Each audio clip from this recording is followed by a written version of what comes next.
somebody just show up? Gross. Pokemon games grind begins Thursday. Oh, I ate your butt? Yeah. Yeah, I mean, he's not playing Mafia for 8 months now.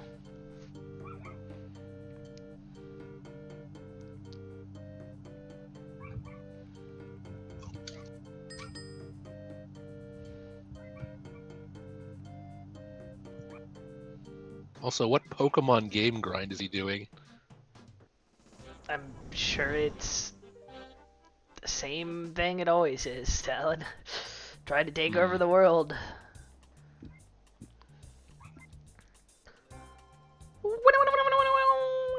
Look, what's he gonna do? Kaizo Ironmon his way through every Pokemon game? That would be ridiculous Oh, and stupid. I realized while I was doing a few solo Temporosses earlier that I was being a moron bringing Harpoon when I can literally just reach in there with my hand now. Grab the fish out like a frickin' Turbo Chad. And I get Strength XP for doing it, and it's not any slower? Like, why wasn't I doing that? It's the dumbest thing anyone's ever ivaned.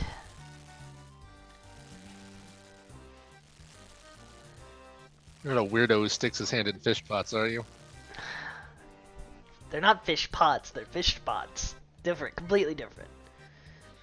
Anyway. Fish pots. Anyway, this has its own 6824. 17, 19, 19, 28. 17, 19, 19, 28. Okay, speaking of losers again, where's Q?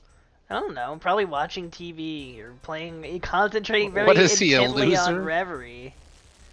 Yes. You've known Q for some time.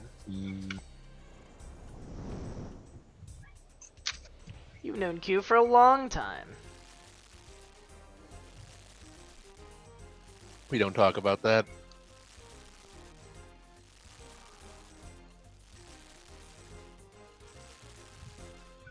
Or Rito. What's Rito? Riot. That's what you say, Rito. It's an old meme, but it checks out. Oh no, my meatballs. My meatballs are erupting. That's definitely not a euphemism. Right, I set my island to sleep, now what? I don't know, played your star butthole. Star sex. Ooh, double fishing. Boom, bottom, bum, bum, bottom, bum, bum, bottom, bum, bum, bum, bum. Alright, logging into Ivan's Temporingross instance and stealing his XP. You literally can't. It's an instance. You know how instances work. Have you ever played a game that has instances? Don't lie. Look, surely you can't just keep a solo instance all to yourself. I can. As long as nobody's on the boat when I go in. You'd have to crash my boat. But I could simply hop off the boat. Where is everyone? They're on the Temporingross worlds. Because soloing takes a little bit of brain power, because you have to do numbers if you want to do it efficiently. You have to be able to look at the number 19 on your add-on. Or count to 19 in your inventory.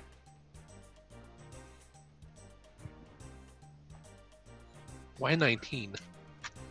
Because the way you do it is, like, you get him down to 4 energy, so he's 4% energy at the start with 17, so he stops doing all mechanics.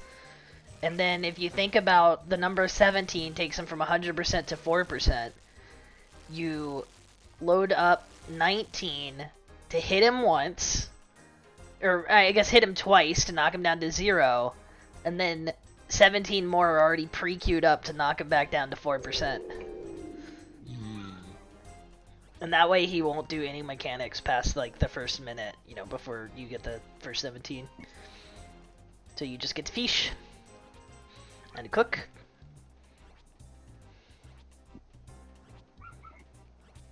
It's basically just the most efficient way to do his mechanics.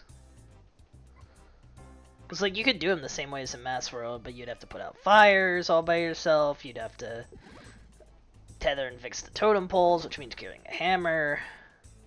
It's a whole thing.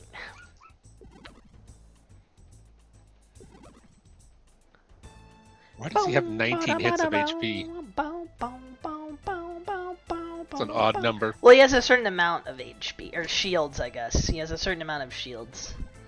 But it's because, I mean, it's just because of how it scales, right? Because, like, it scales with numbers of players, so I don't know, I guess the one person amount is arbitrary. Or maybe they assumed you would have a certain amount of buckets, a hammer, rope, harpoon in your inventory or something, and they're like, 19 seems reasonable. But that's only cooked fish. Uncooked fish do less damage, so maybe you need a full inventory of uncooked fish to give him 4%. Or maybe you need a full inventory of uncooked fish to drop him once. So the math just might work out. Hello, no, cook, farm these guys. But after you do the first set, because like if storm intensity hits 100%, you would lose the minigame. So like the first one can be kind of tight, and you might have to do it early before you get 19, and then try to quickly like throw in whatever you couldn't get before. If the storm intensity gets too high before your first set. But the beauty of it is like the storm intensity is not a problem past the first round if you do it this way as well. Because, like, I already have my 19. I'm going to cook him, I'm going to shoot him, and then the storm intensity resets.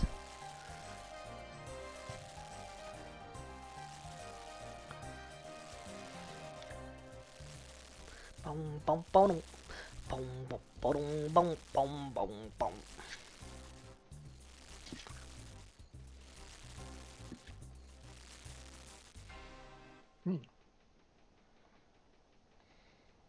Anyway, you could do duos. You just gotta make your character.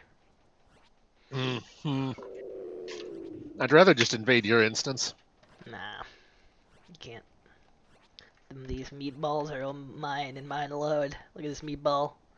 Also, my favorite part is because it's highly deformed. Because you stop all the mechanics, the other side fires never get put out by like another wave because he doesn't do those. So the other side is just completely enveloped in flames. And they just continue to grow. There's an NPC over there dying. No, apparently you can't land on those tiles. They're fine. The AC is on and they're listening to their favorite songs.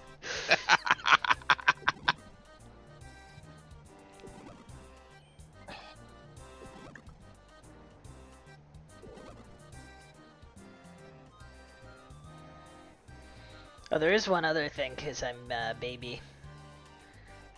Sometimes his essence doesn't get low enough to do the final strategy the same way, so I have to improvise a little bit. I might not actually get to unload 28 fish.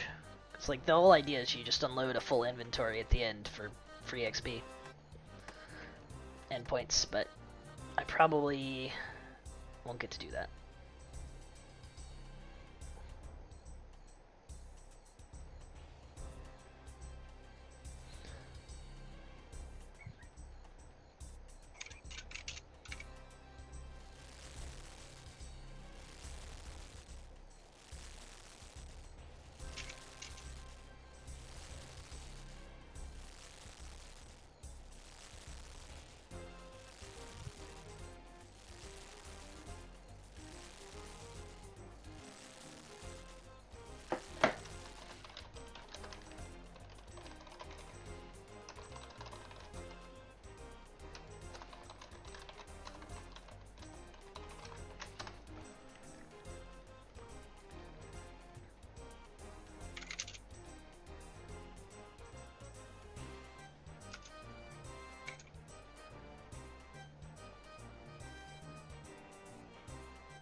Alright, I'm just gonna go.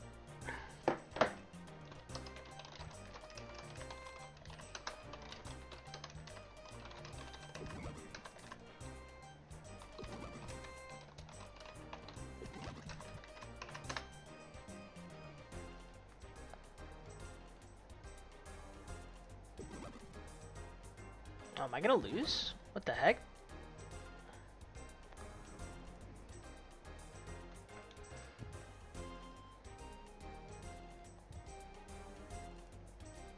You time out or something? No, I just didn't do enough damage. Is there some RNG?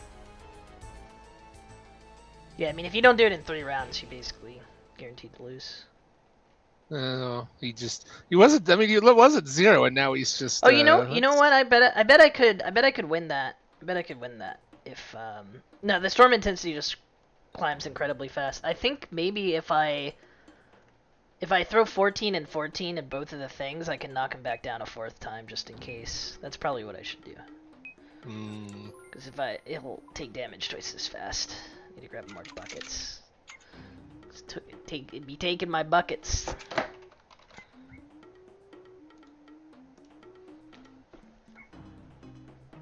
But usually it doesn't happen. Usually I do enough damage in the rounds that's not a problem. Not really sure why. I mean, I guess there's just some Anjai. Let's Google Temporingross max hit.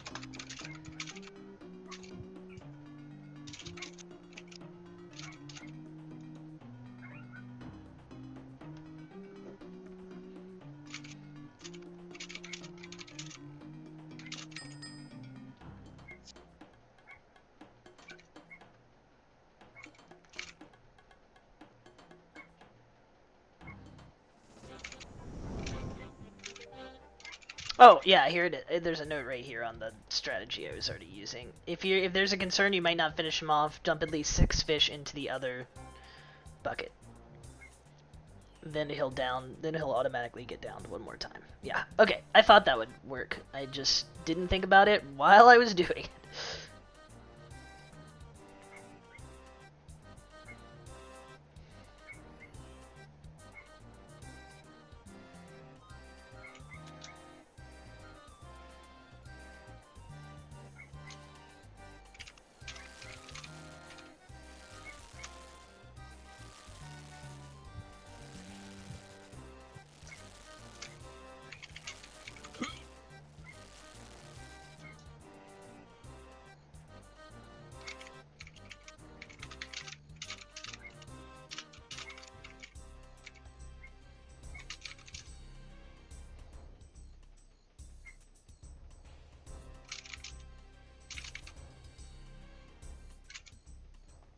What the heck? I grabbed extra fish.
Okay, everything's fine.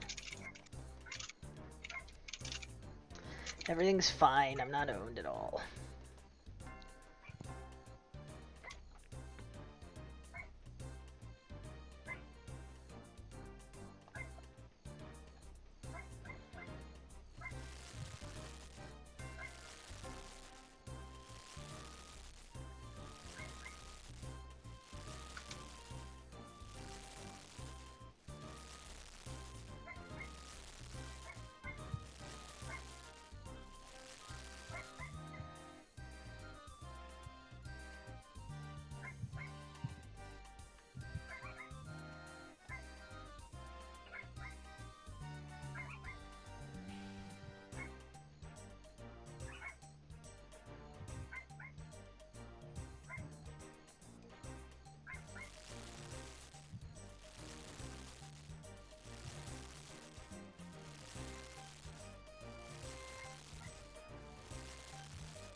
keep an eye on the waves.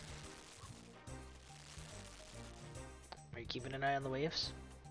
No. But I need you to.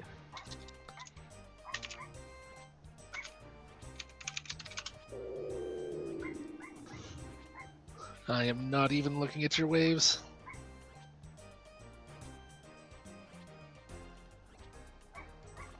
Your waves are stinky and smelly. Oh, you are. No. You are wrong.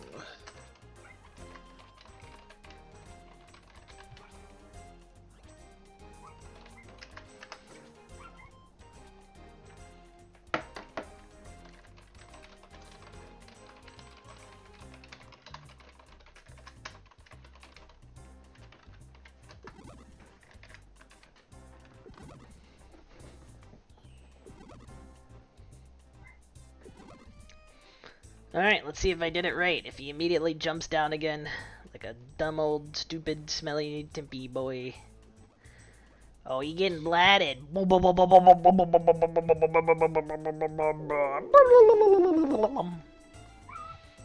He got blatted. The Blatling gun.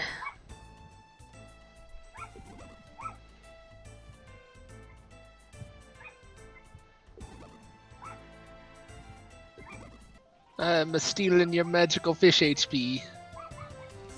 I'm a dancing man. I'm a dancing man. That's what that guy says. Dancing. Stop dancing. Stop dancing. They will remember the troll that just kept dancing? Stop dancing. Why is that guy in the boat? Get out of my boat. Get out of my boat. Now he's trying to get in the solo boat.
The magical 17.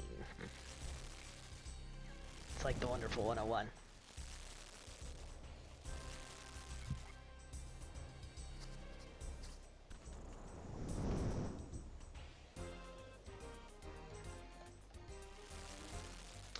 More fish.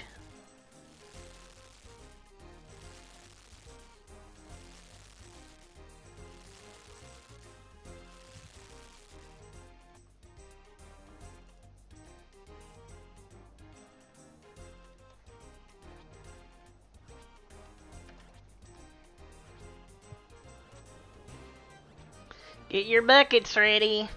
Don't tell that to a Homestuck. Please, please don't. I don't get it. Well, you see, incestuous slurry. Oh no.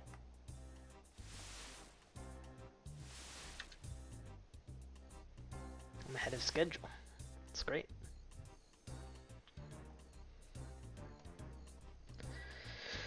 Go for the double!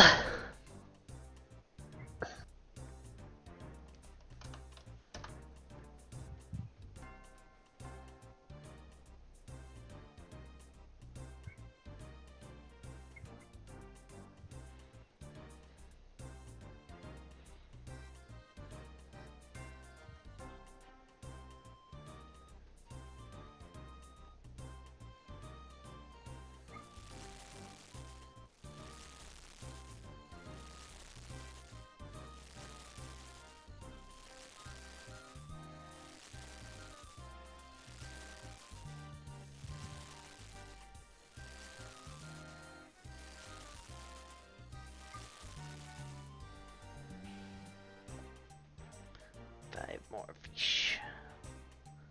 3 more fish. 2 more fish. No more fish. This one's gonna be close, but I think I'll be fine.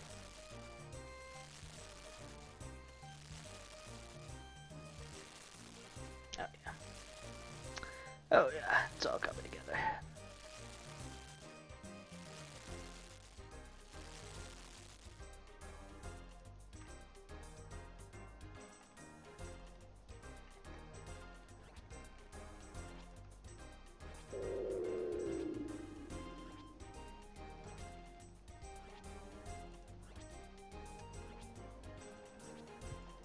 Hi, I'm Sean Munger. I'm his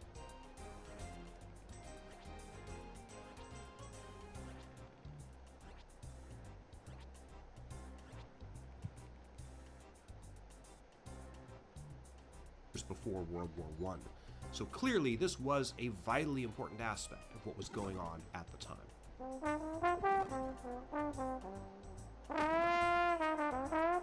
If you like what I'm doing here, don't just subscribe. Of course, it'd be great if you did that, but it'd be very helpful for you to click on one of my other videos. I have several on other ocean liners or nautical topics, none as long or as in-depth as this one, and I also have videos on various other historical subjects. I'm primarily a historian, but I'm also an author and teacher.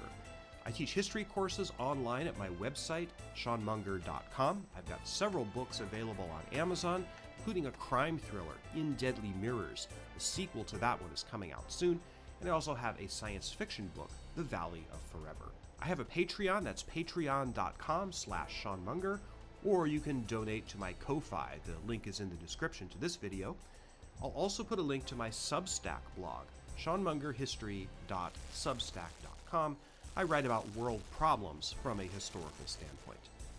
Thank you so much for your support. Sorry to interrupt the flow. Let's get back to the meaning of the Titanic.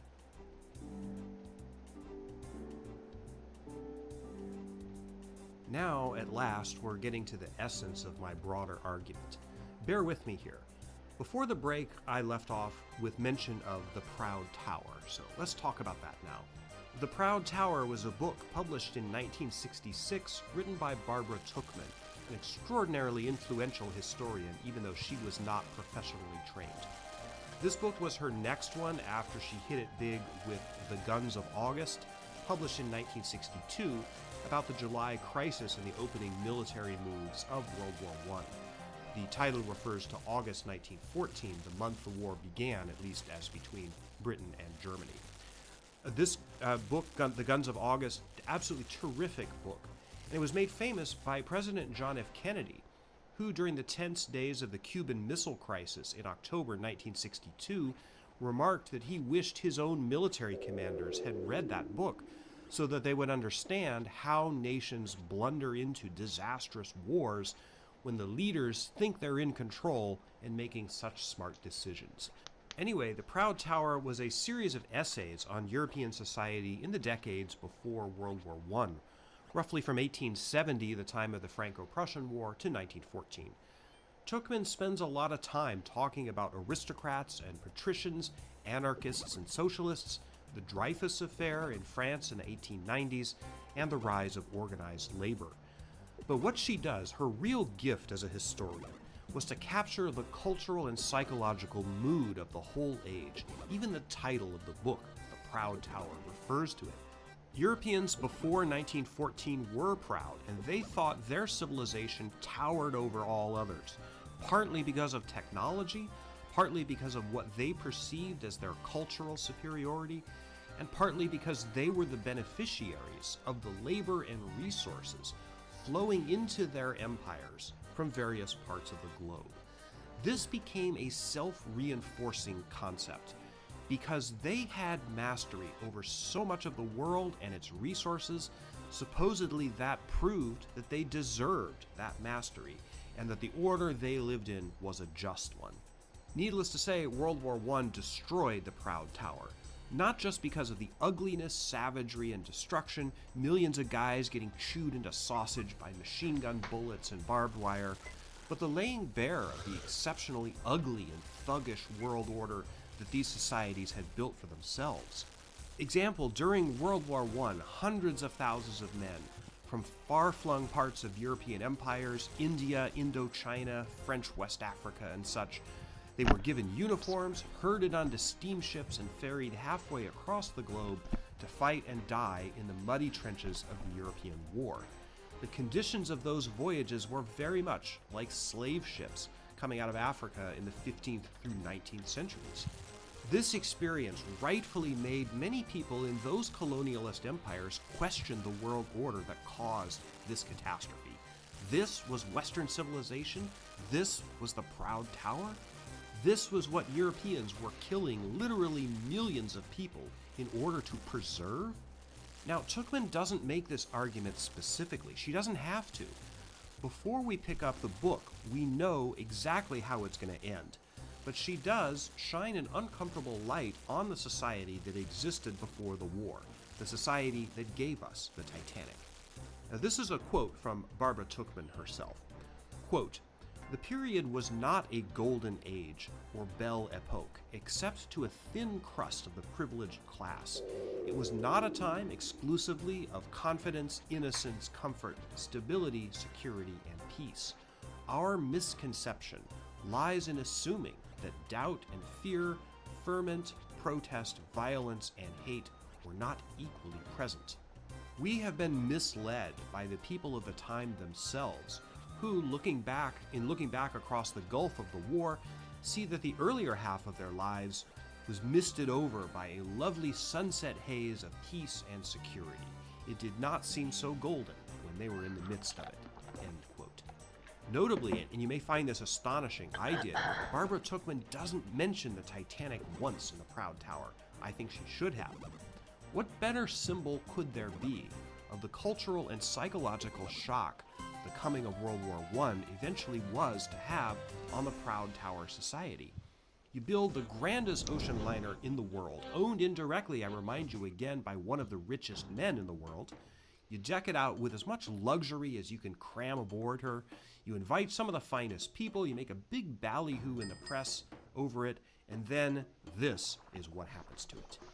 And beneath the surface of that grand, beautiful ocean liner, underneath the paneling and the filigree and the frosted glass and the white linen jackets, the ship is a barely held together bottle of ethnic, racial, gender, and religious tensions, labor unrest, exploitation, politics, greed, a microcosm of the Proud Tower society, undone by a totally accidental collision with one of the simplest objects on Earth, a block of frozen water. So you see this? Do you see? This is what the Proud Tower teaches us. Society is extraordinarily fragile. Our civilization, such as it is, rests on the slenderest and most rickety foundations. Look how easily the world economy was utterly wrecked back in 2008 when the subprime mortgage bubble burst. No controls, no brakes, no wise men in paneled rooms making wise decisions, even if that's what they thought they were doing.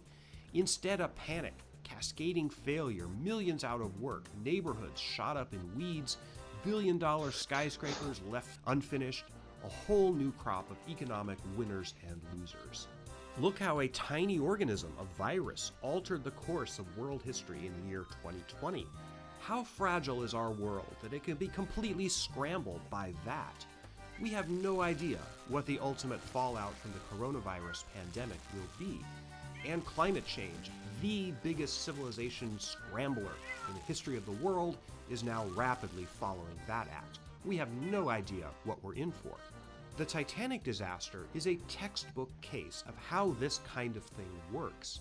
That is its meaning. Shame on you, Barbara Tuchman, for leaving it out.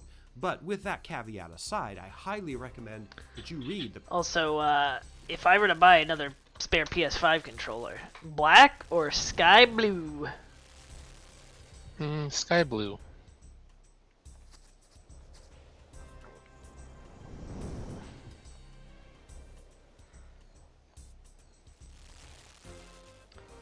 Proceed to check out. Ooh,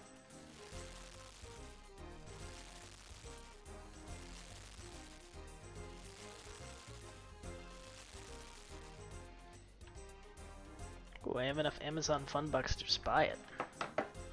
Buy it for free. Thank you, Amazon Fun Bucks.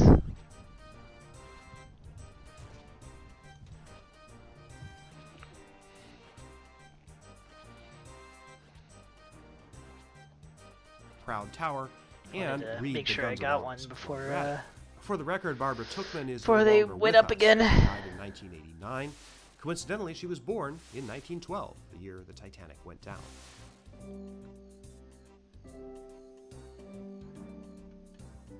The Titanic, though, is not just a reflection or demonstrative example, which is the point that I was making with the Proud Tower. The central argument is that it was a quiver. Now remember how I defined quiver.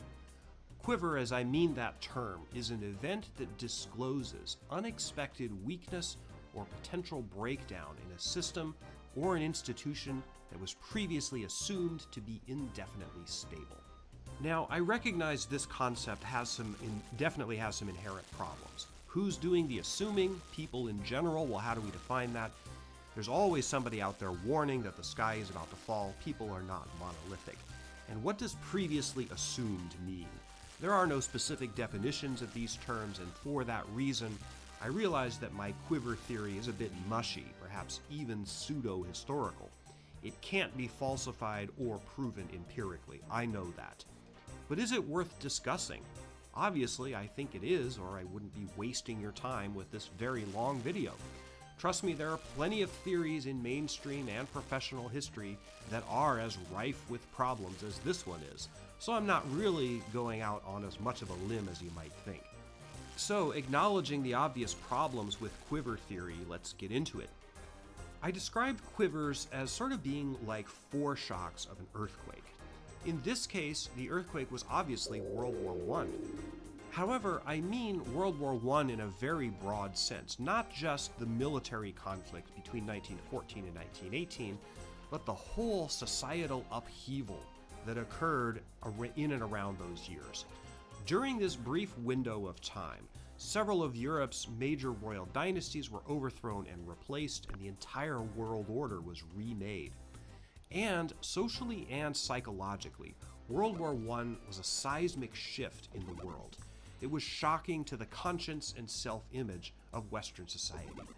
How could our supposedly advanced and superior civilization degenerate into such incredible savagery and destruction? How could advanced modern diplomacy, politics, economics, or systems of thought produce the horrors of the trenches, the Lusitania, bombing civilian populations from the sky, and the Red Terror after the Russian Revolution, and so many other examples of the breakdown of orderly society? So quivers, as I define them, are not always the same thing as antecedents. In the years leading up to the outbreak of the war, there were various diplomatic incidents and war scares where it looked like large-scale conflict between European empires might break out. For instance, the Agadir crisis of 1911 or the Balkan Wars of 1912 and 1913. These were events leading up to World War I, of course, and they did show the instability and weakness in systems previously assumed to be indefinitely stable, European diplomacy, for example. But a quiver, under my definition, does not have to involve any of the exact issues that eventually gave rise to the war. No one can argue that the Titanic was related directly to the causes of World War I, not in the same way that the Agadir crisis was. So, you see the difference? One of the systems previously assumed to be indefinitely stable in the case of the Titanic was Western society's faith in technology and engineering as a force for progress. I termed that the cult of technology. This doesn't even really depend on whether the public literally believed that the Titanic was practically unsinkable before the disaster. Just the fact that the disaster happened, and the way it did, undermined that confidence in technological progress in an eerily similar way to how the war itself eventually would. Example, poison gas, which was first deployed on the Western Front in 1915 by the Germans. Weapons derived from industrial chemical processes were a brand new thing in the war and a truly terrible thing. Chemical warfare in World War I was utterly horrendous. It was thought to be so inhuman that after the war there were attempts, at least partially successful, to ban chemical weapons. This is one of the reasons why Saddam Hussein, the dictator of Iraq, was thought to be beyond the pale when he used mustard gas against his own populations in 1988. But think about this philosophically. How did the same industrial, capitalist, and supposedly advanced Western European civilizations go from celebrating technology as the bleeding edge of progress, as we saw with the Crystal Palace exhibition, to deploying that same technology to figure out how to murder people in greater numbers and even more hideous ways? There is a straight line between the Crystal Palace and mustard gas, or tanks, or Zeppelin bombers, or whatever other mechanized nightmare that you want to pull out of World War I. The Titanic, a technological innovation whose failure caused the deaths of 2/3 of the people aboard her, lies along that exact same straight line. To make this same argument in a slightly different way, consider this. In 1851, when the Crystal Palace exhibition happened, no one but perhaps a tiny few who celebrated that technological progress could yet imagine that a machine might someday be invented that could destroy human civilization. In 1945, not yet a century later, exactly such a machine was invented and was used on at least a small scale. By the Cold War, we, humanity, had to think up new ways to try to prevent ourselves from using the dreadful technologies that we'd invented. This is why we came up with nuclear test ban and ABM treaties, the United Nations, various scientists, organizations lobbying for disarmament, the nuclear freeze movement, those sorts of things. The idea of developing a technology and then using it was so hardwired into our psyches that trying to restrain ourselves from using nuclear weapons was extraordinarily difficult. Now, to be sure, society's general feelings about technology weren't monolithic. A few voices dared to question whether faith in technology was necessarily a good thing.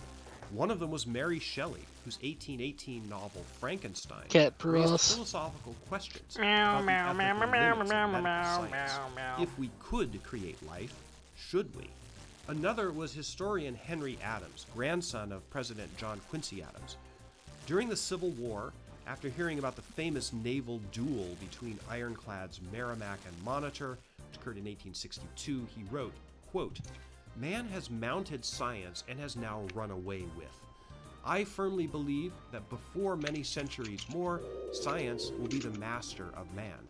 The engines he will have invented will be beyond his strength to control. Someday, science may have the existence of mankind in its power, and the human race commits suicide by blowing up the world."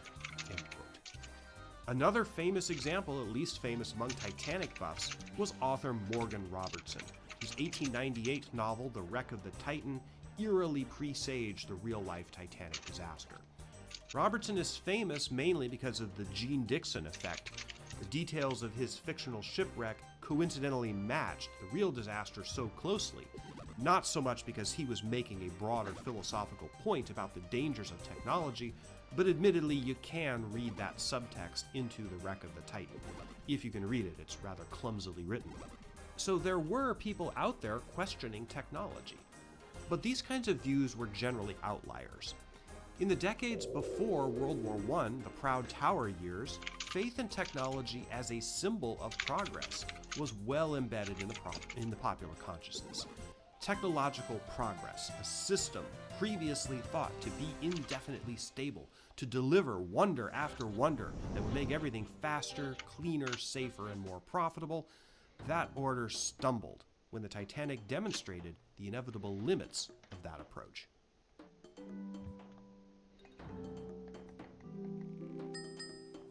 The Titanic was not the only quiver leading up to the catastrophe of World War I, the collapse of numerous systems in place in Western society that were assumed previously to be indefinitely stable. In fact, there were several quivers in the years before the war, reflecting political, economic, social, and cultural fault lines that would break open when the war finally came in July and August 1914. I would certainly classify the Panic of 1907 as a quiver. This was a financial crisis that occurred mainly in New York beginning in October 1907. It started with two enterprising businessmen, the Heinz brothers, who tried to corner the market on the stock of the United Copper Company. The corner scheme was financed by several New York banks, including the Knickerbocker Trust Company. The scheme failed. The Heinzes did not corner the market, but the panic on Wall Street triggered runs on the banks that had lent them money. A cascading failure resulted, similar in some ways to the economic collapse of 2008 that started the Great Recession. The U.S. had no central bank at that time, no lender of last resort. Federal Reserve didn't exist yet. And so a mega-rich private financier had to step in and bail out the failing banks before the entire economy collapsed. The white knight who did that was none other than J.P. Morgan, whose company later owned the Titanic.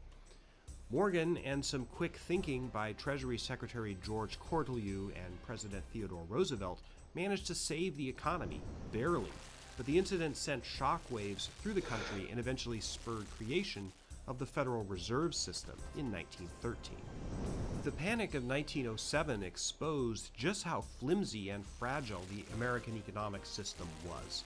There had been panics before, of course, and there would be again, but who could have imagined that a crazy scheme by two guys to corner the copper market would torch the entire economy of the United States, or come close to it? It did, though. So a quiver is an event that shows unexpected weakness or potential breakdown in a system previously assumed by many people to be indefinitely stable. I think the Panic of 1907 is definitely an example. The U.S. economy did not collapse during World War I, but the global economy was interconnected to a large degree, and the economic shockwaves of the war were immense, impoverishing many, greatly enriching a few, but the war was certainly an economic upheaval as much as a political and military one. Let's take another quiver, the Russian Revolution of 1905.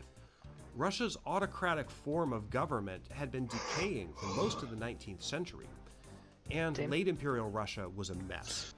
Russia's disastrous war with Japan, which it lost, translated into shortages and privations in the cities, and strikes over economic and political conditions led to the demonstration in St. Petersburg on January 22nd, 1905, where the troops of Tsar Nicholas II The heck, mowed Key, you down can't at least talk in 500 Bernie's channel people. and not come in Bloody here. Sunday, it's called. This led to a series of strikes and demonstrations across Russia, including the famous mutiny aboard the battleship Potemkin, subject of the famous 1920s silent movie. Ultimately, the Tsar was forced to grant some political concessions, such as a parliament. The 1905 revolution is considered by historians a dress rehearsal for the 1917 revolutions, plural, there were two, that ultimately resulted in the Bolshevik takeover and the eventual foundation of the Soviet Union.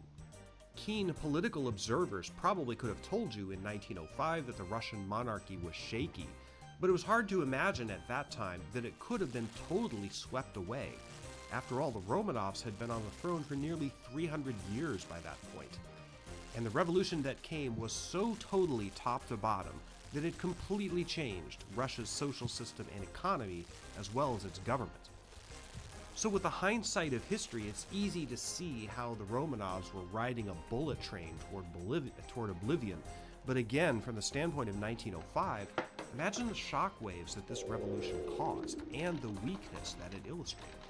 Again, an event that shows unexpected weakness or potential collapse of a system previously believed to be indefinitely stable. Quivers don't have to be political or economic in nature, and as I said earlier, they don't have to be related at all to the causes of World War I. A great example of another quiver is Igor Stravinsky's famous ballet, The Rite of Spring, and especially the reaction.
To it.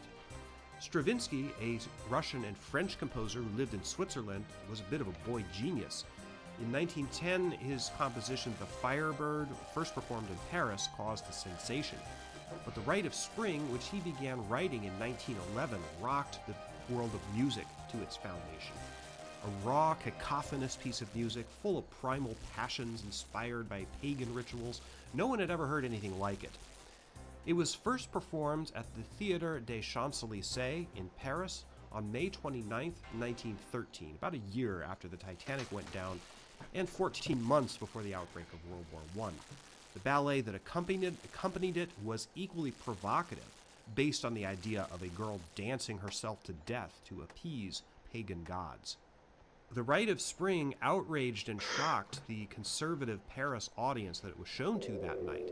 Exactly what happened in the theater is somewhat disputed and probably exaggerated, although it's gone down in history as a riot or near riot. It probably wasn't that, but there were clearly some violent and exuberant reactions. Stravinsky had broken most of the traditional conventions of European music. The Rite of Spring was absolutely groundbreaking in setting the tone for classical music in the 20th century, and it represented a radical break from the past. If you're a Star Trek fan, you're probably really familiar with The Rite of Spring, possibly without knowing it. Television composer Gerald Fried wrote some music for the Star Trek episode Amok Time that was a pretty direct and literal homage to The Rite of Spring, and its presence underlying a fight scene is how it came to be known colloquially as the Star Trek fight music. Fried wrote it in 1967, more than 50 years after Stravinsky's original. That's how influential and revolutionary the Rite of level Spring up. was. So is this a quiver? Well, I think so. The system that was about to collapse was the tradition of classical music, which, like the proud tower society that it came out of, reflected a lot of genteel, mostly Victorian traditions. It's not surprising that the harsh, atonal classical music of the 20th century reflected the violence and upheaval of that century, especially the World Wars. But Stravinsky foreshadowed that change more than a year before the First World War broke out.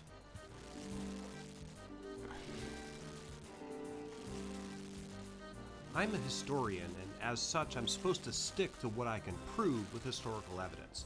In that sense, my quiver theory is kind of out there. I recognize that. But I'm going to go a little farther out on the limb here and talk about something I can't prove. If you aren't convinced, I don't blame you. Maybe you could at least kind of file this in the food for thought category. Carl Jung was a Swiss psychologist, the founder of the field of analytical psychology, and the formative years of his work were just before World War I. The field of psychology as we now know it was in its infancy in the early 20th century, and it was shaped largely by Jung and his Austrian counterpart and eventual rival, Sigmund Freud.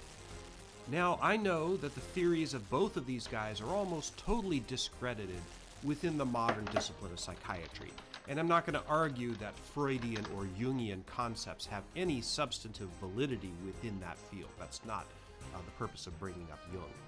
Jung is perhaps better thought of more as a philosopher than a scientist, but he did come up with a fascinating concept, the idea of the collective unconscious.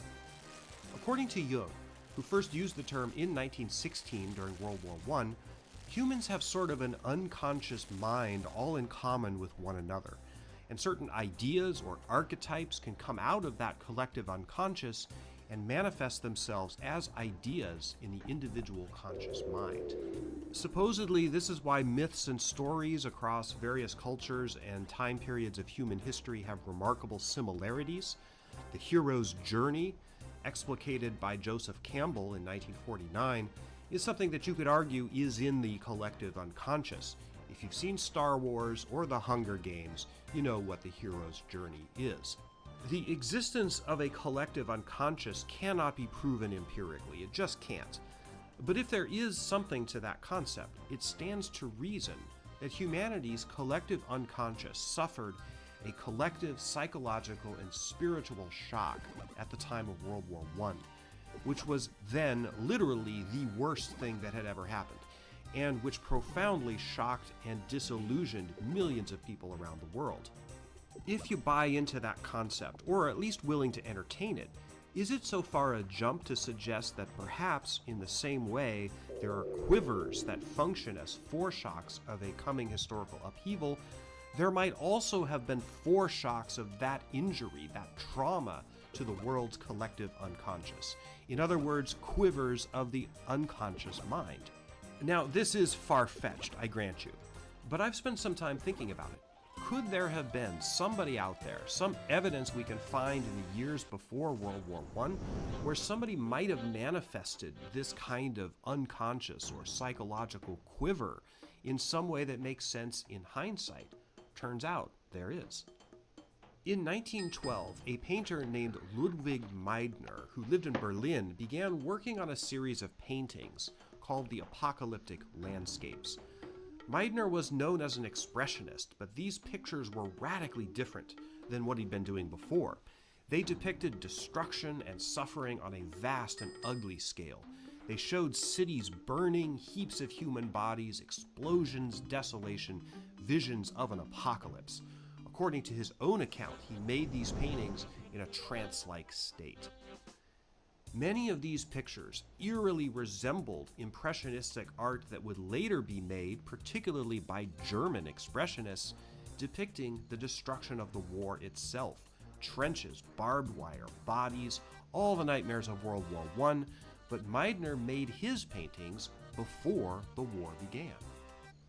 Was he somehow channeling the destruction of the war, and particularly its visual and artistic dimensions, in the years before it started? Maybe it's a complete coincidence. In fact, it probably is. But Meidner is mentioned, quite curiously, by a couple of historical sources in connection with the coming of World War I. If you believe in a collective unconscious, and if you think that perhaps that unconscious could somehow have foreshadowed the trauma that was coming, you could conceivably speculate that Ludwig Meidner's apocalyptic landscapes are sort of a quiver, but a quiver happening on a subconscious and philosophical level. If you're willing to grant that possibility, then what do you make of this? Carl Jung himself seems to have suffered some sort of mental breakdown in 1913, about the same time that he and Freud became professional and personal enemies.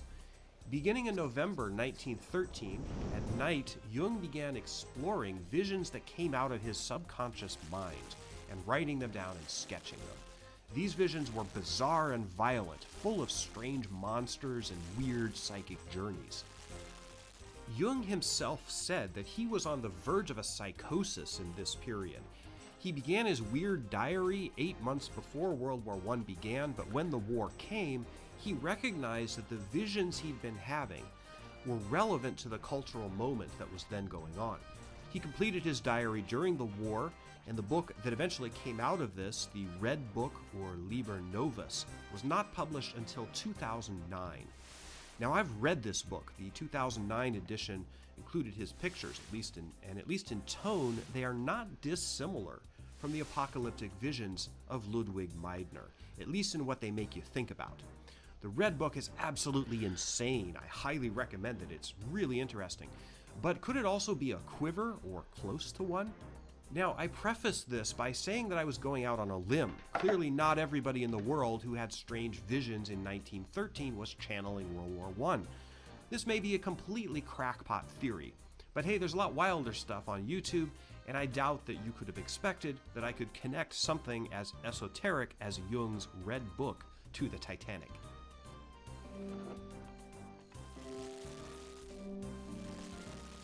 The Titanic may be relevant as an example to something else, something very topical. It's not just ancient history 110 years in the past. As a historian and one who has studied events of societal collapse, especially the coming of World War I believe the signs are pretty clear that our own global civilization is on the brink of a similar period of upheaval and potential collapse. Climate change is the main driver of this. Global warming, caused mainly by human activity in the form of carbon emissions from the burning of fossil fuels, is already wreaking havoc on our society. Heat waves and other extreme weather events, droughts and food insecurity, sea level rise, economic shocks, political and military conflicts. It's already happening. And it's going to accelerate because we have done nothing substantive about climate change. A new wave of global upheaval and instability was predicted a generation ago. In this book, The Future in Plain Sight by Eugene Linden, published in 1998, and many of its predictions have already come true. So if we are headed for a global catastrophe, comparable at least in magnitude to World War I, if not in its exact parameters, and if we can recognize quivers that preceded that catastrophe, like the Titanic disaster, it stands to reason that we should be seeing events in the recent past that in hindsight may be identifiable as quivers. The tricky thing about quivers is that they're recognizable mostly in hindsight. They're not necessarily predicted. But if you asked me the question, are there recent events that might have the characteristics of quivers, disclosing unexpected weakness or potential breakdown in systems previously assumed to be indefinitely stable? Are there these things looking toward a future societal collapse? This is largely a guessing game, but I think yes. Brexit seems to me to be like a quiver. Brexit, of course, is the process by which the UK left the European Union. What was the system, previously assumed to be indefinitely stable, that Brexit showed the weakness of? It was nothing less than the entire post-World War II international order, which had been engineered, at least to the extent that it could be, by the winning powers of that war, especially the US and the countries of Western Europe, so as to prevent another world war. Brexit represents a retreat from whatever spirit of international cooperation, at least among Western European countries, existed after World War II. The NATO alliance is right now being similarly strained. We're witnessing the results of the weakening of international cooperation, Russia's war of conquest against Ukraine. Vladimir Putin desperately wanted the UK to vote leave in Brexit because he knew it would ultimately inure to his benefit, and it did. I should add that Brexit is itself connected to climate change. The civil war in Syria that began in the middle of the 2000s has been linked to human-caused climate change. The Syrian civil war was part of a chain of events that sparked a refugee crisis in the Middle East and Europe, to which the Leave campaign in the UK in 2016 was in part a backlash. This kind of thing, incidentally, was predicted in Eugene Linden's book, The Future in Plain Sight, The Rise of Xenophobic and Anti-Immigrant Politics as Western Democracies Fall Under Increasing Economic, Environmental, and Political Stress. I think you could argue that the COVID-19 pandemic is also a quiver. Medical science has advanced tremendously in the past few decades. Scientists are making significant inroads against HIV/AIDS, against various forms of cancer and infectious diseases. Yet the entire world was disrupted by a major global pandemic in which the networks that were supposed to manage large-scale health crises broke down, even in many advanced countries. These are just two potential examples. As I said, you can't really recognize a quiver or predict what kind of shock that it's foreshadowing in a forward-looking direction. I offer this as kind of a food for thought type of suggestion.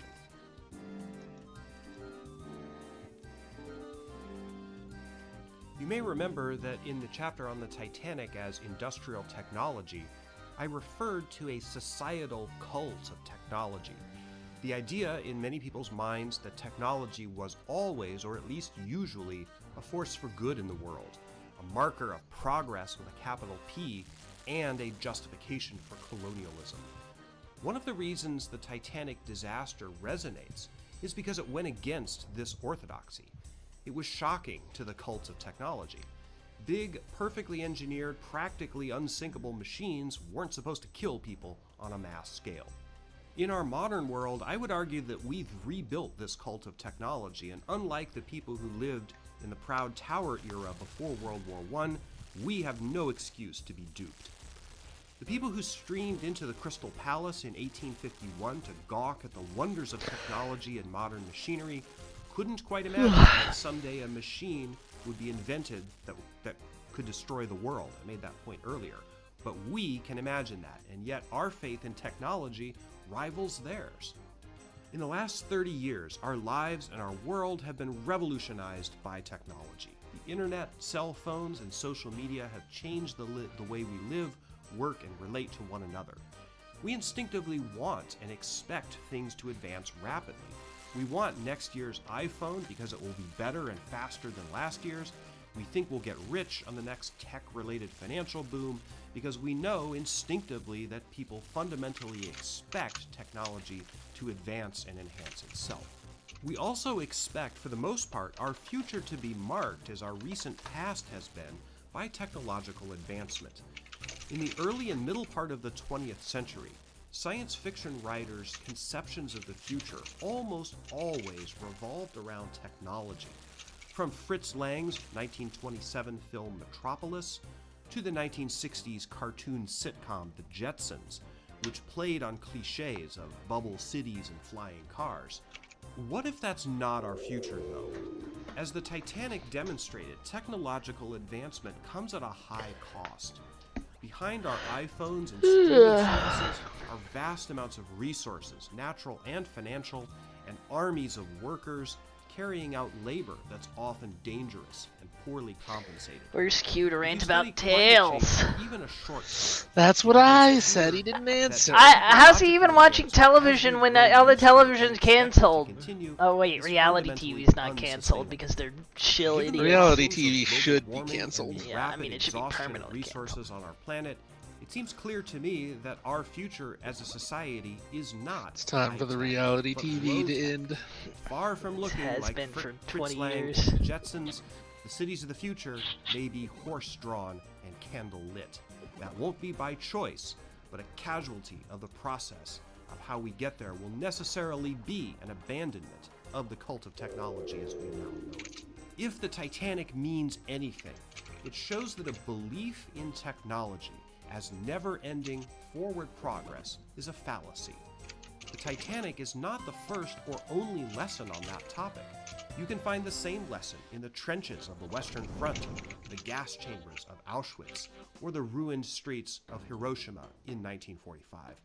Our society seems particularly resistant to learning this lesson, which means that it will be taught to us again in some equally nightmarish way.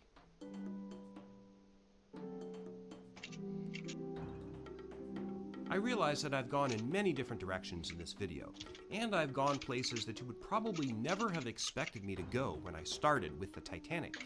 But I do like to consider the broad strokes the big picture version of history. The Titanic is a subject that traditionally lends itself to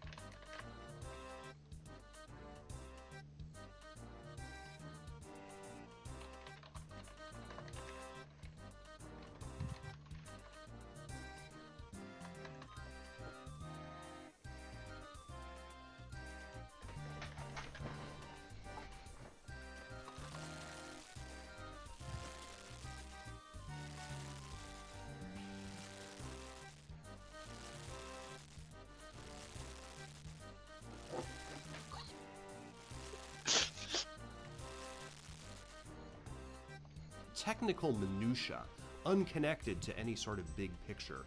So my purpose in this video is to try to connect it back up to the big picture if it was ever connected. So to sum up, the main point I'm making here is that the Titanic was a quiver, an event that disclosed unexpected weakness or potential collapse in a system that was previously assumed to be indefinitely stable, in advance of a period of major societal upheaval. You can't giggle at Temporingross. This is serious. Disaster was shocking. Yeah, you choking and dying is what you get Of technology and engineering for making fun it of was Temperfish. exactly that same loss of faith Fish on a for larger us. scale 2 or so years Fish later for us. that made World War I such a terrible shock to the collective psyche of Western civilization. Quivers are not necessarily related to the causes of a coming shock. The Titanic disaster has nothing specific to do with European alliances, military competition, or other traditionally asserted causes of the First World War. Yet, even in acknowledging that, we can't get away from the role some of the conditions that gave rise to World War I played in the disaster itself. This is why I talked about sectarian conflict in Ireland, class and gender issues, colonialism and ethnicity, and labor. All of these were factors that helped make the Titanic disaster ultimately what it was, and they're the key to understanding and appreciating its meaning. But this is also broader than just the dry historical factors. The meaning of the Titanic has something in common with much more humanistic and philosophical factors. I don't understand. Which is why I think it's interesting to think about this in conjunction with the apocalyptic landscapes of Sounds like someone got owned. I don't know if I miscounted or something. He just didn't get hurt. Did somebody sneak on my boat? Is that what happened? Maybe when that that has happened before. Maybe when that happened, it means somebody jumped on my goddamn boat. Good luck, idiot.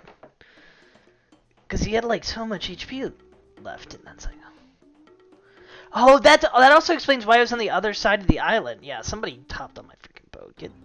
Get out of here. It was me, and I'm gonna hop on this one too. You should. I'm doing it right now. It will be very funny.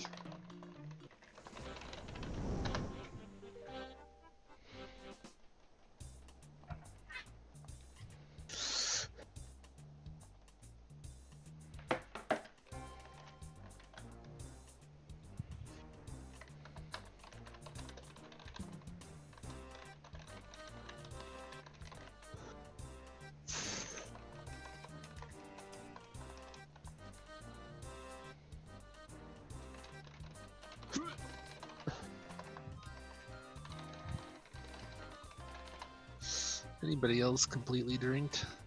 Yep.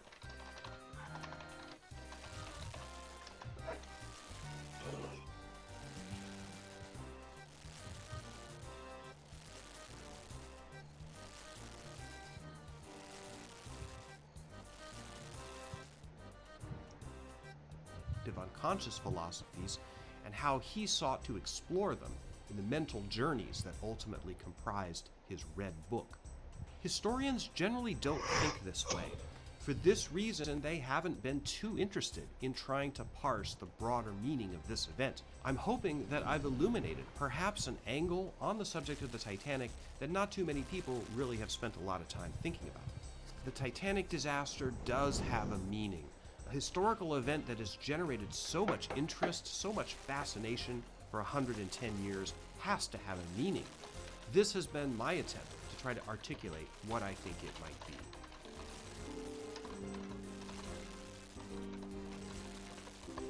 In my opinion, one of the most haunting aspects of the Titanic disaster is what happened on Saturday, April 20th, 1912, 5 days after the ship disappeared beneath the waves.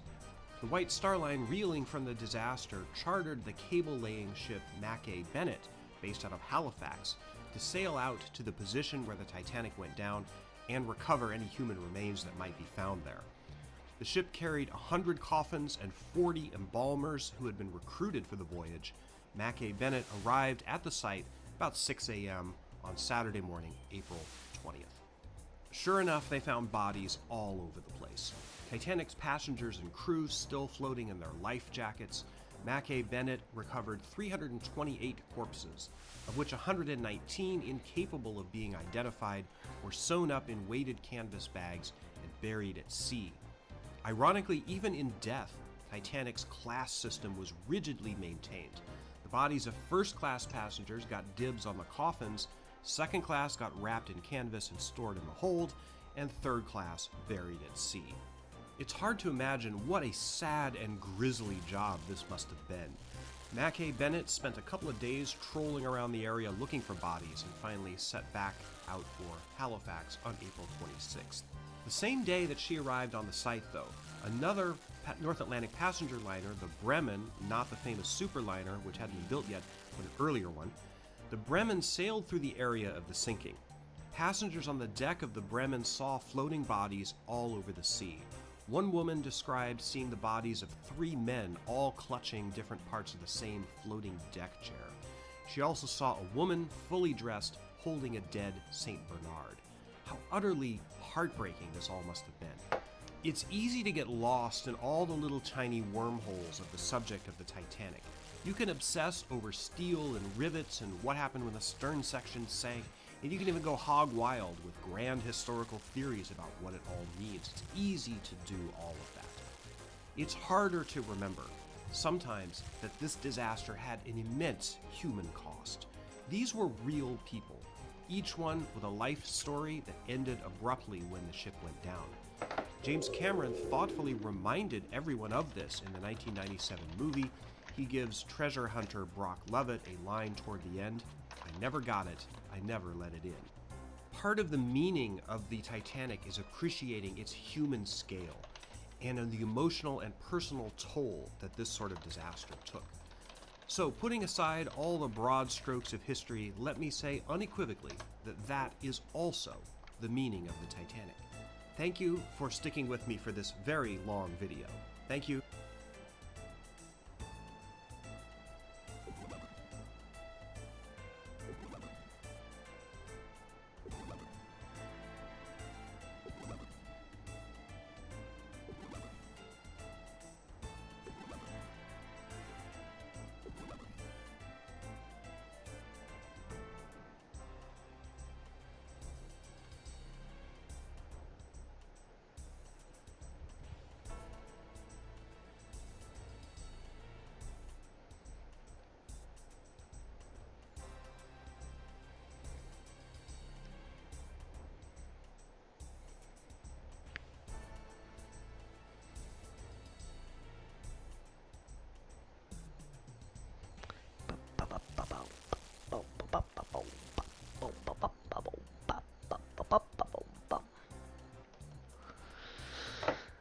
Best of the worst.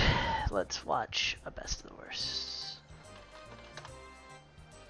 What if you were a best of the worst? I would be terrible. Oh. But I'd be the best of the terrible. Ooh. Put the nag to 12. Hi from. Come on, let me help. Every day we receive thousands of terrible VHS tapes and DVD.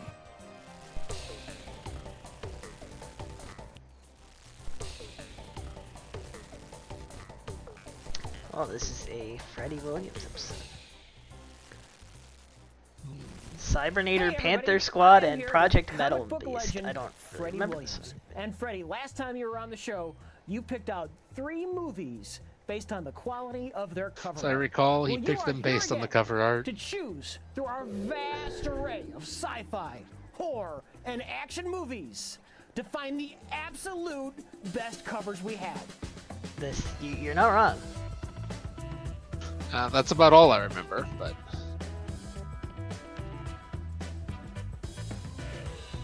Yeah, that's right. I went through all of your movies. You have a huge selection. I went through every single one to find the best cover art. That's why I'm here. All right, and the first movie you chose, Freddie, was... Oh, I think this is the one where they say he did that, but he didn't actually.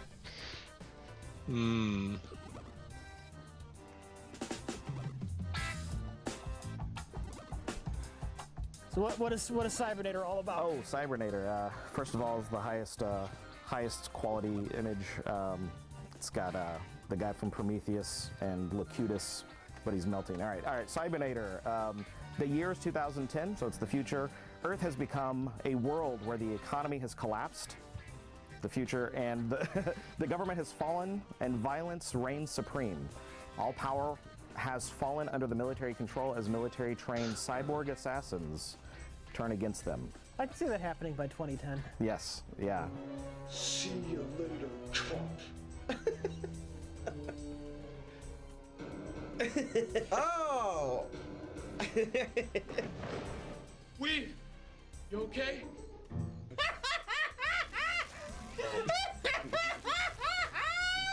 His face acting was amazing! Under the command of a renegade Colonel Peck, the cyborgs wage an all-out war against all political and military officials. Just everybody. Yes, everybody. Indiscriminately. The outlaw cyborg assassins have just involved police officer Brent McCord and his partner Jim Weaver in the murder of a senator and his stripper girlfriend. It's getting better every sentence that I read. When mounting evidence points to the two officers, McCord and Weaver find themselves the victims of a violent shootout that leaves Weaver dead and McCord searching for revenge. We don't even need to watch it. Yeah. At this point, I see the whole film in my mind.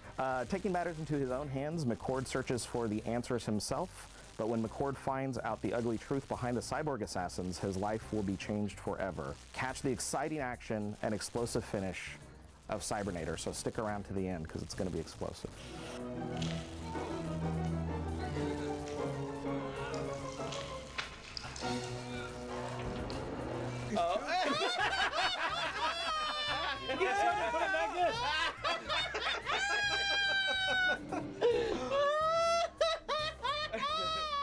All right, you know what? I'm down with this. These images on the back are very intriguing. Oh wait, I like the, this was very popular in like the late 80s, early 90s, this sort of a chrome effect in Photoshop. It like comes stock as the gradient. Well, that's great. Yeah, okay, let's check it out. My dear, on a mellow way, the smell of perfume lingers in your hair. This is strip club music. This scene was imagined so much differently. Oh. It's like film noir with cyborgs and a seedy strip joint. Oh, God, this is how it turned out. It's just not like Blade Runner at all. Okay, Freddie, so our next film that you chose based on the box art All on me. was Panther Squad.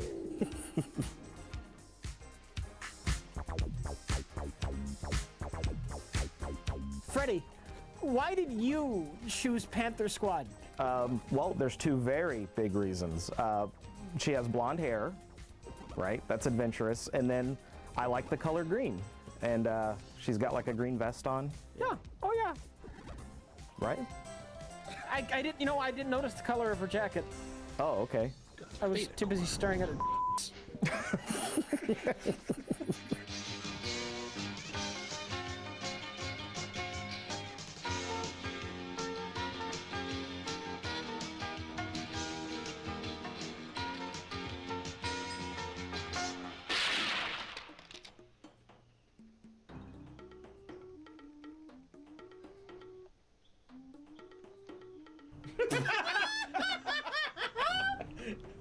What is the shots of Sybil Danny? She's outside somewhere. I don't understand what's going on. Beautiful and ready to fight. Sultry Sybil Danning stars in this action-packed adventure as a sleek and sexy agent out to bring law and order. Ilona, the Panther, can turn you on with her body, then tear you apart with her bare hands. She is an unequaled mistress of the martial arts, and she'll kill to prove it. If you want to fight, fight. Don't talk. Yeah, that's right. Get to the action. What? Fight! What was that lady smoking? What's with the awkward cutaways during fight scenes? They didn't get any other kind of cutaways during the fight scene. You don't need cutaways. Just show them fighting. Her mission begins when a revolutionary anti-pollution group sabotages the latest manned spaceflight and kidnaps the standby pilot. Space officials turn to Ilona and her Panther squad of ruthless women. The Panther squad must penetrate the rebels' fortress and kill the leader in order to save the space program and the world. Beautiful and sexy. The Panther Squad gives you non-stop action. What if you were the Panther Squad? Time 77 minutes.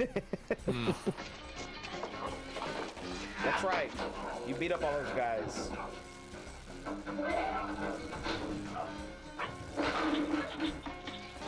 gone! They took Jane! Which one's Jane? Sybil Danning is. Danning.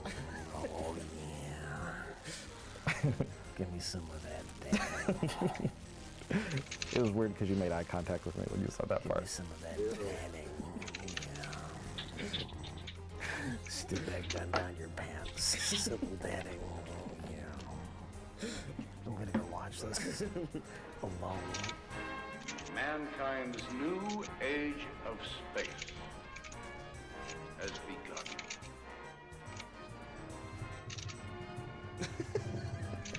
What's the opposite of climax? Okay, Freddy, what do we have next? We have Project Metal Beast DNA Overload.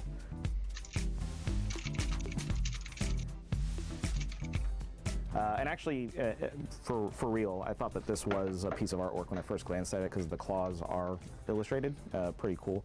But the rest are just like photos stuck in there. Oh, now I feel cheated. All right, so now I'm going to read the really extensive text description on the back.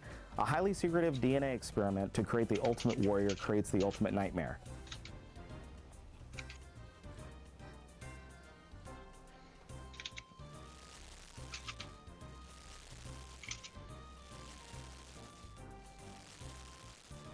Oh.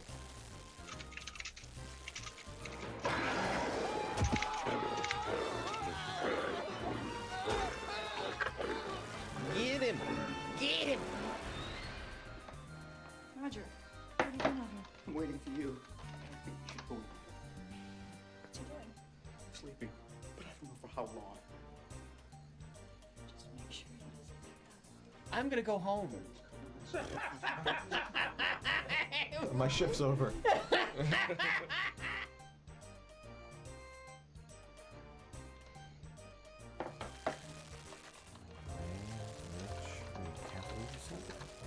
Oh my God, this new table is so vast. It's a big table. It's a big table. Round. It's awesome. Well, it's oval. In green. I mean, you should know it's oval. You made it. This is the work of Rich Evans. This new table. Beautiful work. Yeah. We're back. So, Freddie Williams is back. Yes. Yay. The best of the worst. We have our brand new table. Too large of a table. Look at all this space. It's awesome. What are we gonna do with that over there? Look at all this real estate. I feel like there should be a giant turkey there. We're at like the kids' table. I feel like. Yeah, the worst Thanksgiving ever. But Freddie picked out all three of these films based on their beautiful cover art. Tell us all about Cybernator. So Cybernator is about Mr. Eyebrows, who does a lot of this kind of acting and drove me crazy throughout the entire movie. But he's the main character. He's a detective. Him and his partner are living in a world where cyborgs exist and mingle among people. It's not an uncommon occurrence to see cyborgs, but basically the main character, Detective Eyebrows and Detective Yaphet, basically... Yaphet Kotto Yaphet, yeah. from Alien is in this film. I don't know how they got him. He does a great job. He's laser and bullet resistant to many, but... Only partially. Not resistant. Yeah. What? They go trying to look and see why there's so many senators that are being killed. It is illegal for the military to have cyborgs. So the secret government man in his dark office sent his cyborgs, his military secret cyborgs, to kill senators so that they could pass the law This is all stuff that's clearly stated in the film that I didn't just make up, for sure. It makes sense. I understand more than you think. I voted against Project Cancel. I'm a friend of the cyborg lobby. Looks like your date is expired, Senator. You are definitely fucked. What's happening? I just feel like the senator thing gets abandoned after does. that shootout at the strip club that I'm sure we'll get to, but then it just becomes nonsense. Yeah, the main character can sure fight like he's some sort of a cyborg.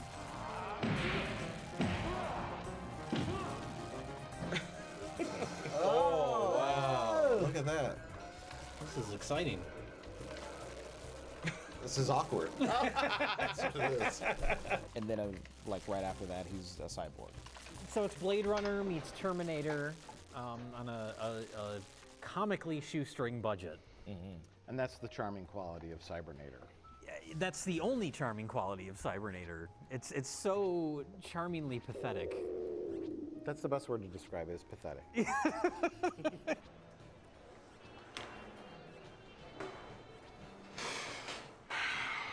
The set is so sad. That's the word I'd use to describe it. It's sad. Yeah. Yeah, you imagine this atmospheric, like a little bit of smoke whispering through a triangular-shaped spotlight that's casting basically like rim lights on the outer parts of the contours of people's faces.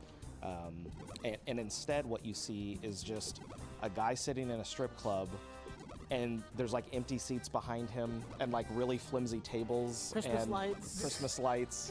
Christmas lights lining the stage of the VFW hall where they shot it. It was like a VFW hall with those chairs, the stackable wedding chairs that they have. But that scene was like shocking. But then like halfway through the film, there's a similar scene where there's a belly dancer, this woman of size, who was doing like a belly dance thing in like a dirty alley with like a fire going and like homeless people, and it looked like they really took their time like lighting it and kind of setting an atmosphere. Some of my best friends are toasters.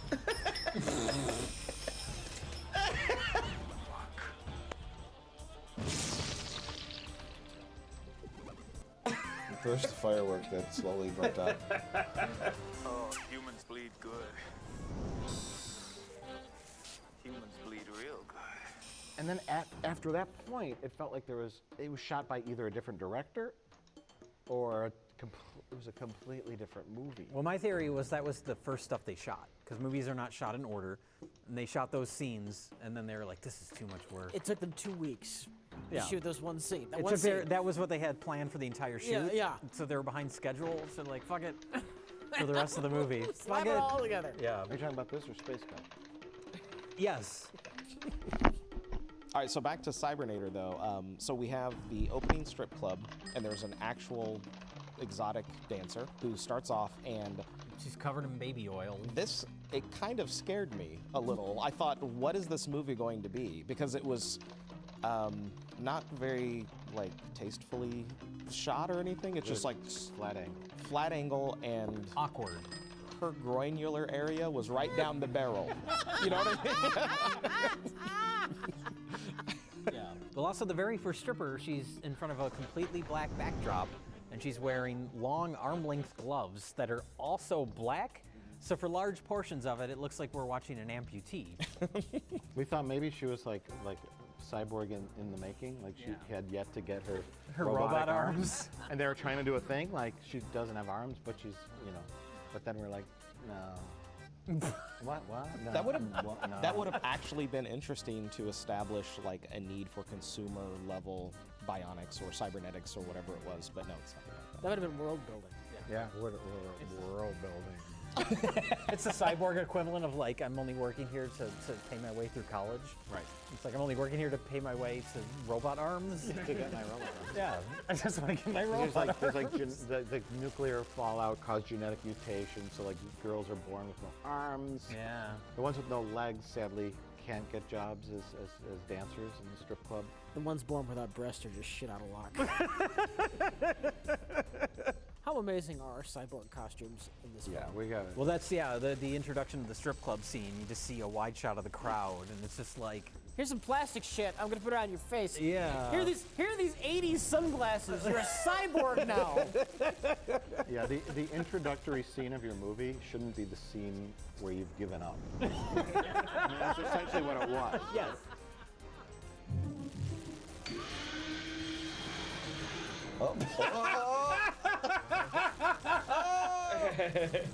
It's like a cosplay guy at a convention just comes along. a lot of cosplayers are way better than this. Oh, yeah, though. way They put better. way more effort Unless into they're their... cosplaying Cybernator. Oh, wouldn't that be great? You see somebody who doesn't look that good, but it's way more sophisticated than that. His story of who he's playing takes a long time. You're playing the tube guy from Cybernator. Oh my God, that's amazing. I worked really hard to get that line of definition in this skull cap. See, the thing I couldn't take my eyes off of was our lead actor's face. Oh, God, I wanted to. He's very much a face actor. Yeah, this guy is just the worst. You want from me? Can't you see that something is very, very wrong? Yes, we can. With my face. With my face. You know I have a disease, and I can't control my face muscles. This was like the first scene they shot, and they said, "Don't do that anymore." He's acting sad. It's like a bad Brando impression or something. Yeah. Possibly the worst we've ever seen. It's like me underwears guy from The Room starred in a movie. Yeah. Well, and it seems you can just tell, like from watching it, that this is like a ego-driven young actor dude, because his hair is like he's got the perfect, just the right amount of strands hanging down. You can tell like that was very important to him. Oh my God! Oh my God, so embarrassing. Is he gonna do the Harrison Ford? Yep. Oh. Except they fucked up the timing of it. Oh God, yeah. The way he cocked Steven that shotgun. Spielberg did it better. I just that matte painting in the beginning. Oh, there was one matte painting. Was Blade Runner level. They quality. spent all their budget. They hired a guy to do a painting, and then he said, "I'm not doing any more paintings." And they dwell on it. They're like, and they zoomed in on and then they zoom out so you can see the brush strokes. Yes. although at that point it's not a matte painting, it's just a painting because it's not technically matted onto anything. They're not incorporating it with live action. It's not a composite image. It's just we're zooming in on a painting. Do you think that painting is hanging in one of the people that worked on the movie? It's hanging in their house now. Do you think it's that painting's in a landfill? "Aw, that wasn't too bad of a painting." I'm not saying it was like the painting was great. Yeah. I'm just saying it's in a landfill. It makes me sad. It's in a garage. It's in a trunk. Okay. With other like film reels. from the It's movie. it's in the trunk of the car that Eyebrows Man lives in. I used to be an actor. You okay? Yeah, they got me, pal. But they didn't get me good. They're too late for your meeting. Oh no, the guy keeps getting shot. we think that his partner is a goner because he's been shot a couple of times, right?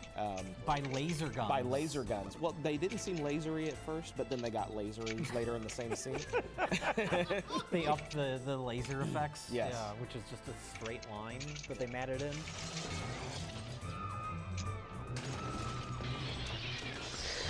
What if you were a giant? What if you were a giant whirlpool demon? And like one adventurer came up to you and kept knocking you down instantly before you could do anything. You get back up and he's like, Stop throwing fish. no. You're like hanging on to consciousness by a thread, and he won't even throw the last fish. And then whenever they start Gotta go catch stumble more across fish. this, the greater plot or the greater plan, which is basically this has to do something with the military. We're gonna go talk to a colonel or general, whatever he was. There's a lot of people they talk yeah. to in the same office. Yeah, the office that they had was very patriotic.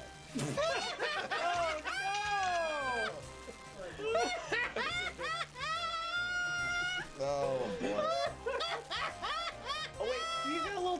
Yeah, is this supposed to be the Colonel's office? Oh, okay. So is it time to talk about the set now? We need to talk about the real star of the film, which is the set design.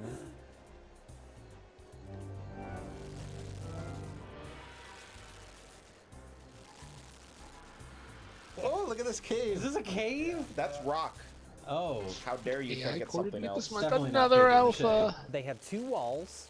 Thank you, with scenes Daveton. featured very prominently. What did Dave do? And they repurposed those walls. many Daveton, times. my There's- planet I don't remember which set- Daveton which produced set has the Alpha Core for when me. you open the door to go I into the see. set.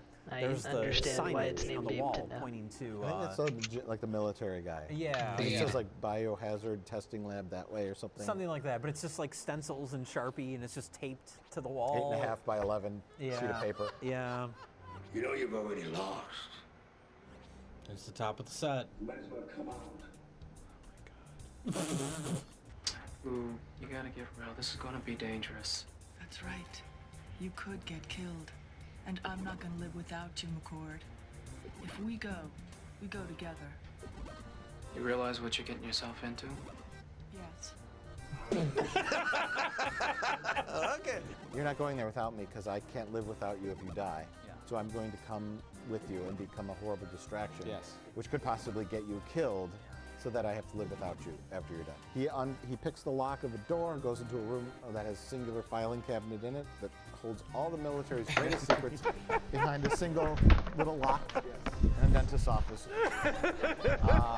But the point of the scene was that he, Can in the I files, heat he my discovers that he is hand in warmer fact between a cyborg. the sheets about No, you die. He had died at some Oh, point yeah? in some kind of operation, military related, I assume. I came back just in Maybe he was time. a cyborg with internal parts. No, you are not dead. terrible Borg parts Nope. or Taco Bell sunglasses. Spray painted silver. So he doesn't have to be embarrassed. So his partner, Detective Yaphet, is the one. Once he died, this put McCord on a line of revenge. Now it's less about solving a case, although that might come about naturally, because he has like a falling out with his police detective. They have that standard scene where it's like, I turn in my badge. I quit. Yeah, I quit. Detective And then- Guy we know from Place. yeah, he seemed familiar. That's the scene where Visually, he's like familiar. sitting on his sitting on Yeah. his desk the whole time for no reason. It's very posy. Both of them are very posy. We got to block this differently than sitting at your desk or Yeah. you sitting here. But we only have 2 walls. But we only have 2 walls. So why don't you sit on your desk? Like, Don't sit too hard or the fake desk will collapse. which will knock the wall down. Yeah. Which will collapse the building we're in. Because we're in an abandoned warehouse. Okay, so then we get to Donald Trump. So the Oh my God, General Donald Trump. yeah. So Donald Trump has I a hadn't plan even, here. He basically wants to send. He wants to. I haven't usurp heard that the cooking military level guy up who's doing noise in a Black Ops long control time. I haven't got a with cookie level in a illegal, billion years. That's wild to military think about, grade actually. cyborgs. So he basically blackmails McCord, keeping his girlfriend Blue as collateral. I want McCord to go kill off these other 2 military cyborgs for me. That way I'll have. I'm speaking as if I'm Donald Trump, of course, but that way I'll have control over this, or I'll be able to usurp the bad guy. And he has the best cyborgs, so he sends in. Yes, he does. He's the best cyborgs. Donald Trump and Dr. So-and-so, who are sitting in Grandma's living room. Before we get to that, can I ask a question? Why is it always Grandma's house? Doesn't anybody have like an uncle that will let them film? We'll film at Uncle George's house. That way, our macho hero's house doesn't have doilies everywhere. Here's my answer. Yeah. In Los Angeles, Uh-huh. when you're like a low-budget filmmaker, Grandma's house is the mansion. Because Grandma's house costs $6.8 million in Los Angeles real estate. Okay. And Mega Millionaire Mansion, which is what they want to use, is way out of their production budget. Okay. So they live in the 1-bedroom or studio apartment, where the bedroom is right by the front door. And there's like a college refrigerator.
and the bathroom is in the living room. That's where the filmmaker lives. Grandma's house is the lavish estate that he wrote in his screenplay. Yeah, these couches were outstanding. Well, that was the best, right after the big climax, which we'll get to the final confrontation of the movie, but we cut from this big end action scene to Donald Trump and his guy just sitting on Grandma's couch. Yeah. That was the best hard cut in a while. Wow! Look at this And a magic. mist effect added in post.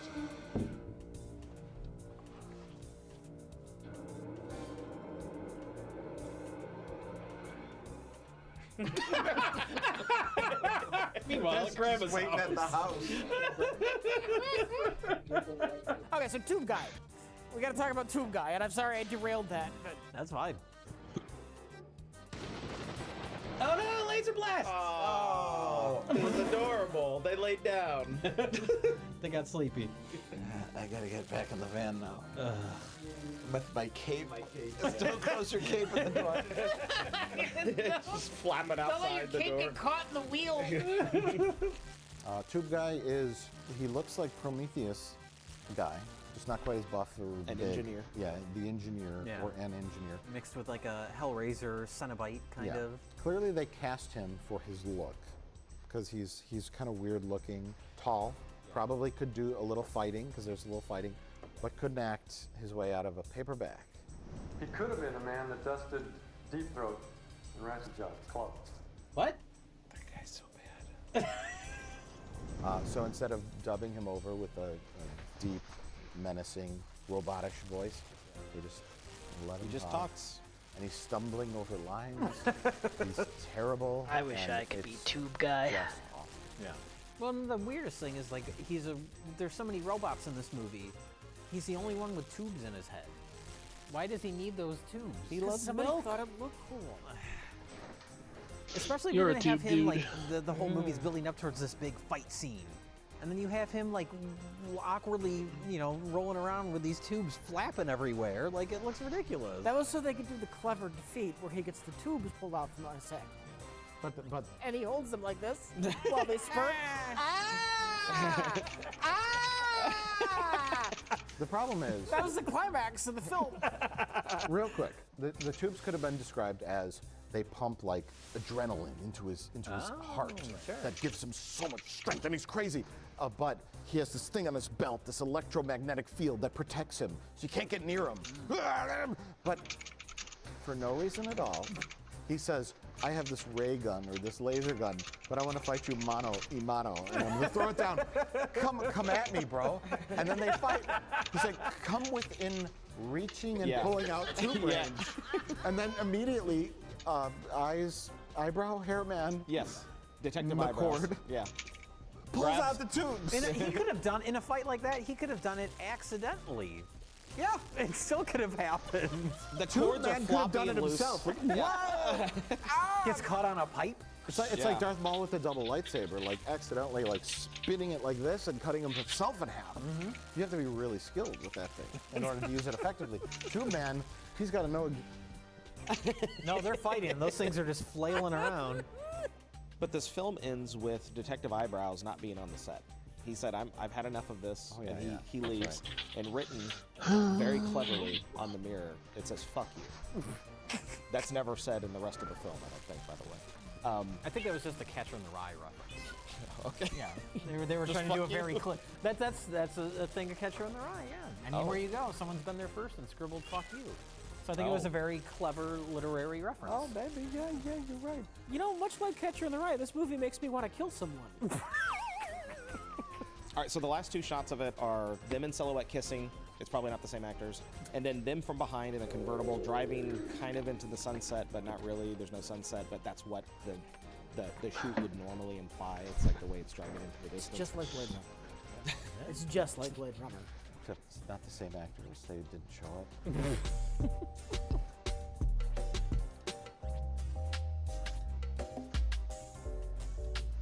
But wow, what a film! What a film! I think the cover is the best part of it. And just for everyone who didn't get the joke, of course it's terrible looking. Like that was, I didn't pick it for Just any to make artistic sure people integrity. before you Yeah. never get work again. Somebody's like, that's what he thinks looks good. I think we've talked enough about Cybernator. What a film! What a time! Yeah, Am I that's right? enough for now at least.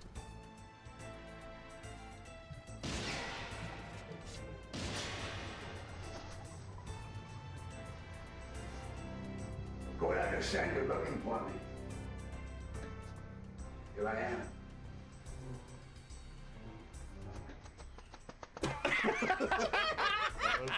Okay.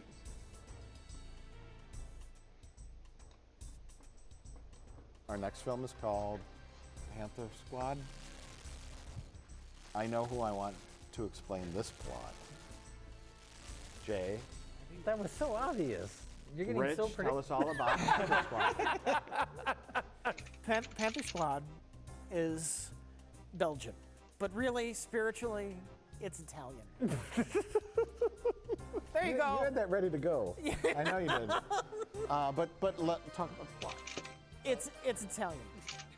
It's like every Italian movie we've ever watched, where it kind of resembles a movie, but things happen and it's just generally confusing. Jay, tell us all about Panther Squad. Well, spiritually, it's Italian. Realistically, it's Belgium. Yeah.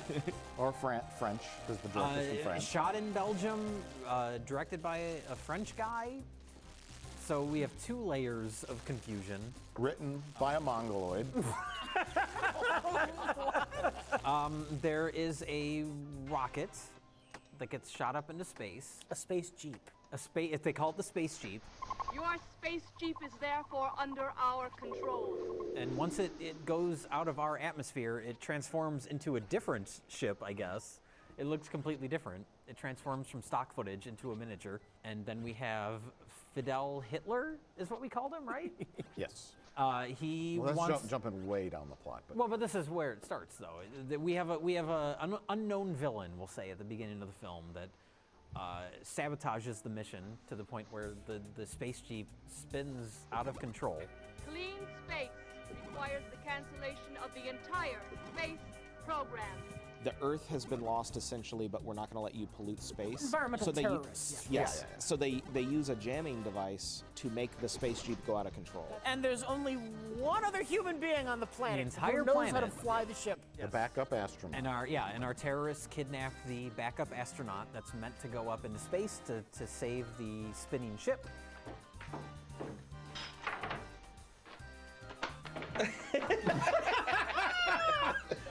I don't want the bread.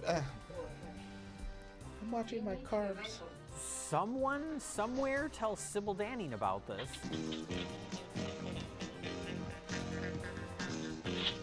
She seems... It's unclear. She comes to him and checks in. Yeah, and she says, I'm It's going Italian. to... But Sybil Danning is dressed like she's in a post-apocalyptic film, and she says, I'm going to rescue the one person that can fly the ship to save the other ship, and I'm going to bring on my group of sexy ladies. They're going to come off the plane, and we're not going to be introduced to any of them. They're just background extras, Like, basically. literally, I don't even know any of the team's names. Yeah, but that's we jokingly called them the Fox Force 5, which is the Quentin Tarantino in Pulp Fiction. That was Uma Thurman's. Her character was on a pilot. It was a show about a team of female secret agents called Fox Force 5. What? Fox Force 5. Fox as in we're a bunch of foxy chicks. Force as in we're a force to be reckoned with. And 5 as in there's 1, 2, 3, 4, 5 of us. And so this group of ladies, led by Sybil Danning, Divide and conquer. You to the bar, and you go get nosy. We've never heard any of their names, right? I've never even gotten a close-up of any of them. You. This is my favorite shot in the movie. Yeah, naturally. Look at that.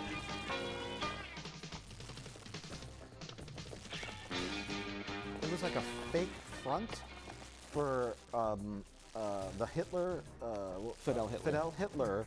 There is nothing and no one to stop me. I will be the Lord and Master of the world.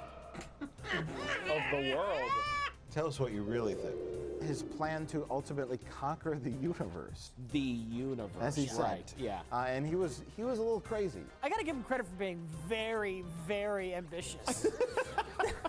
You, my people, you, my faithful companions in arms, you will rule the universe! Well, I don't know what the next step is. I sabotaged this space mission. Something happens. Step 1, sabotage the space mission. Yeah. Step 2, kidnap June. Step 3, question mark. Step 4, profit. Yes. The magnetic barrage originates in our own space center, right here near the palace. From there, we will dominate the world. This is like the opening of The Naked Gun. They really hate space, all space progress. He's thoroughly establishing that the jamming station is on the base. That's the whole point of it. But So it's up to Sybil Danning and her squad, the Panther squad, to stop him, I guess. Yeah, We're why? not introduced I to don't any of these women. None of them even get close-ups at any point. We No, don't isn't- know any of their names. You and you stand watch. The others take the sack. isn't there a part where The fight scenes don't even get close-ups. No, they barely get coverage. They don't get coverage. There's a fight scene. There's a fight scene in this movie where, you know, the Sybil Danning's walking down the street, and of course 3 men just try to rape her. And she gets into a fight. That's your assumption. We don't know what happens. We don't know what happens. She just walks into frame and a fight happens. But during that fight, they have to cut to something. They just cut to a living room where no one's in it. An empty living room.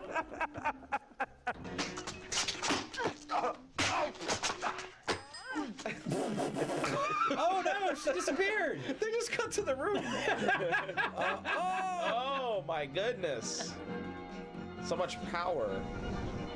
Do it. Taking too long.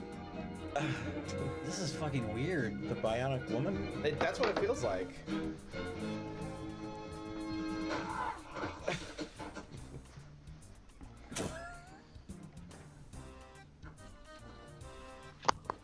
Early on in a bar, there's an informant that says something about a boat before he dies. The boat. Lord Byron.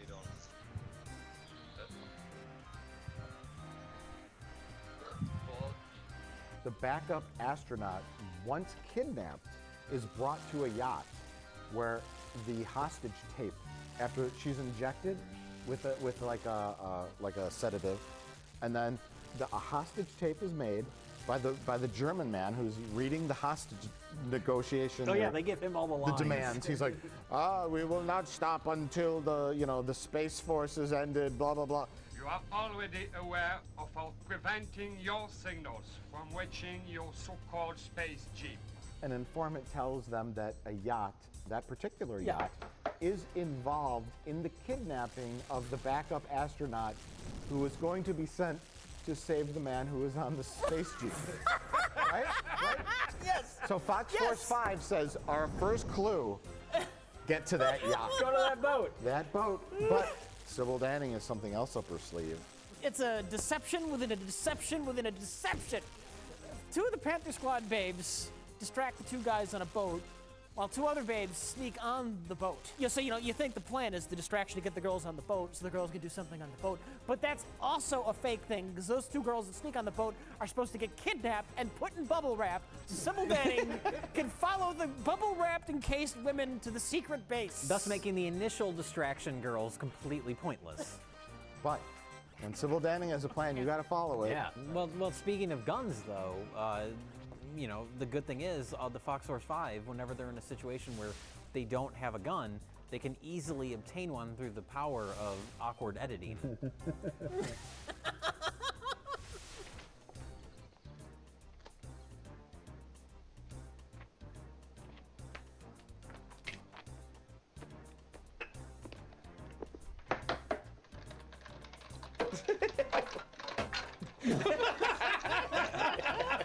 Nice job, lady. I wanted her to have more of a commanding role, and I wanted her to be more. I mean, there had to be some sort of a squad, I guess. But if she had basically You're watching a movie from the early 80s. That was never going to happen. Well, it's very telling when we're introduced to the Panther Squad, and the very first thing they do is just strip down and go swimming, like immediately. Yeah. There is literally a man in space spinning around, holding on for dear life, and they get to whatever country they're in. I don't know, Belgium. Belgium, I think. And she's like, well, we'll look for the backup astronaut tomorrow. Today, ladies, it's time to party. And they get to their location, they just drop their bags and start swimming. Yeah, right there. The astronaut is probably being held on a boat around the harbor. We'll hit first thing in the morning. Today, just relax and welcome to sunny Guazora. Oh, there was a UN guy who was delivering all of his lines like this. Oh. On the box with the sheet over it? Yeah. Yeah. There was a podium? The President of NU, the new organization of nations, is about to announce an event of the utmost importance. Citizens of the world. You didn't have a podium. It's a box. The cloth over it. New organization of nations. But do you feel like this was made, or do you presume that this is made before The Howling 2? It looks like she is older, but I think it's right around the same time. Because like Howling 2, not that it was a great film, but it has much better production value, and here she looks like she's an older person, like it's old, she's older in this film, but this looks like it. Are you saying it should have been called Cougar Squad? Can't tame this beast. Oh, hey, Arkansas. Were you giving the detective eyebrows performance? That's what I You can't tame this beast. Let me read Zarkinzo's messages. He was recent.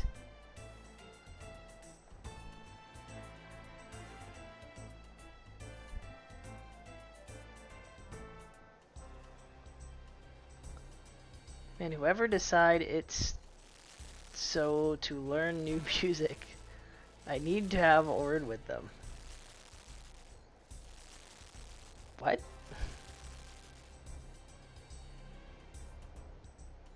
Oh, he's learning, I see, he's learning some sort of instrument.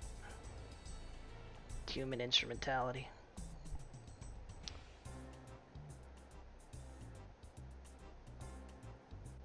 I think Zarkan's already left.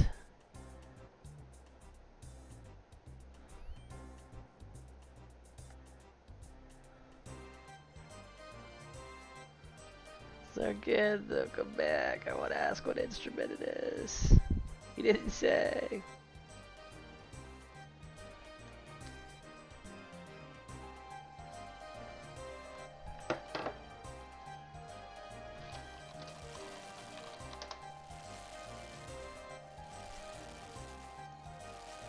I'm so upset about my partner. Oh, I'm so upset about my partner. Me underwears. Me underwears. Then I'm checking off me underwears. I wanted to see a lot more of her, and I mean that in a screen time type of way, not in the outfit sort of way. Yeah. This might have been like a vacation shoot. Oh, sure. What? What? There's some beaches around, and some old villages. It's really pretty. And, We're gonna film by some yachts, right? Yeah, okay. We've got 4 vehicles. They all look the same. You won't be able to tell who's doing what. 40% of the movie is her looking through binoculars. That's like inserted in multiple scenes. Oh God, the binoculars! I forgot about the binoculars. Paper Remember binoculars. Yeah, the paper binoculars. cutout? Yeah, they can't hold it steady. I wasn't implying that Sybil Danning used cocaine in the 80s. You're just implying that everybody used cocaine in the 80s. I was implying that everybody is. Yeah, I'll do that role. Yachts, sunshine, Mediterranean, sunbathing. I'll bring my own wardrobe. Coke.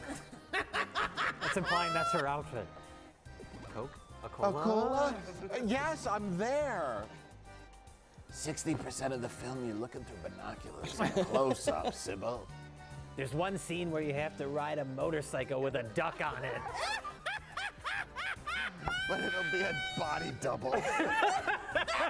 Oh, it's Arkansas here. Do I have to have sex with anyone? An No. isometric grid tuned in fourths? What in the world? Bass guitar, but 8 strings.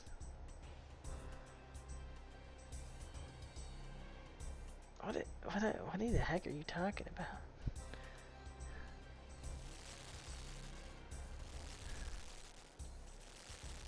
Linstrument? This is the fakest thing I've ever heard in my life. I'm gonna have to Google this in a second. First I gotta catch this fish. You may not catch that fish. What's happening? Oh, because Arkansas spam in the chat. That's what's happening. All the spam. Instrument. Oh, it's a. I see. It's like a touch MIDI device. I see. You know they still make. You still make. Yeah. Blah, blah.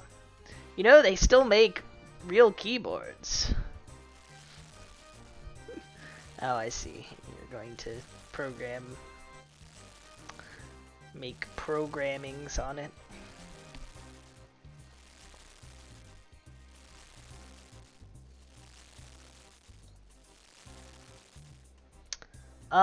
They do take up some space, yeah.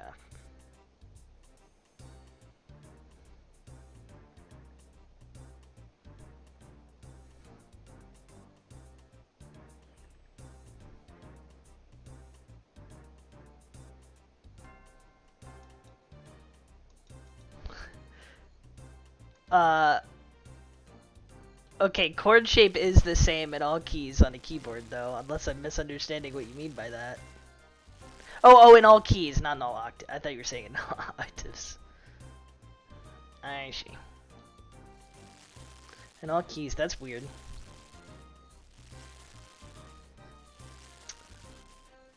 That's weird.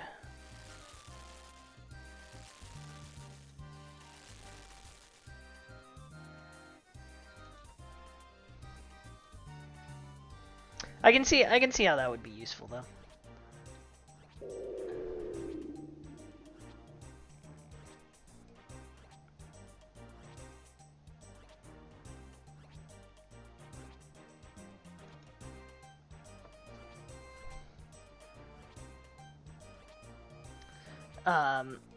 The thing I was thinking of with that though, it almost I always thought, like, my brother learned guitar, and he did learn how to read music, but he had friends who learned guitar, and all they could read was tabs, and that always seemed like, I mean, like, they could play a lot of stuff, but it always seemed like a really superficial way to learn an instrument to me. I'm not saying that's the only way to learn this thing you're talking about,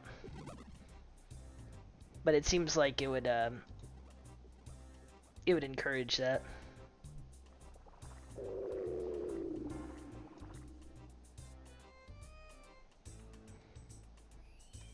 Like, just learn the shape of this piece's chords. That's all you'll need.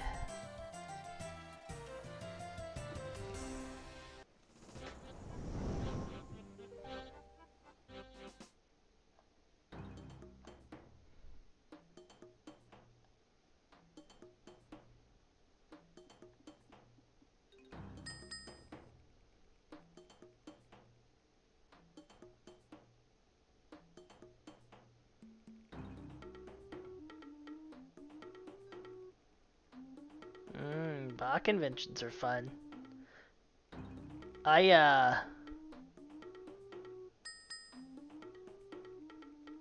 It seems like an ambitious place to start, but I guess if you probably already have a lot of backgrounds, so probably won't be too bad.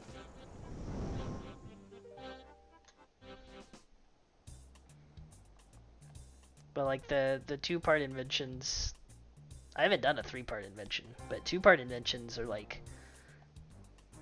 I can't remember who I was talking to the other day about this. Maybe it was a coworker, but like, piano feels like it has almost like internal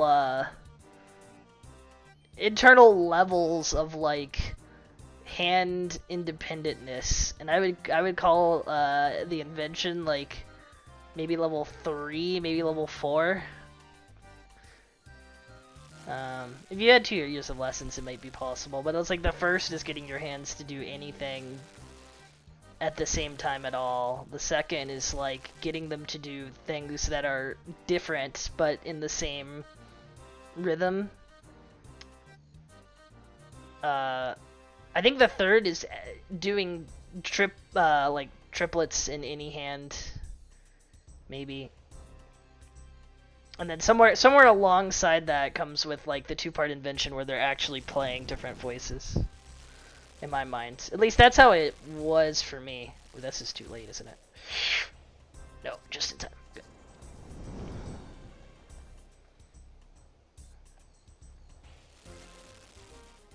And then what were the next levels that like I feel like I experienced? I think the next one was getting used to leaving the keys for extended periods, so pieces with large jumps regularly, not just like, you know, one across the whole piece or something. And then the next, which is what I am doing now, is like 2 against 3, which is like a whole nother, like each stage is like you're just completely lost the first time you try to do it.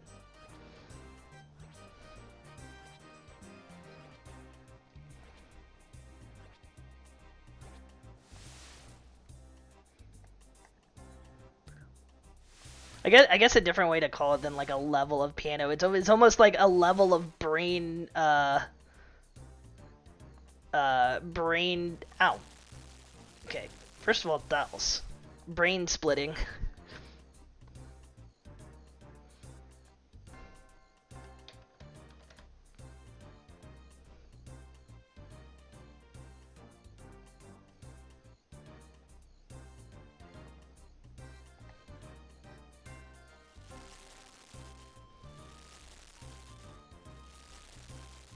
Yeah, drums would definitely help with that.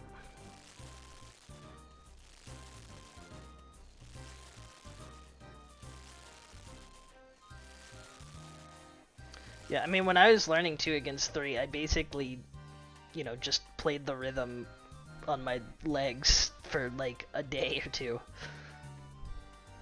And then I played it with like, it doesn't make any sense in terms of how it sounds, but then I just played it with like a scale.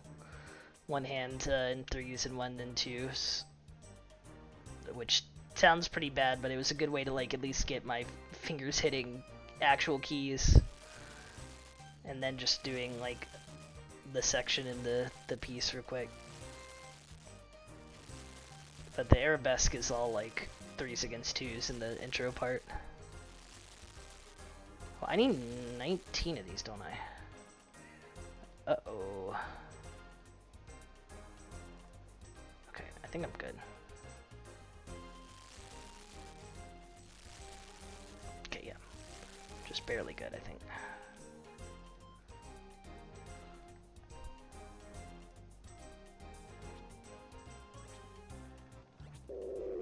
Whew.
Dot an 8th note shortcut.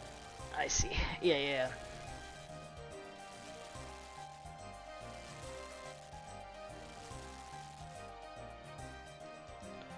Okay, I just need to harpoon 1 fish. Please, just like, give me a fish. Thank you.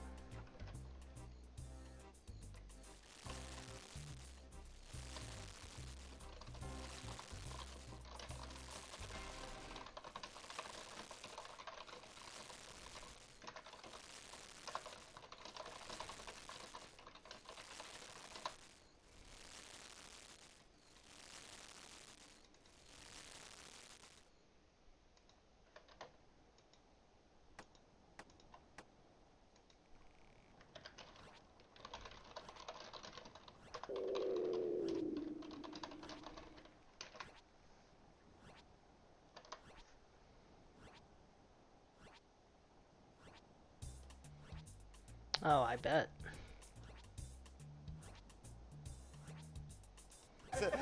Except for the producer, the executive producer, the screenwriter, the Foley artist, the production assistant, and the best boy. We call him the best boy because he's in charge of the power. He's really bad at sex. And he's a man.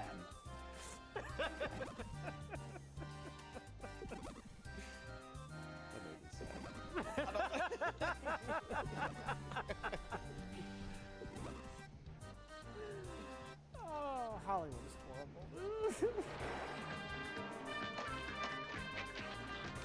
I have not gotten the Pharaoh's Scepter. This is the RuneScape hole I'm in. I didn't get the scepter, but I ran out of food to keep doing runs, so I wanted to do Temporingross because it's really easy to get a bunch of food from this. But then I looked up the rewards, and if I wait to claim my rewards until I hit 76 fishing, I'll get a lot better food from each reward, like cash-in lotto. So now I try to get 76 fishing before I cash in the rewards to get the food, to go get the Pharaoh's Scepter, to change my spellbook a little bit easier, because I promised I would be able to change my spellbook a little bit easier before I changed it one more time. And my Slayer task is one that I want to do with the other spellbook. So I'm spending 12 plus hours to save 5 minutes. This is worth it. It's all worth it.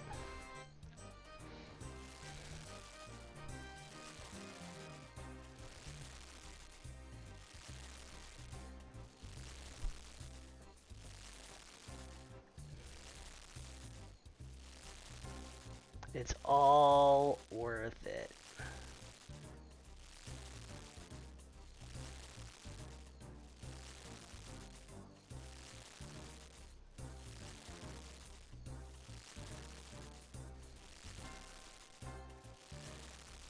Because look, no one can take this fishing XP away from me.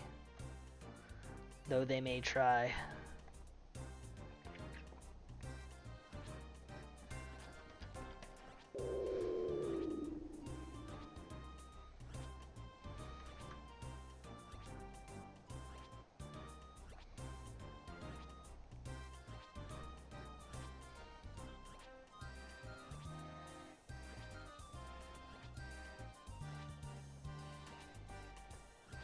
Truly a RuneScape moment.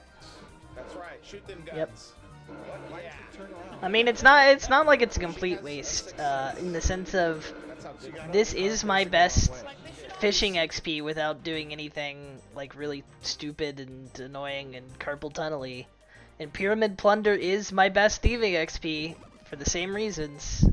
So it's like, it's a waste of time, but also if I ever wanted them to have levels, I would have to do it anyway.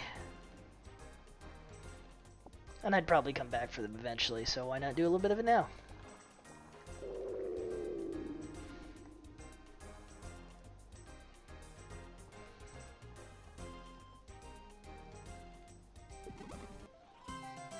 Also, yes, I am fishing with my bare hand. Why do you ask? That's just how one fishes. Because I'm that hardcore.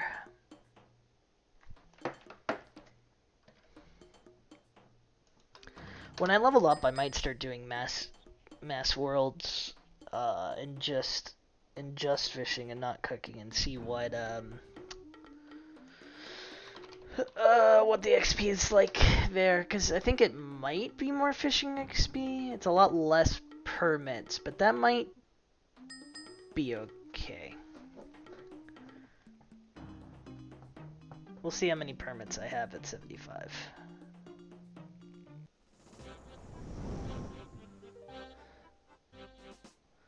Because I really would like the fish barrel at least, if I don't luck and get the harpoon.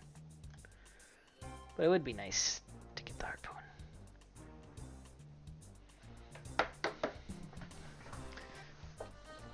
No, the equally good thieving XP is worse than pickpocketing the same guy for 30 hours. It's blackjacking a guy for 30 hours, which is like pickpocketing with extra clicks between each pickpocket.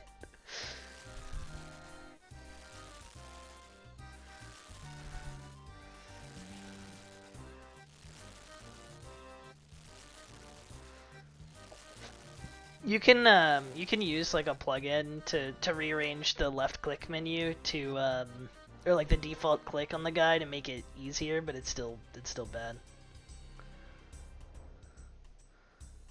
I did it for a few levels because it is really fast, and at one point I just like I needed a couple levels. But yeah, I wouldn't do it again. Yeah, I mean, one click has to be one action. It's kind of like Poe rules. Feel the weight of putting your hands into the fishbowl. Yeah. Well, they've added a lot. For most things, they've added like a make X or a do X times, you know, sort of thing. For not for like pickpocketing and stuff, but like crafting and whatever, like or cooking as well. Those didn't exist in the base game though.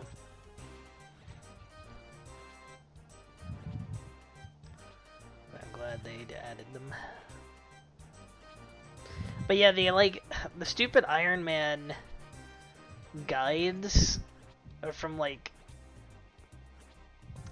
I guess it's like the most time efficient whatevers, but they are all like, go start your account by blackjacking to 99 thieving immediately, and it's like, I would have quit the dang game. Okay, I'm in trouble here in terms of catching fish. That's a lot of fires.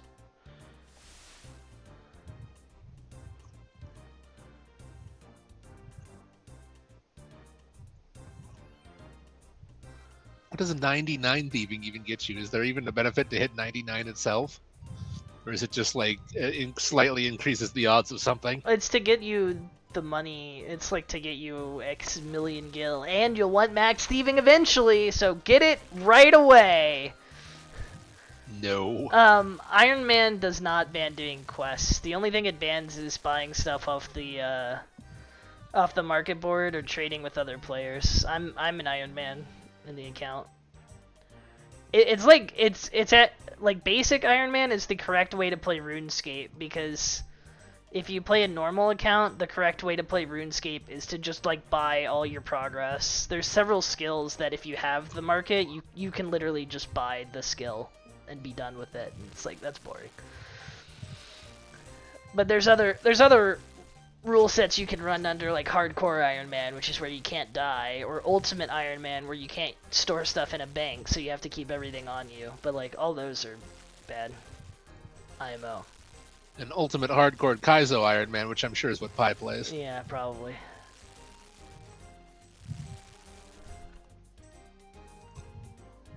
Okay, I finished in time. That was wild.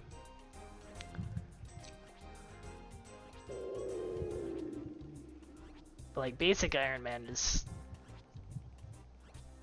the good rule set IMO.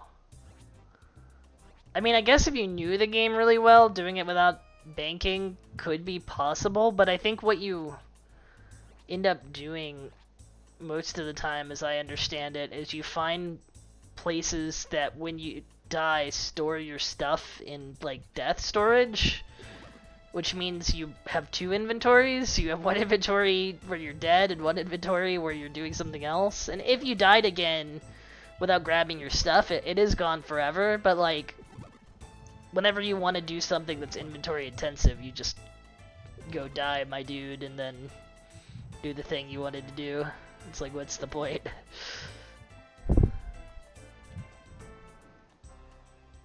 We were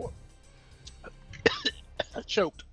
We were watching them a week or two ago because he was playing Mafia again. That was not a week or two ago. That was like a month ago now. Was it a month ago now? It hasn't been. It's been at least 2 weeks. Speaking of RuneScape, oh, 05 RS Ultimate Iron Man Challenge. Death 0. Current task thieving 50. He is not. He is not Blackjack. Inefficient. Yeah, we did unofficial back in the day. The heck? Oh, I just clicked that. What an inefficient bastard. He's doing these chests. I'm off some limb. Oh, I think probably to get nature runes.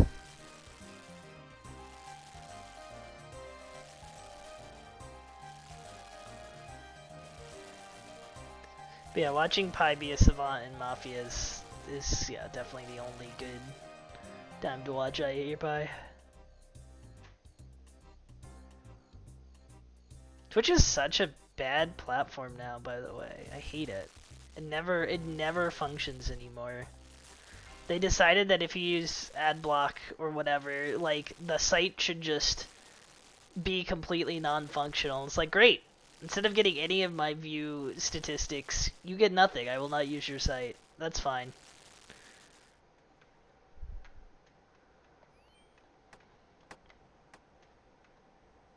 As fine as all these fires back here.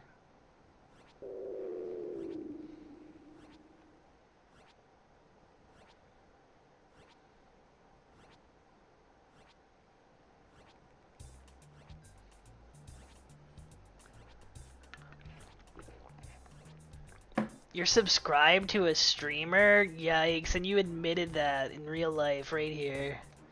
Probably Corone Chan. Yeah, is it a VTuber?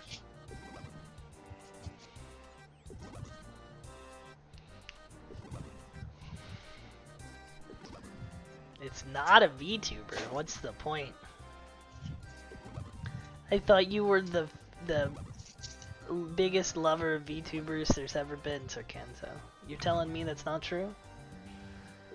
I don't even know who you are anymore! The guy who runs the Castlevania randomizer tournaments. Yeah, something incredibly niche. That is also believable from Zorkanzo. That is believable.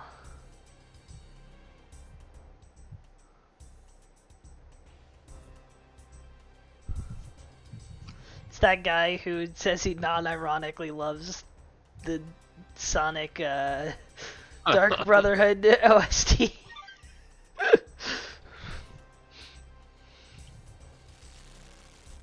Soden Rando is cool.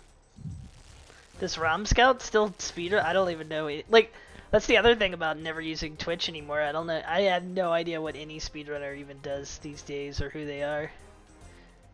I don't know why everybody's still on Twitch. I mean, it's because YouTube's discoverability is bad, but I feel like if it works for VTubers, it should work for them. People are on Twitch the same reason people are on Twitter. What's Twitter? X? Sorry, X, yes.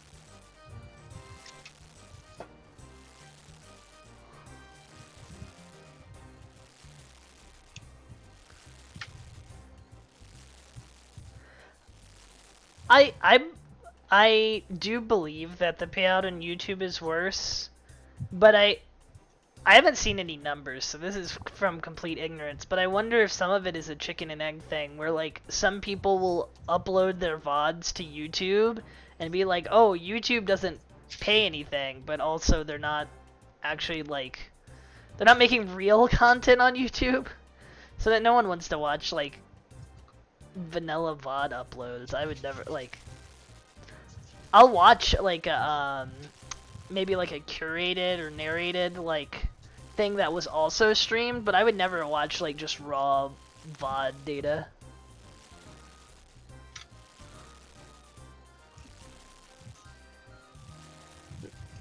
Not like, I don't even think I would watch like highlights. Those dots are because Zorkanzo watches your raw VOD data, clearly. That's the cringest thing I ever heard.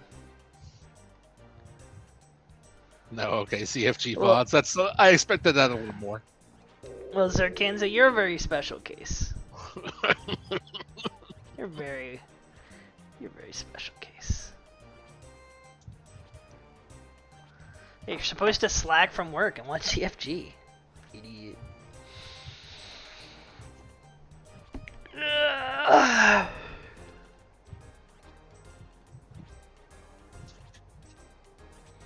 Look, Sarkan, so you're telling me you're not keeping up with all the new English VTubers? You're not subbed to each one of them? Because Ivan is. Yeah, I am. So I love them. Can I name them?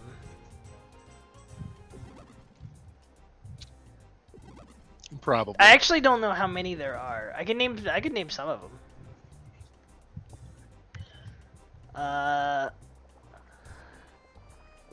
There's the dogs. Fuwawa and Mokoko, I think.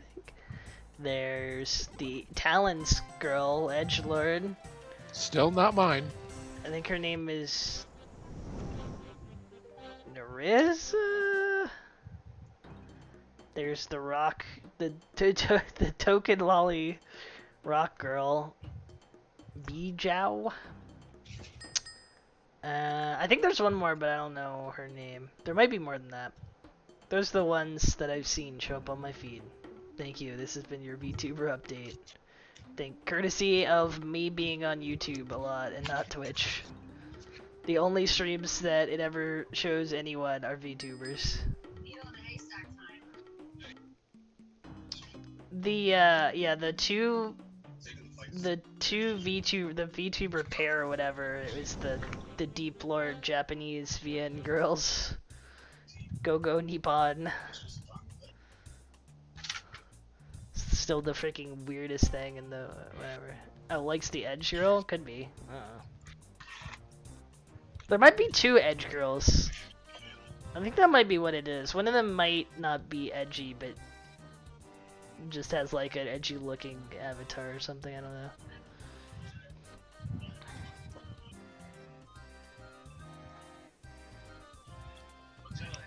Maybe you're edgy looking.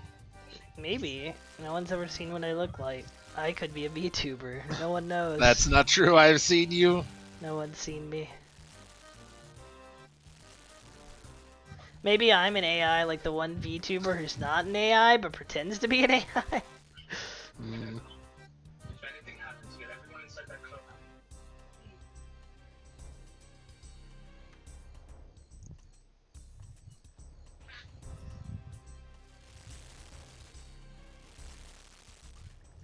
What up, Rito? Here, Francis. Follow me here? You can't put a VTuber on a hoverboard. I think you probably could.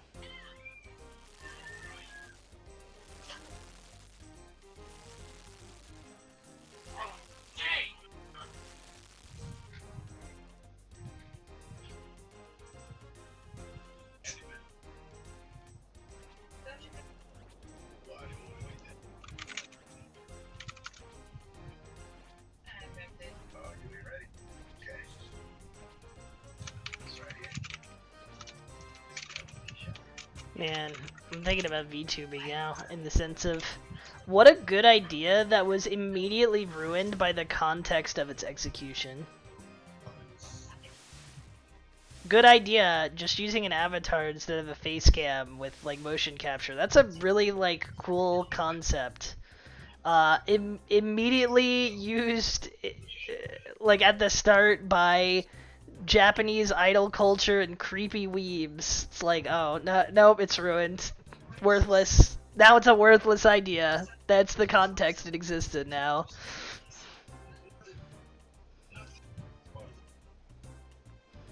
So Kansas found your secret identity.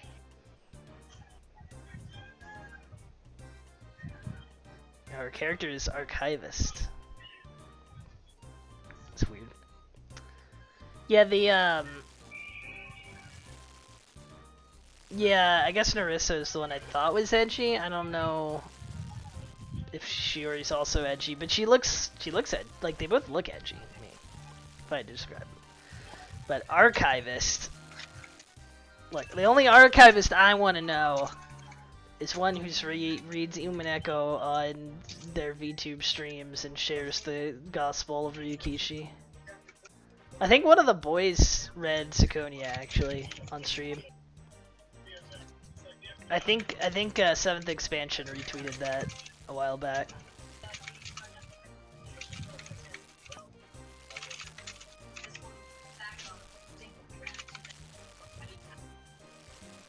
It's like, maybe that'll inspire him to make Chapter 2 sometime and add VTubers to it, and then I'll die in real life.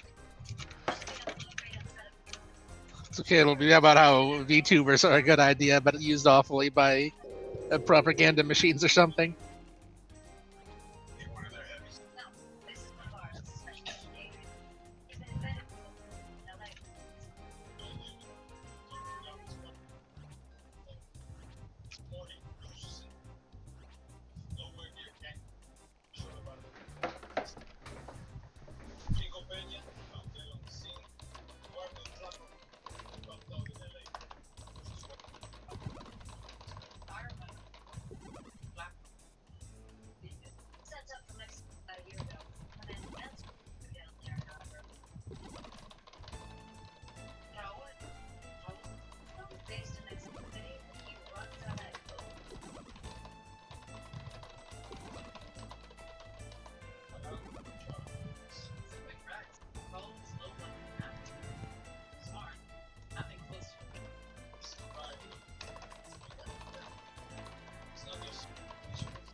VTubing is having an underground revolution where it's being used for not ultra capitalism.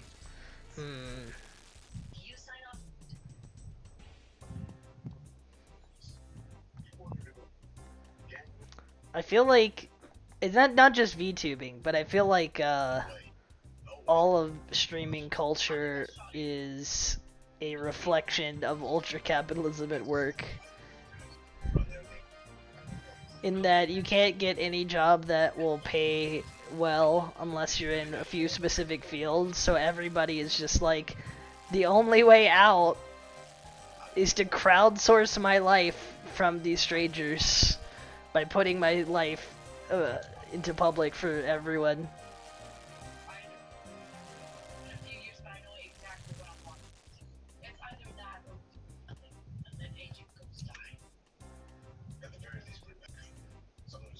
But yeah, I mean, I would do the same if I had an avatar. I would use it probably. But I'm not gonna pay $1,000 for VTuber.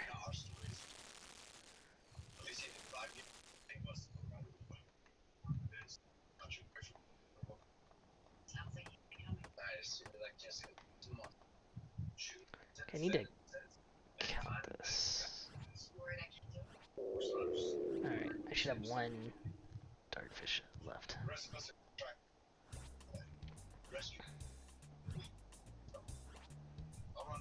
Yeah, but I think I don't know. Maybe I'm wrong. Maybe this is too cynical, but I feel like almost everybody who streams wants to be popular, or wants to be big, and like ideally they would make it their full-time job.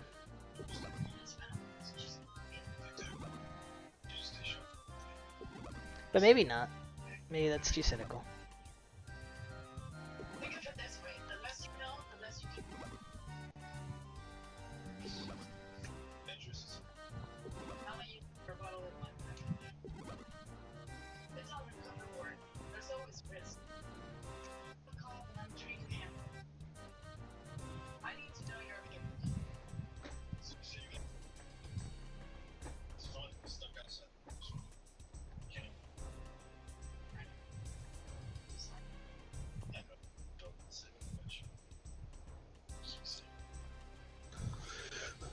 But yeah, I recognize that this is 100% old man yells at clouds or things he doesn't understand. But I worry that it's not, and I hope that it is, because like I just think the reliance and importance put on like streamers and influencers is frightening to me. Because it seems like I already hate celebrity culture, but it seems like celebrity culture, I don't know what the right adjective is, but it's like celebrity culture multiplied, maybe. Of like, you could be the celebrity. And it's not just like a handful of weirdos who want to be the celebrity. It's like, no, anyone could be a celebrity.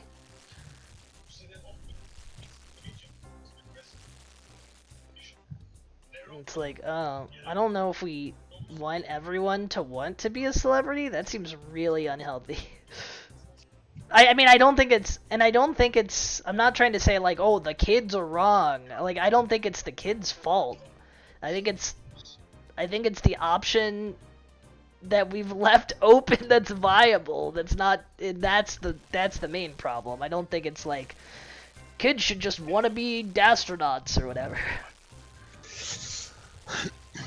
That's more like, oh, we've made the world a hellscape that... The kids are wrong. We've made the world a hellscape that streaming and being a minor celebrity seems like it's the best and actually viable option for people. Uh-oh.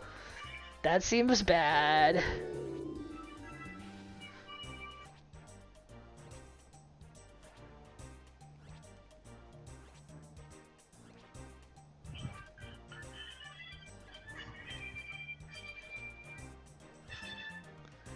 It's like, sorry kid, that you know, that actual life skill that you think is fun to do, like, or interesting to do and probably is useful to someone, has no value to modern capitalist society. Go become a streamer instead. The jobs are programmer, streamer, or tradesman. Pick your option. I mean, that's not true. There's other jobs that pay perfectly well and whatever, but those are also, like, a lot of them require a lot of higher education, and college is screwed, and we've made college unattainable for a lot of people. It's like, oh no, I don't know. I don't know what we've done. Nihilism.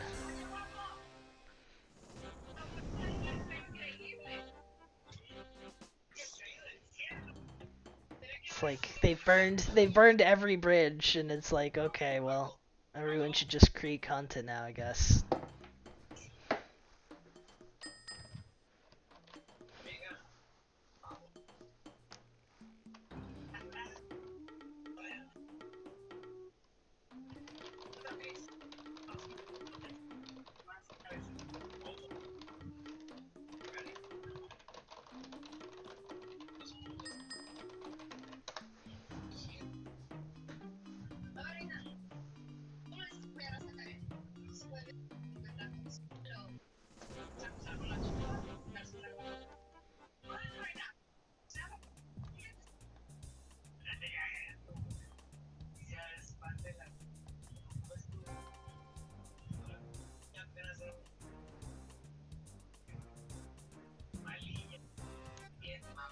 Yeah, I would put a few asterisks on it, but I also, like, I don't have a problem with there being full-time streamers either.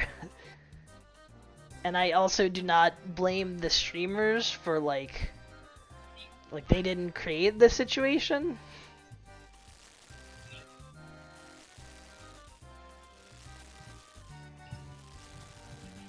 Now, some of them I think are, like, really disgusting in different ways, but that's more individual.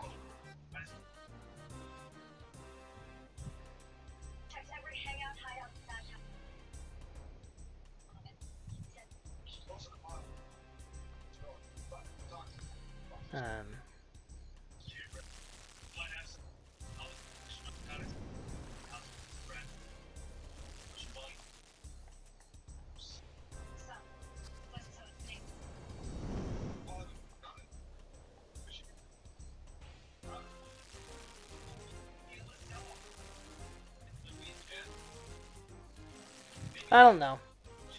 I don't know. I don't even know how I like.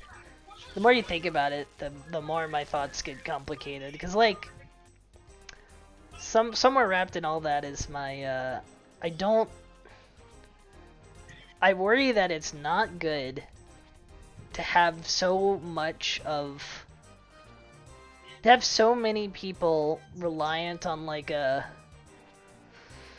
content creation model or like the supporting model of like subs and Patreon sort of thing.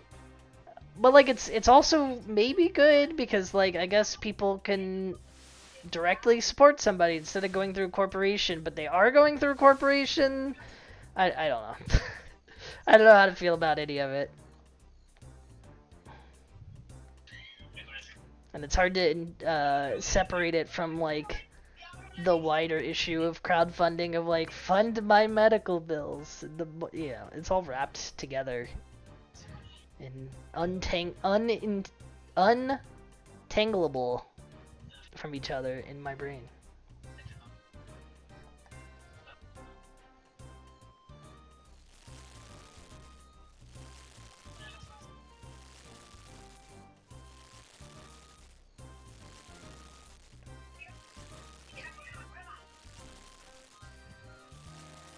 Yeah, I mean, like, I think supporting people on Patreon seems less bad than, you know, somebody feeling like they have to make a Kickstarter every year or something.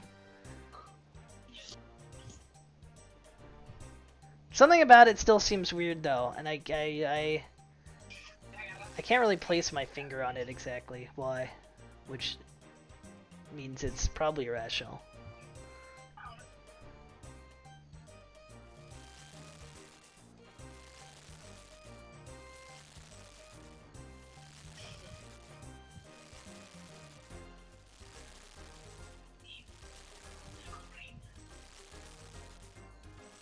Maybe it's because in my mind, like,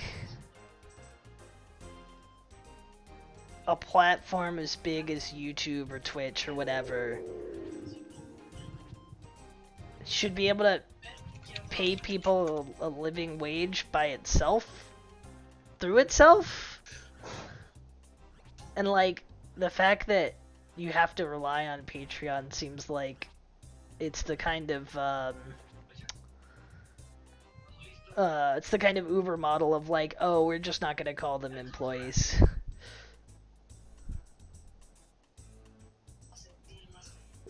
Yeah, I mean, UBI seems like such a no-brainer option, honestly, at this point. I also don't see how, like, a lot of these tech bros, or, you know, even Republicans or whatever, they think the AI apocalypse is nigh, but UBI doesn't come up in relation to it, of like, it's the only way.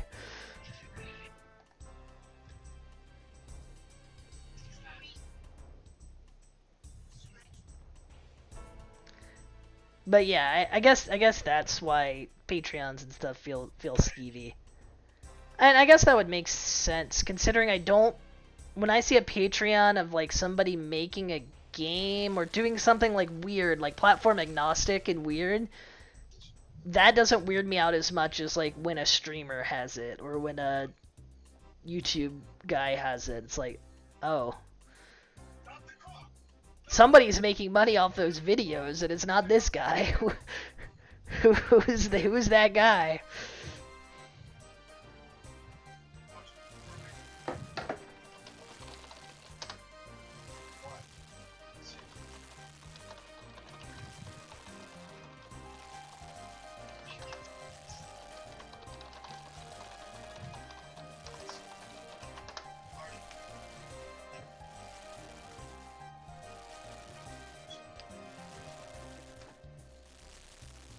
Yeah, YouTube's copyright system is a joke.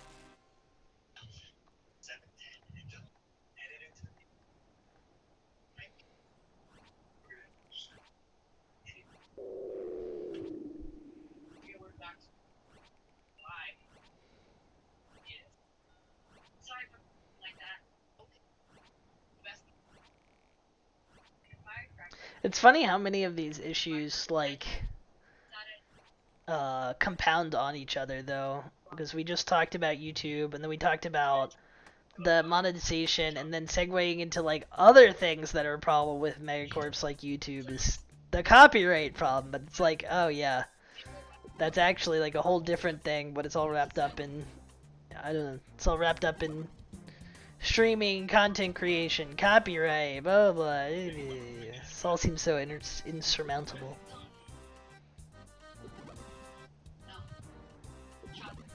I just hope they don't come for my Jerb before I can get enough money to semi-retire.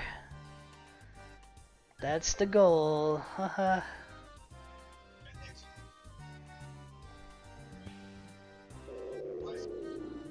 What the heck? Oh, I dumped one extra fish. God dang it. I'm a moron.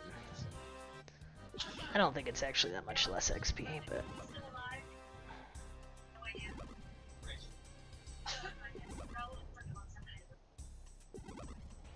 I forgot I had extra fish.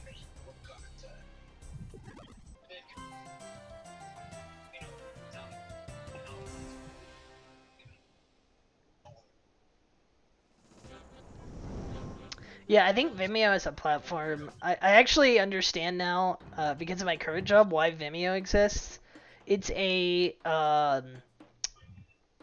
corporate white labelable version of YouTube for a company's content. Instead of like trying to host and manage videos yourself on your own CDN, you can just white label Vimeo with a really customizable player experience. That's why Vimeo makes any money from anyone.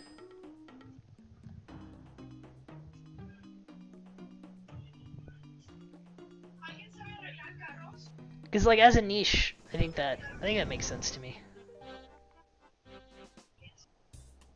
Because like YouTube is definitely not that platform.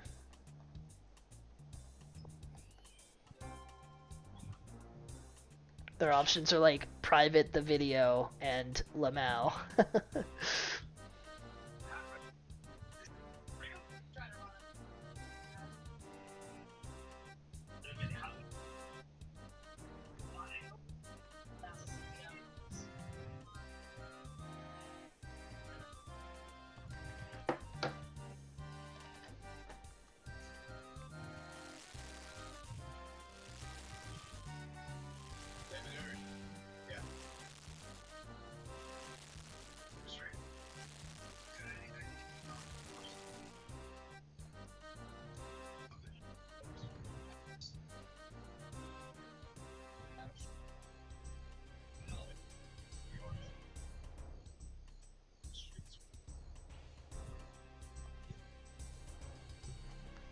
Yeah, that's all I've ever watched on there either.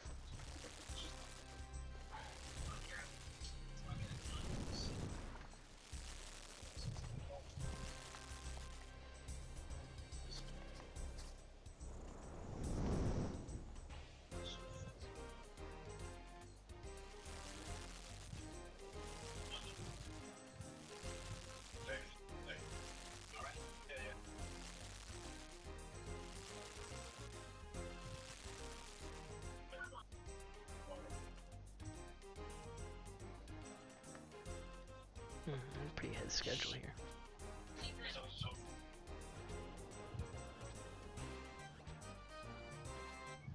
Meatball storm cloud. I want to eat the meatball storm cloud.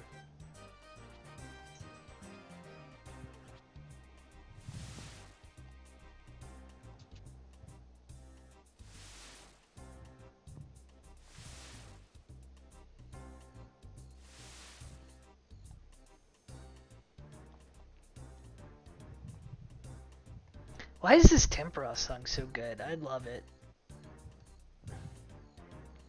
It has not gotten annoying for me yet.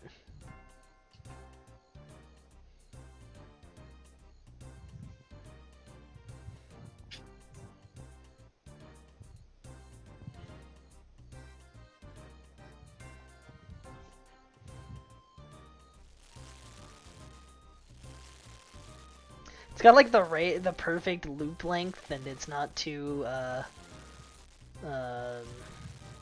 doesn't stick out too much. It's just like it's got the perfect tone for the fishing that's happening.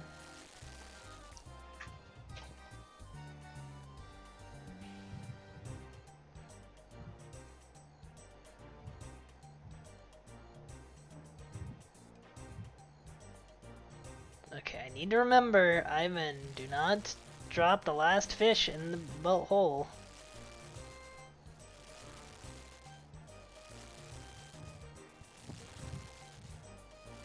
I'll leave it uncooked. That'll be how I remember. Remember, Simba.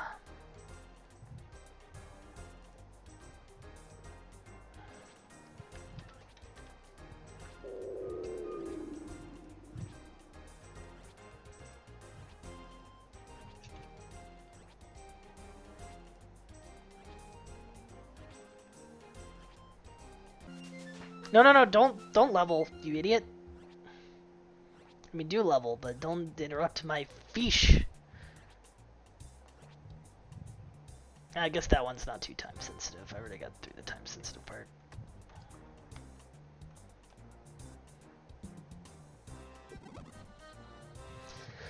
$75 fishing yen. It's probably 2 more hours of Temporingross. Unless I want to try the Mass Worlds. Mass Worlds fishing only, which may or may not be faster.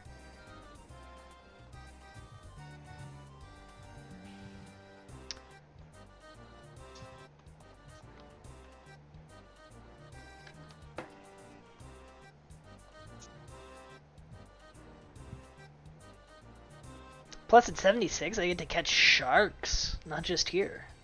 Or not here, but anywhere. They're just giving these sharks away. Who doesn't want to catch sharks? Bet Talon doesn't want to catch sharks. He's scared of them.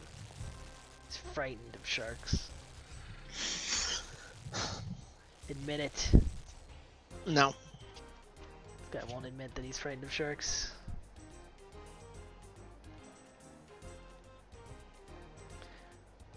Alright, Talon, if I end up with like 400 permits, will I get my 1 out of 400 fish barrel drop?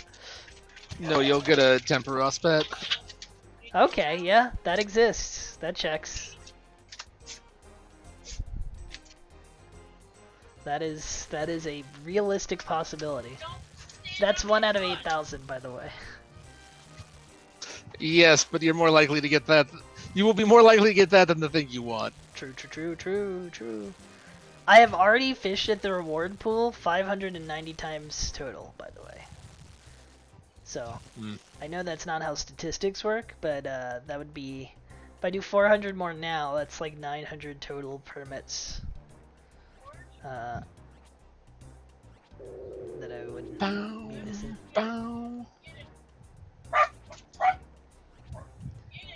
It'd be funny if I got the Tome of Water, not the Tome of Fire.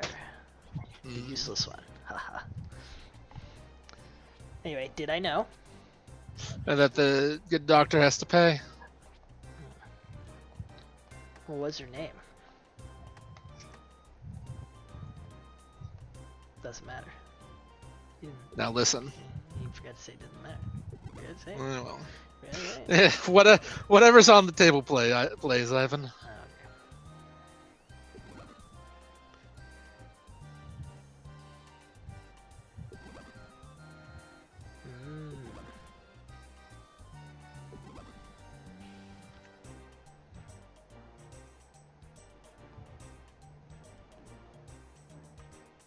That boy has a lot of essence.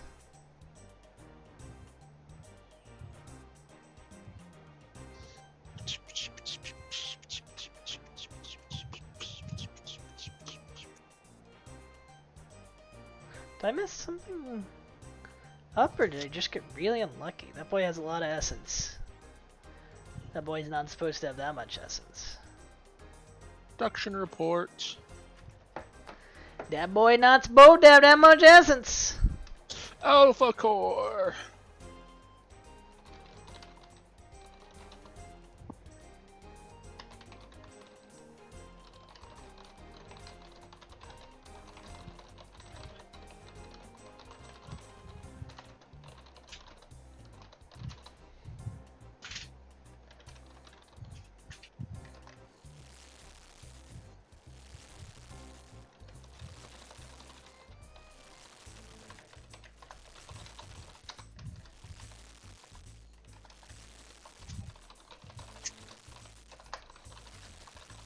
Ooh, colony size 6.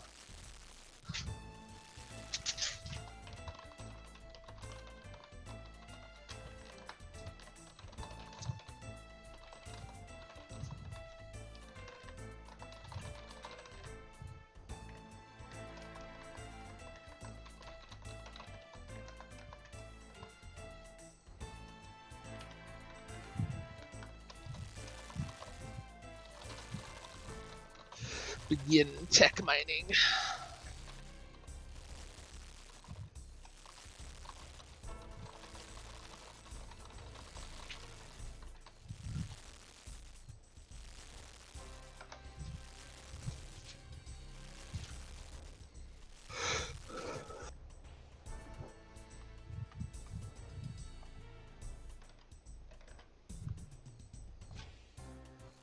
Water. They're in a terrible defensive position. Back to unmuting red letter. Well, let's talk about You were muting it before? Yeah, we're having a conversation. The Panther Squad leader. Wouldn't you just pause it though? Weapon Yes, only to be used once that's what I meant. For some reason, per the request of Mustache. That's what I meant. It's only when there's no other options available. When all options are lost, then you can use a secret gun. What happens with the secret gun? It is straight out of Tron. It's straight out of Tron. It still frames the image, so that there's no motion, no movement, and then a beam slowly emerges that's been drawn on the frame, and then it engulfs in an outline the Jeep, and I guess Fidel Hitler, and all of his cohorts. And they I don't know why this is a last resort weapon. It should be a first resort weapon. Only to be used in case of emergency. A last resort. Oh, super gun.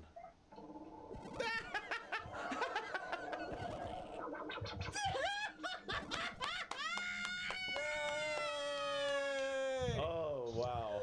Oh, I hope Jane wasn't still on the Jeep. Temporingross has gathered too much energy. Shut up, first mate Derry. I've already planned for it. I'm in 5 parallel dimensions ahead of Temporingross. He's dead again. We have to stop this guy. Boom, done. No problem. Well, real quick, the big threat of the movie, which is disabling the space, jamming station. Oh, that's okay. The professor already did that. Some random professor who we were introduced at the board meeting with Fidel Hitler goes and disables. Tom, what if you were Fidel Hitler? The whole point of what they were trying to do. What? Fidel Hitler. It's the villain of the Panther Squad movie. Cohorts with a laser gun. Well, we think she assassinates them. She might have sent them to. I would probably dance. We never see them. We never. And see then you them could tell me to rescue, stop dancing. the backup pilot. We Weep, never see whoop. that. We just cut the footage of the rocket taking off. Piloted by the June. She got in. So we're presuming that June went and saved the pilot spinning in the. Or presume that. That's Just the to see a rocket presumption. take off. Yeah, because there is the guy who's standing at the But podium. we don't see her again, and we don't see the rocket that's been spinning the whole movie saved. And all is well. And why she didn't use that gun earlier? Maybe it only takes one charge. It takes like 6 years to charge it. And, You have to make sure that you're using it correctly. Really sure that you use it properly, because it's not multi-use. It's not like constantly using it. One shot. And she should have really aimed it at the whole space lab. Yeah. She got Fidel Hitler. stopped his tyrannical quest for power. It stopped him from ruling the universe. What if she like missed and like hit the ground and it just vaporized the whole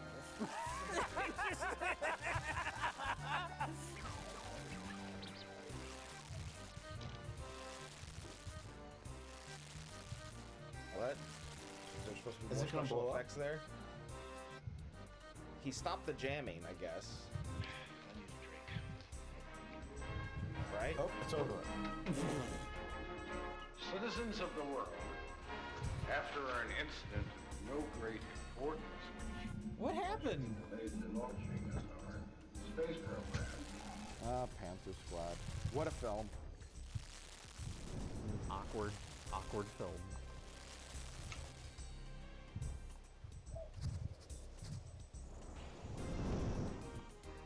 Well, everybody, our final film of the night. A film we've been looking forward to watching for a long time, and now we know that was a mistake. Cool title. We learned a valuable lesson. We learned Never about- look forward to anything. That probably 98.6% of the films on our VHS wall are just utter garbage. Project Metal Beast proves that theory. Tell us all about Project Metal Beast. Project Metal Beast is about a werewolf who gets frozen. And then they unfreeze the werewolf and start grafting metal skin onto the werewolf to make a indestructible werewolf. You'll be indestructible and under my control. No, they didn't know it was a Well, werewolf. the scientists didn't know that, but the evil colonel knew that it was going to make an indestructible werewolf who was mad at the colonel Because of what happened in Budapest. because of what happened in Budapest. Yes. I can hear Dr. Taylor and Dr. Barnes making fun about our trip to Budapest. What happens in Budapest stays in Budapest. And then the obvious thing happens, and the werewolf comes to life and murders everybody. Surprised I haven't got this strength yet. Am I close? I'm not even close. So Metal Guess you Beast, don't get that much experience. It opens up, and I presume this is Budapest in the beginning, where Action Man tracks That's down weird. a werewolf in a church, and we clearly see that it's a werewolf. And then they kill it and take its blood. It sounded like you were coming in through someone else's mic, but there's no one else here, so it's not possible. What kind of porn are you looking at? It's me. I'm sitting right behind Q. He doesn't even know it. But Q's not in here. Who was Q phone? I need 19. I need 19. Craig injects the Yeah, werewolf I'm blood an into idiot. himself, turns into a werewolf, Who gets shot was frozen. Q-Phone? And then the rest of the movie is about our scientists with the mystery of the frozen man. What if I'm Q Now, or we you? already know the answer to the mystery thanks to the beginning. Do of this it, all day. Thus releasing any tension or mystery there might have been. All I want to know is when Daniel Craig injects himself with the werewolf blood in the bathroom at the military base, why was the mirror pre-broken? That's just an accident that happened on set. It was just They unrelated. didn't have another mirror. No, it's all about filmmaking. See, it's about his personality is fracturing. He was a career military man, and now he's taking a different path. When he looks at himself in that mirror, he doesn't see the man who he was previously. He's seeing a splintering version of himself into the monstrous direction that he's going. You're completely full of shit. First he tastes it. Remember? Yeah. He gets rid of like the bubbles in the. It doesn't syringe. taste toxic. Why not in the vein? Yeah, why not? He was so eager. He was like real snippy with everyone. Yeah. He just kept barking like replies. Like he was. Is that a pun? Oh, Barking reply? Yeah. I thought the whole thing was they were going to do experiments. And To, that like, was in Budapest. to try and refine the werewolf. Budapest was all about experimentation. Yeah. Making fun about our trip to Budapest. 1, So the 4, metal 5 infused skin, imp. I So believe they walk that the down doctor before the said turnaround. Their goal was to use it Same. to help cancer patients. Is this correct? Am I remembering that Something. correctly? Because your skin falling off is a typical side effect of cancer. My skin fell off. Yeah, and metal infused skin is the solution, as we all know. Yes. This looked like you know, somebody had taken wrappers of double mint gum, like the foil, and just stuck it into like a piece of bacon, and and that's what she was trying to work with. And apparently she was saying that at a certain temperature it became hard and unresponsive or something like that, and it needed to be tested on a human. But I feel you're ready to move on. We still can't control the hardening process. We've never been. You don't want to say that in public. It's private. It's between you and your doctor. How are you going to control this indestructible, immortal beast? And so, whenever they first wheel him out of storage, He knows what happened in Budapest. he's gonna go Kevin Spacey on them. I know who was at the parties. Brian. I'm gonna sing. Know that it was actually Darren. I told you my deepest, darkest secrets. Too topical? Oh, actually, I saw a post about Tears of the Kingdom the other day and how Bolson is. It falters. If they have He has the same design as one of the carpenters from OOT, which is pretty wild. It's actually. It actually seems not a stretch. It seems like, yeah, actually, it's that guy. Wait, who's based on a carpenter? Bolson, the bowl cut. Oh, I see. Bowl cut dad. Yeah, I don't think he has a bowl cut in that.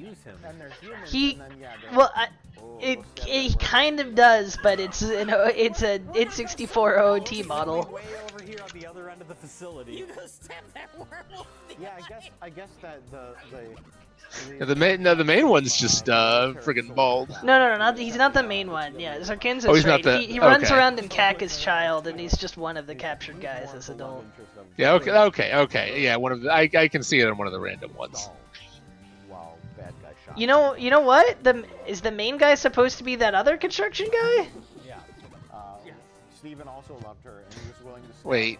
a werewolf in the eye with a needle. Are you mixing? You said Bolson, but did you mean Hudson? Yeah, whatever. Bowl cut? Hudson, yeah. I'm gonna stall this guy. Okay. One says love, one says desperation. Because Bolson's the flamboyant. Yeah, old whatever. They're the sons. Look, he was the main one in Tears of the Kingdom, is what I meant. With a needle for you. Swipe. It's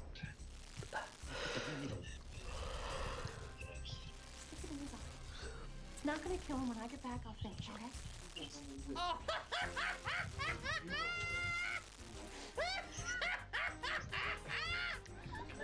Stick a needle in his eye. He'll take it real well. He'll be alright with it, George. You know. Tears of the Kingdom. They even build a bridge, just not to Gerudo land. But we Where do they build a bridge?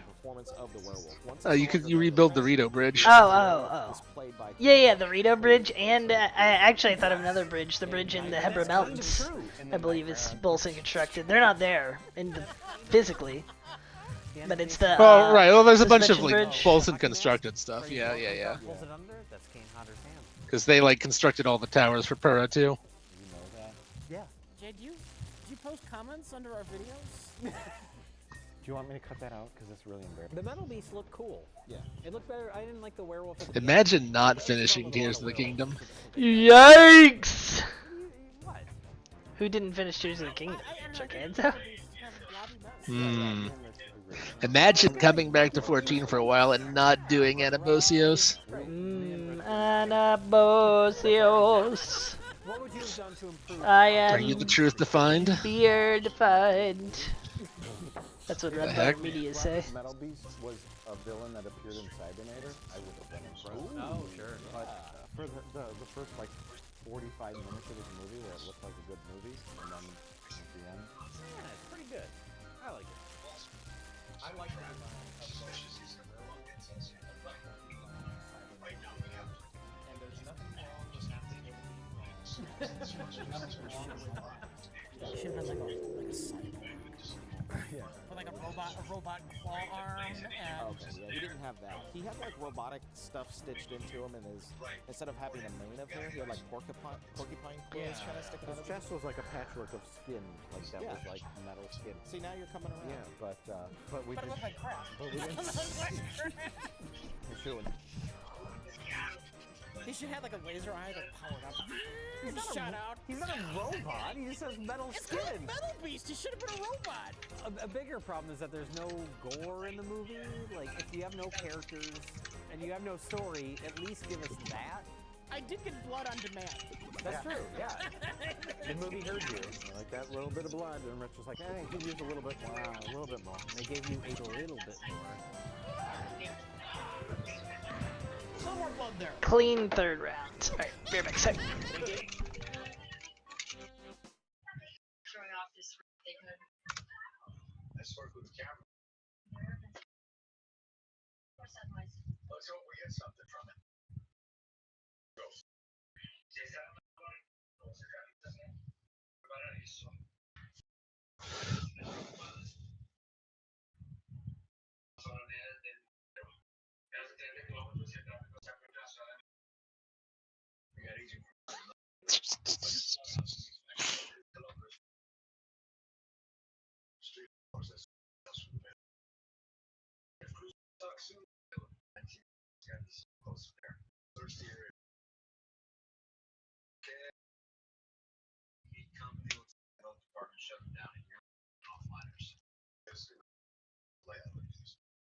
Makes sense. Two of the stash houses out of once. At the last, we're at the place you call the New World. My home. Temporingross. Questionable. Also, I have bullied Zarkanzo. Good.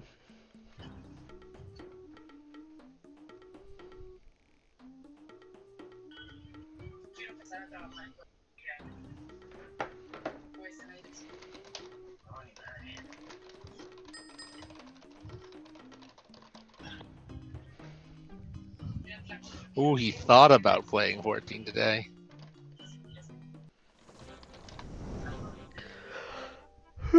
I will consider it. Zarkanzo said. And then he considered it and said, nah.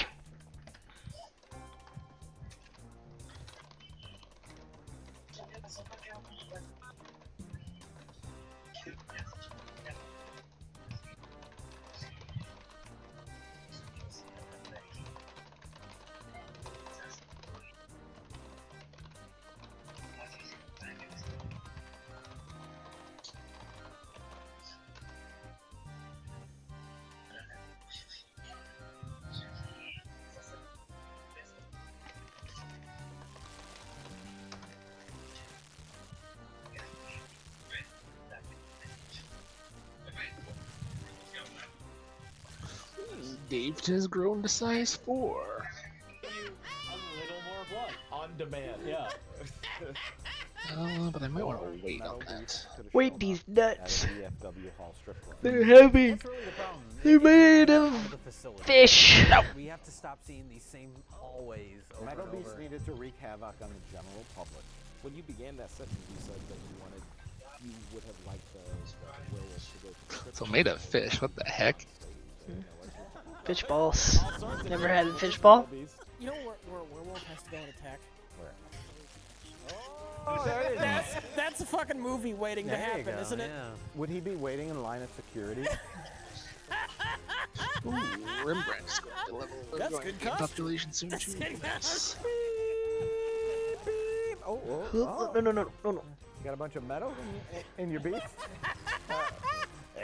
Yeah, go on in. You're just wearing one of those furry costumes, those weirdo costumes.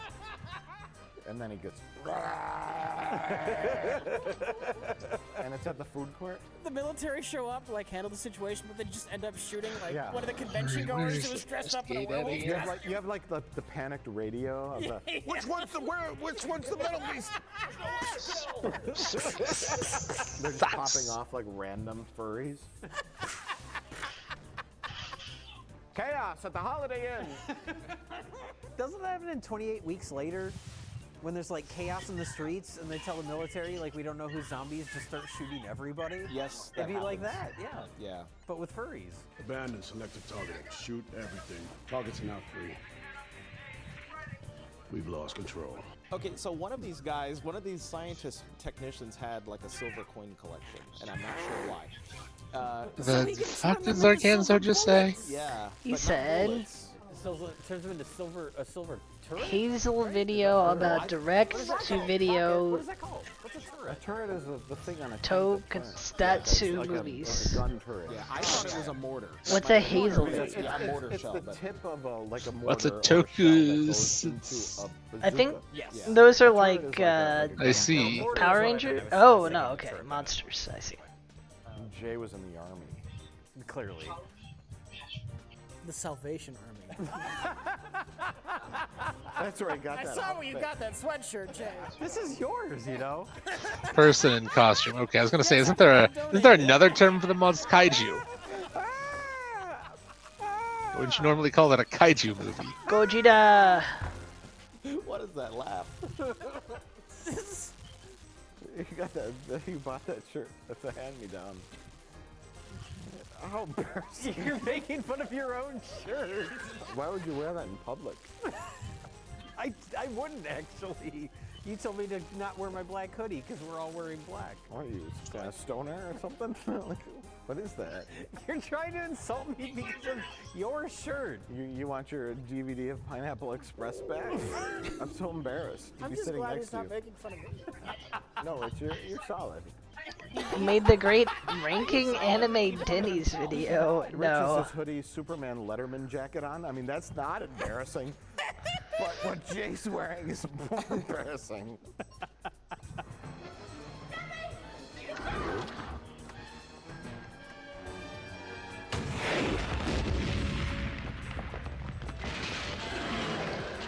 I don't watch weebs. And Often. the third one blows him the hell up.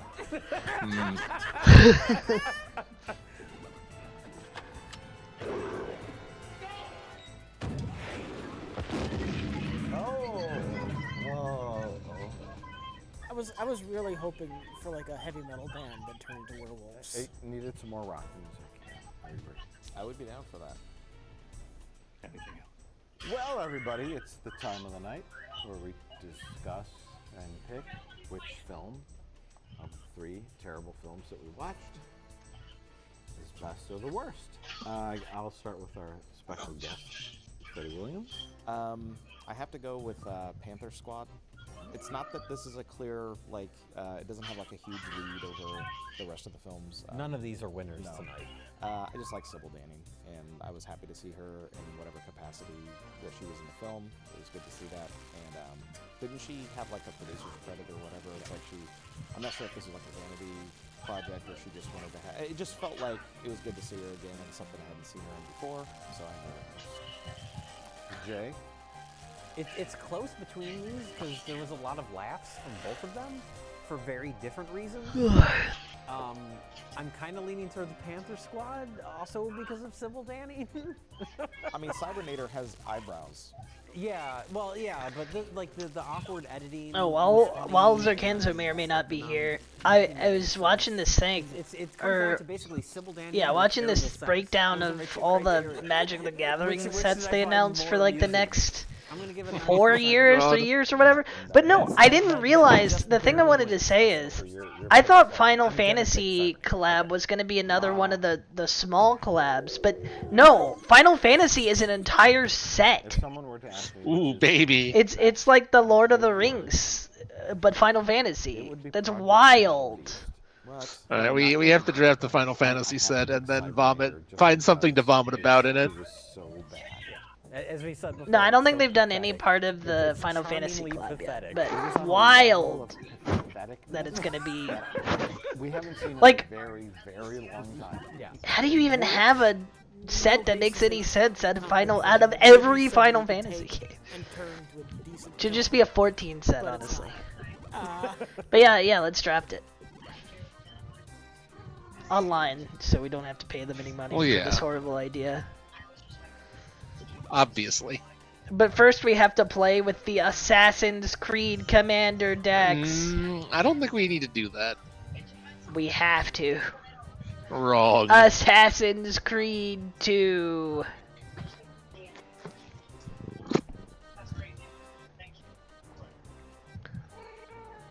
And then we could do the Fallout. Remember how much fun we had with Fallout 1?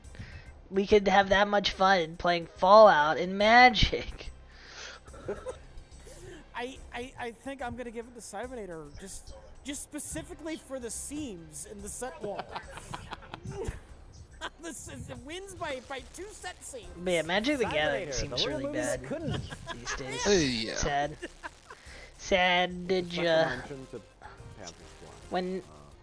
When you're starting to shove other IPs in your main sets as well, they have like a dinosaur set coming up, and you'll never believe. Why would they even need to do a dinosaur? Like they can just have dinosaur monsters in a normal Magic No. set. I mean the set's just like on a prehistoric style plane. That part's fine. They've been Oh, like okay. they've done that before.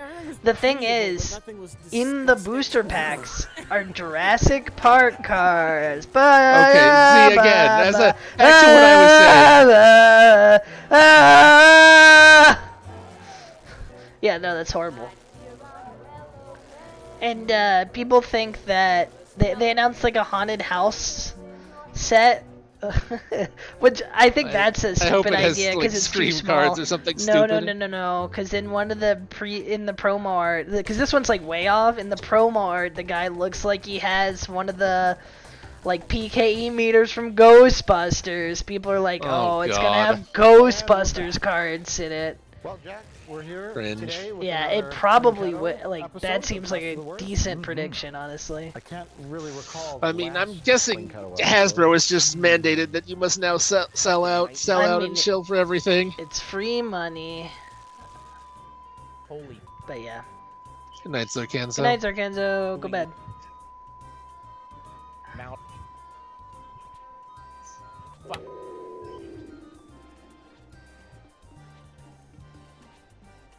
But our first film, Who Killed Captain Alex, by the Hollywood Film Company. Yes. Of course, this is a famous B movie, which we have never watched. Very excited. And a very inspiring story about people making an action-packed, special effects-heavy movie on less than no budget. Sure. Oh, you're such a happy kid. Wisconsin is famous for snow and the Space Cups. Wow. I know which kind of Space Cup is the best movie ever made. Our next film is The Suckling. He'll always Okay, good night be again. Mommy's Good little night again. Mutant. Will always be Mommy's Little Mutant. Yeah. Is this a story about Rich Evans? Will he say goodnight a third time? No. So what's next, Mike? It's another film about Rich Evans, Evil Spawn. You're such a happy cat. Why are you so happy? I can't even look at him. Yeah, I can't even look at him. I won't make eye contact. that's smart. Next up is The Howling. Two. It's not over yet. The next movie is Brian Bosworth's Stone Cold.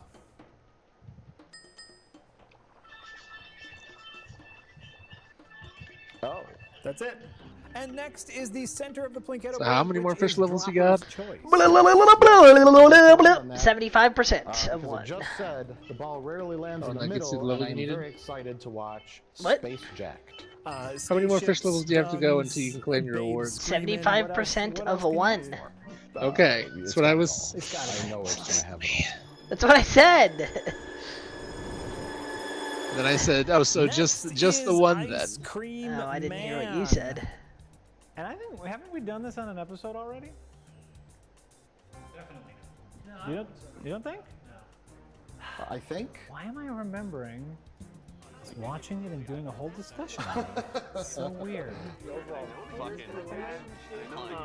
Time to sneak on out on the boat.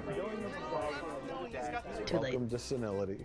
Starring Clint Howard, famous Star Trek alumni and brother of director Ron Howard. It's the more handsomer of the Howard brothers. Women love that deformed head of his. Yes. Not misshapen, maybe. Well, misshapen is the kind word for deformed, right? Is that the more PC term? I feel like I can't talk about people's shapes head because mine's very egg-like. You have a normal head. First of all, thank you. I appreciate that. Misshapen, deformed are offensive words. It's differently shaped. Differently shaped. But then that implies that a sense of normalcy that they are not involved in, so that is also not very How about PC. shaped head? He has a shaped head. Mike, I put it on alternatively handsome. Alternatively handsome. Is that what you've been called, Rich? Alternatively handsome? That's what my mom says about me. Next is... I can't. Dungeon Master. Kill Talon. Kill him. Finish him up. That's such a generic title. I thought we would have watched this by now. Cat wants one thing and is absolutely disgusting. Let the victor be the hero. Cat. Millions of dungeon movies that we have on the shelves. You know, we'll try to, if we do watch this, we'll try to limit our number of critical fail or nat 1 jokes. Right, yes. Rein it in. D&D. Next is Disintegration. Why don't you go ahead and take a look at this box, Jack? Oh no! What do we know? We're not going to land on it. So this is a blind pick. This is a blind pick. We pulled it off the shelf. We looked at the back. Okay. And we just said, let's roll the dice on this one. And lastly, a film that predates Best of the Worst, a classic movie night movie, Blood Shack. This is The Trooper, the film also known as The Trooper, and this is the film that inspired the phrase shooting the rodeo. What a lineup, what a spectacular, what a marvel we have before us. It's amazing, it truly is, and it's going to be a great time. Yes. It's going to be a great day. Let's not even watch any of these. I'm so happy with just seeing the covers. We don't even need to watch it. All right. Yeah. All right, we'll see you later. It's great. Where do I leave? Is there an exit?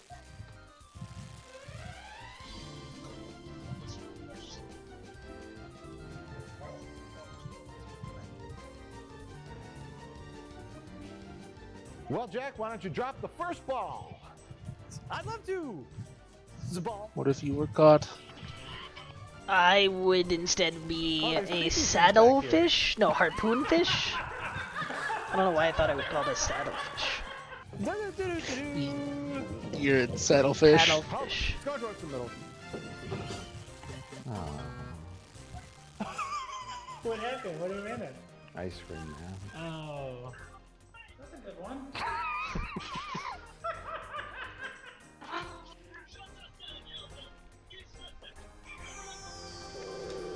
What if you were ice cream man?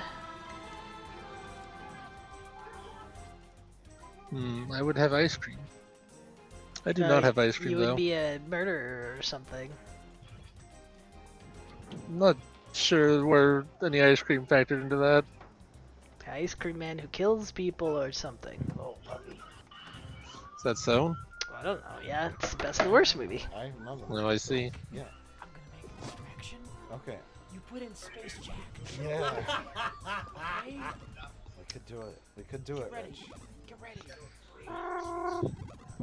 Just wasted 19 minutes of our lives. I'm just gonna go get something. Oh, Rich, what are you doing? Oh, Jay, look over there! Oh, my goodness. Jay, look at that! Jay! Like, Jay, I'm falling down! Jay, I'm Rich is falling down! Oh my god! No. Oh, for fuck's sake, here. Hey, oh! I landed on Space Jack. You landed on Space Jack. On your Oh, first is this the fraudulent on Space Jack, Plinketto where they watch every tape? I think it might be.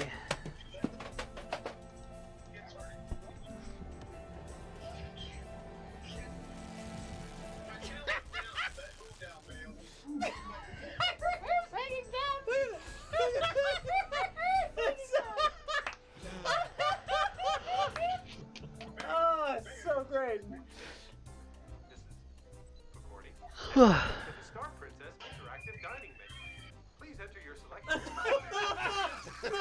My So happy to be there. Well, Rich, this is drop 2. Do your best. Yeah, you've put our fate in my hands. I want you to think about that. Well, what do you want it to land on? And think about this wisely. All right, run along, T. Okay. Because what you want it to land on What I want is not to land on, we will not get. Exactly. So I definitely want to watch Disintegration Man. Okay, that's great. That is my pick. It's totally gonna fucking land on Disintegration now. I really want to land on Disintegration Man. Just there, go. All right. What is it? What is it? What is it? Dungeon Master. Oh damn! Rich, we didn't land on Disintegration. We didn't land on it. Oh, it failed.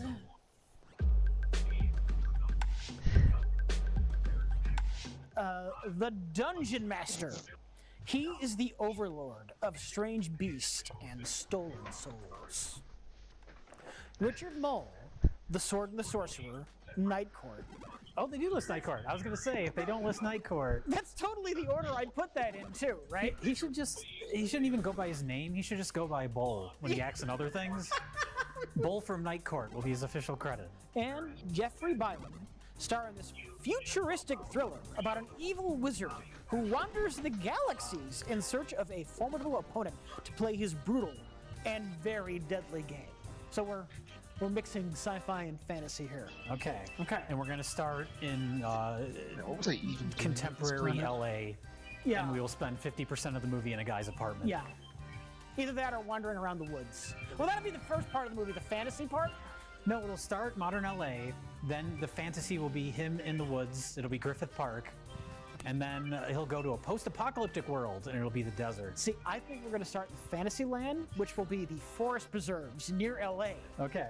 And then they're going to get in their spaceship, which will be made out of cardboard, and then that will crash in downtown LA. Okay.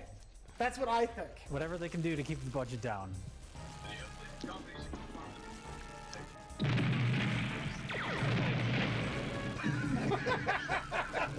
Just throw it in any direction. Doesn't matter. Oh no! I feel bad for him. Oh! Poor guy. Goblin!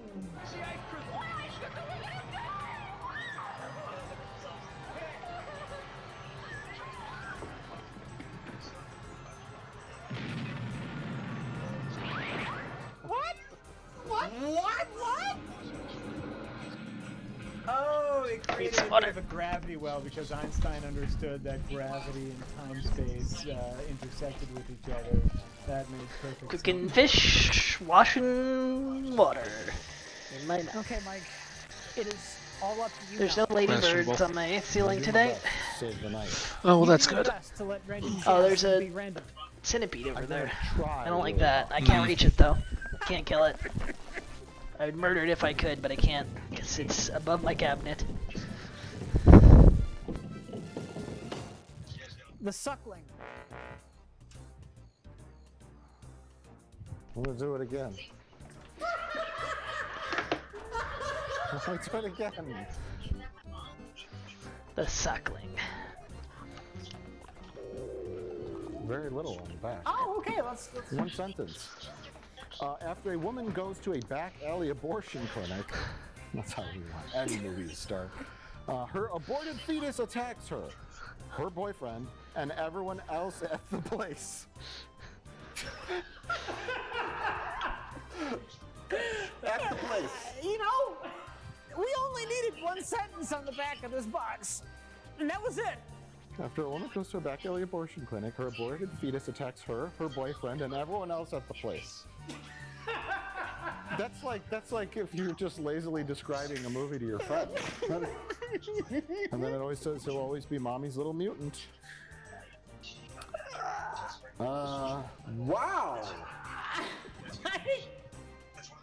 And so many emotions right now, and they're all horror. Yeah.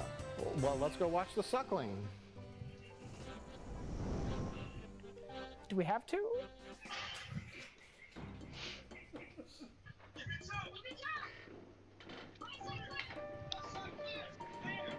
I don't know what to say except the strangest thing I ever heard. Why did they get the wackiest looking people to be the doctors? Because they're the ones they could afford. Because they said we're making a movie about an aborted fetus monster, and these are the ones that said, okay. All right, sure.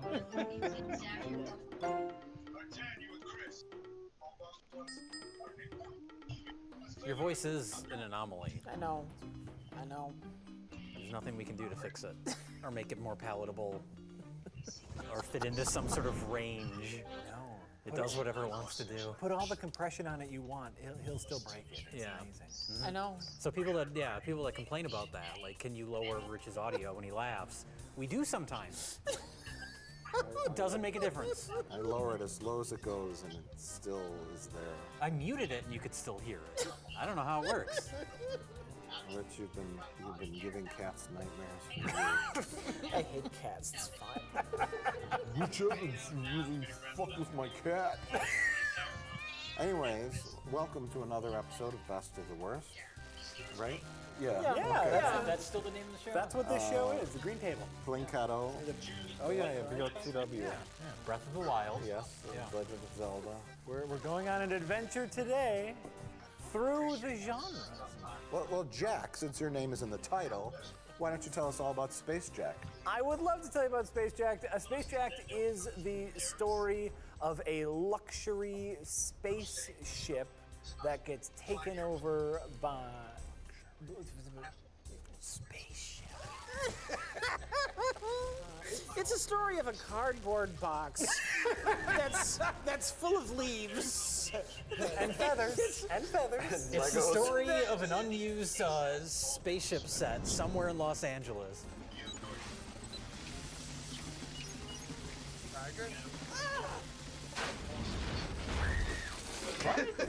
What? I tried to blew through the wall and slammed it on naked people. The real question is, why is there dust everywhere like they blew through drywall? Because spaceships are made with drywall. Jay. I still have the... You don't know what spaceships are made of. It's true. Yeah. Winner won an award. Oh, most creative use of cardboard. I'm so proud of this production. And plastic parts from a junkyard. Most unexpected use of feathers. Move that cramps. You're making it bad for all of us.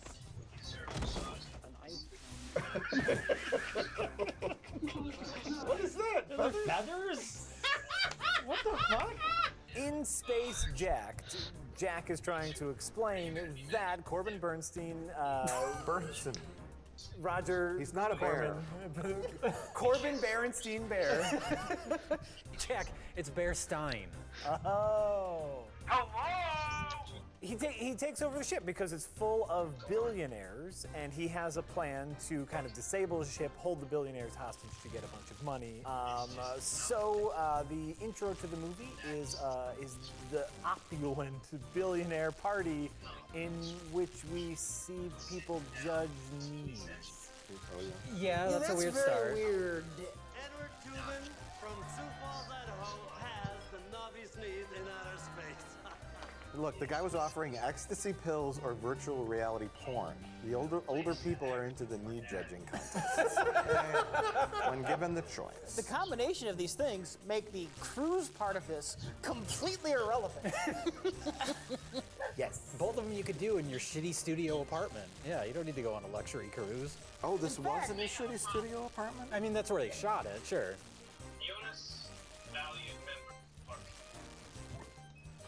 Well, they did the doodly-doo. They actually did it. Yeah. These emancipators, these cowards, bring out the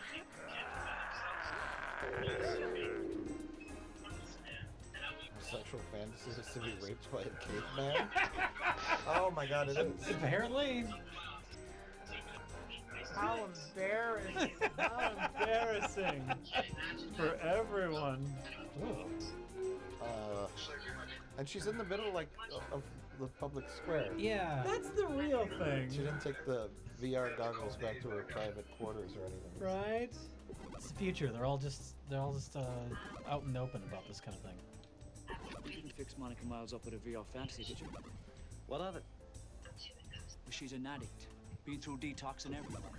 She's a big girl. He's addicted to getting struck by cavemen. In classic Roger Corman fashion, we get 2 sets. Well, 3 if you count the hallway, I guess.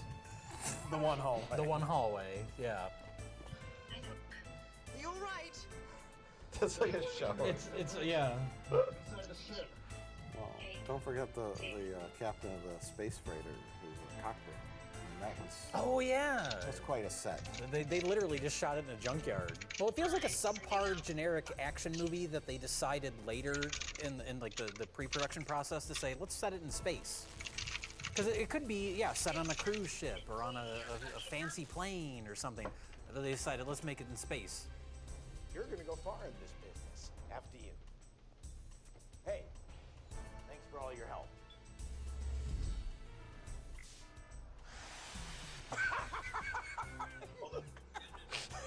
Oh. Well, Roger Corman had a spaceship set already for like 8 of his other movies. Yeah. Make it on this set and it will cost me less money. Says Roger Corman. Can we get Corbin Burnson for an afternoon? Okay, No, he was on Star Trek: The Next Generation. Roger Corman? No. He probably was too. He's on Silence of the Lambs, Roger Corman. He is. Yeah. He's in it. George Romero's in it. Getting back to the shitty movie. Yes, this is a very action schlocky movie without any of the budget for the fun schlock. Well, they have the fight scene at the end, and then they have my favorite sequence in the movie, the explosion and subsequent disaster sequence, which is just hilarious. that is the standout sequence in the movie. It's where the movie falls apart, literally. 2, 1. Blast off. Whoa! Oh my God! That's a cool shot! Oh! Oh my God, our cardboard sets! All right, now you can't pull too hard. Why did they fill the ceiling full of rocks?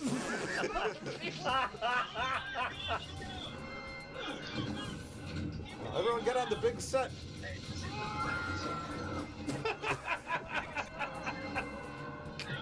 Oh no! Oh no, nothing happened. Oh. Whoa. Oh no! What if you said, Every here, edit fishy takes, like, fishies? a half a second before something I happens. can't. Yeah, so, What if I would run away because I'm the fish. POV, I am the fish. Oh no. He's putting a bug zapper on his face. Why are you doing that? The Poseidon adventure moment, because that's kind of what this reminds me of. A bunch of rich people on a yacht or space cruise ship. They're going on a cruise to the moon, and it cost them $1 million each to be on it.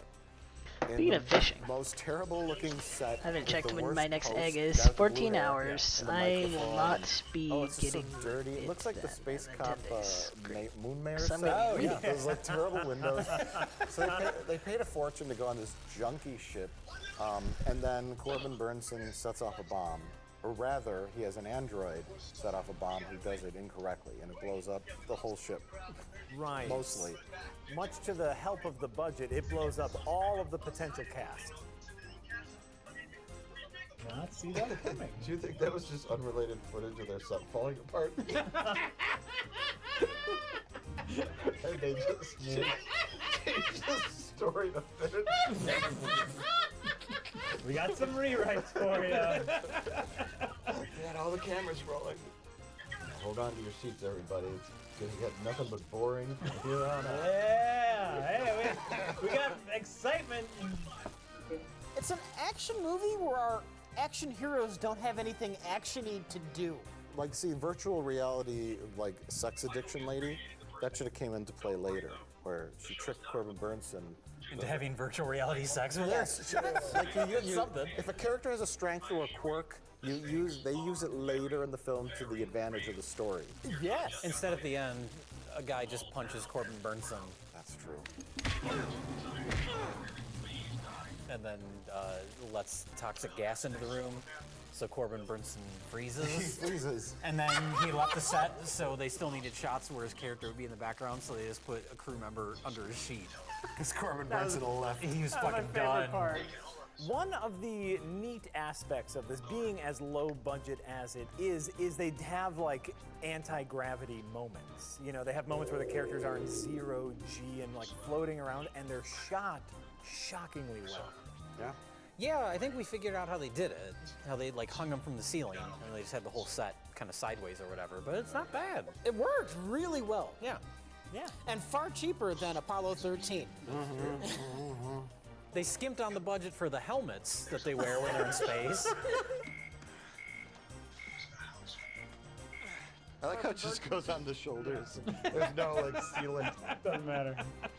Doesn't matter. It's a helmet. Fuck it. Go. Watch her put it on with nothing underneath it. Yep. It looks like one of those like old-timey diving Yes, helmets. You know? yes. So that 0G scene, there was an incredible 0G scene where they had to climb the outside of the spaceship that, given just like $10 more, could have been super exciting and intense. But Is that the closest we get to any kind of tension in this movie?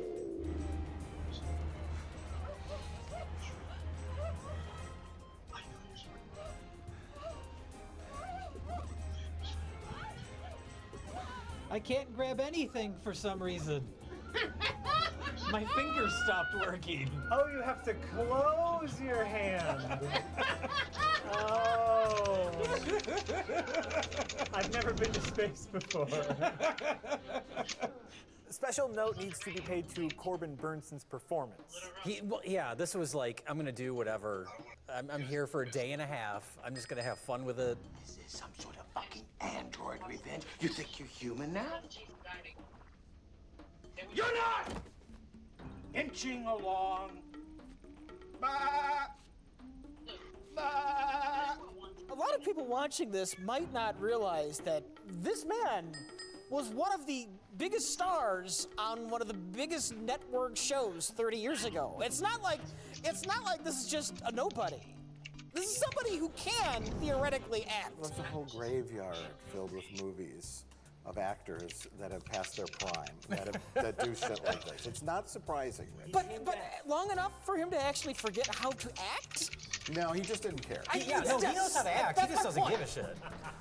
Watching this, what I'm saying is watching this, you would not realize that this is a man who can, in fact, act. Right. He's entertaining himself to the detriment of the movie. I would say that he's chewing the scenery, but I know he doesn't like the taste of cardboard. I'm trying. Styrofoam? Cardboard is more hard consonants. Styrofoam and hot glue. Yeah. Hot glue. Cardboard's funnier. Yeah, cardboard. Punches more. Styrofoam. Well, I would say Legos. Legos would be fun. He doesn't like the taste of the Legos. Because the set made of Legos. Feathers. Feathers.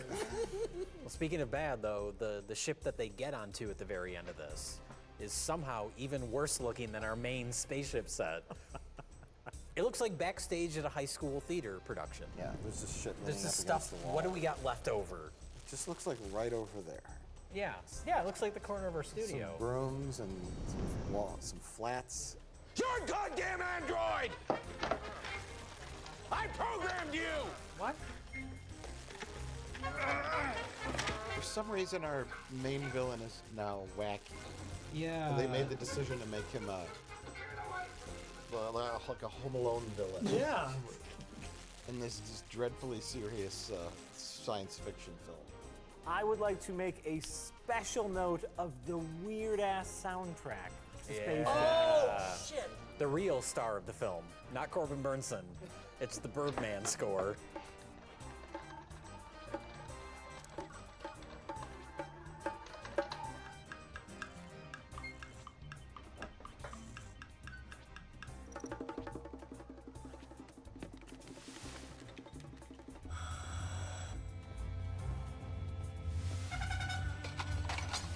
It evolves over the. It starts with literally one string on a violin, just.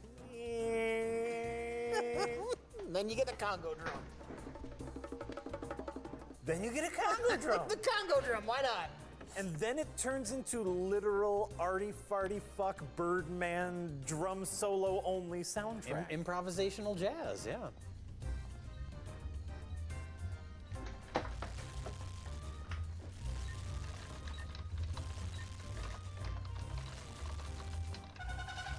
There's a trumpet. Then there's a guy cleaning the reed for the flute. Right. That's like tuning something. Corman was like, "Cut, that was perfect." He said, "Oh, I wasn't even playing anything. I was just tuning up my instrument." Oh, that's great. Then I don't have to pay you. It's already in the film. We're moving on. We have to score Carnosaur 3 this afternoon. That is 10 minutes of your service. Oh, I'll Here bet is your coupon to Subway. I bet you this is some labs in Carnosaur 3. Oh, It's not necessarily space, it might be science labs. Now you're thinking. Yeah.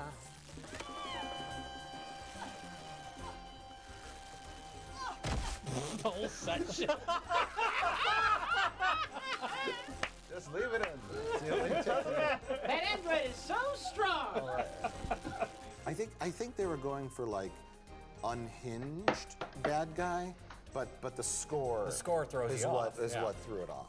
He spent less time rolling around in a spray painted office chair.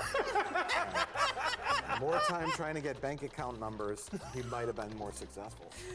I'm glad we never saw Die Hard starring Corbin Burnson. He would have just rolled his office chair right out the window.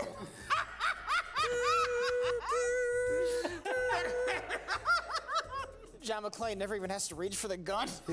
John McClane had just taken his shoes off, and he just hears somebody fall off. Oh, wow. What a weird Christmas party this is, honey. Anyway, back to the movie.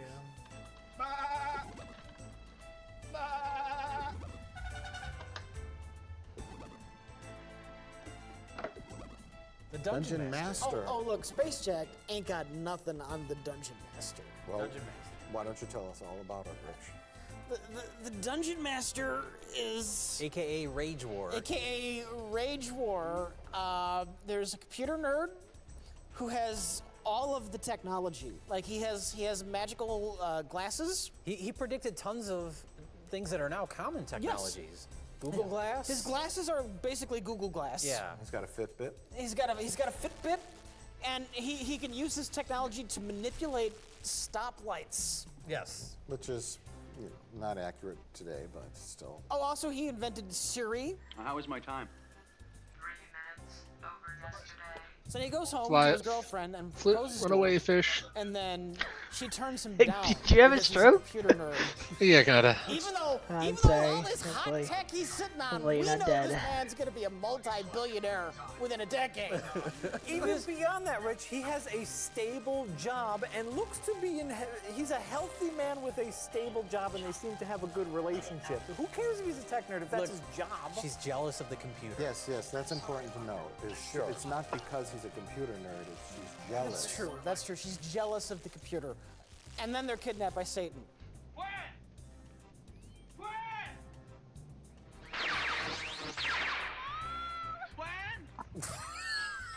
Then that happens. It's important to phrase it that way because it just And happens. then they're kidnapped by There's no Satan. setup for it. It opens with a fantasy scene, and then he has another fantasy sequence. And then immediately after he has the other dream, Satan teleports him to hell. Yes. I don't believe this. So he had a dream about a fantasy world, and then he got sucked into his computer to a fantasy world. Wait, so this just happens? I guess, yeah. No hinting. There's no you don't start the movie on like the creepy hand scrying. I need to find my next challenge. Oh, that would have been great. Yeah. And then we cut into the guy at work. This computer nerd looks to be a worthy adversary. No, nothing like that. Yeah. Satan just shows up. It's Bull from Night Court. It's Bull from Night Court. Dad, it's insult to injury. It looks like a vampire.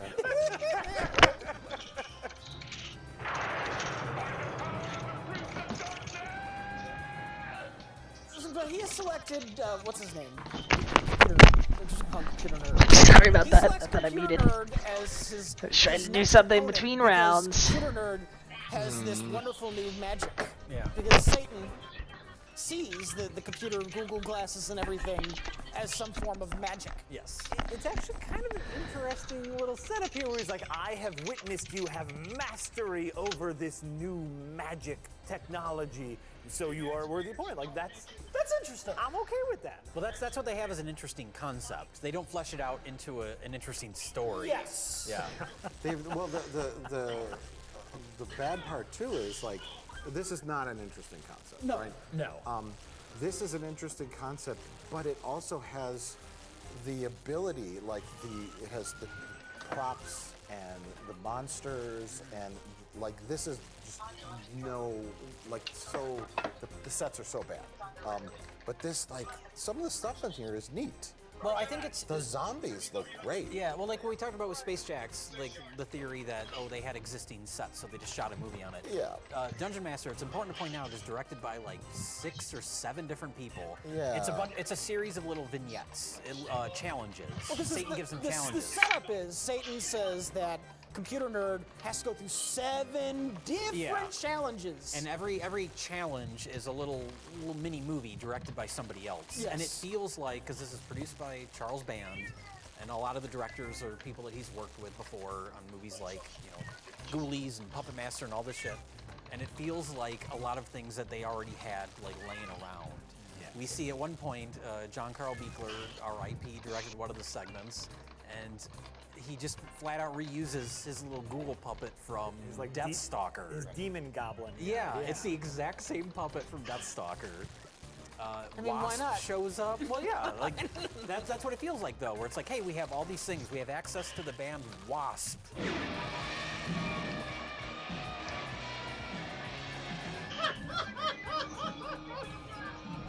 New director. So what's the challenge here? Just to listen to the music? Oh no. Whoa! So one of the challenges is like facing the rock and roll demon guys. It has nothing to do with fantasy or anything, but we know the band Wasp.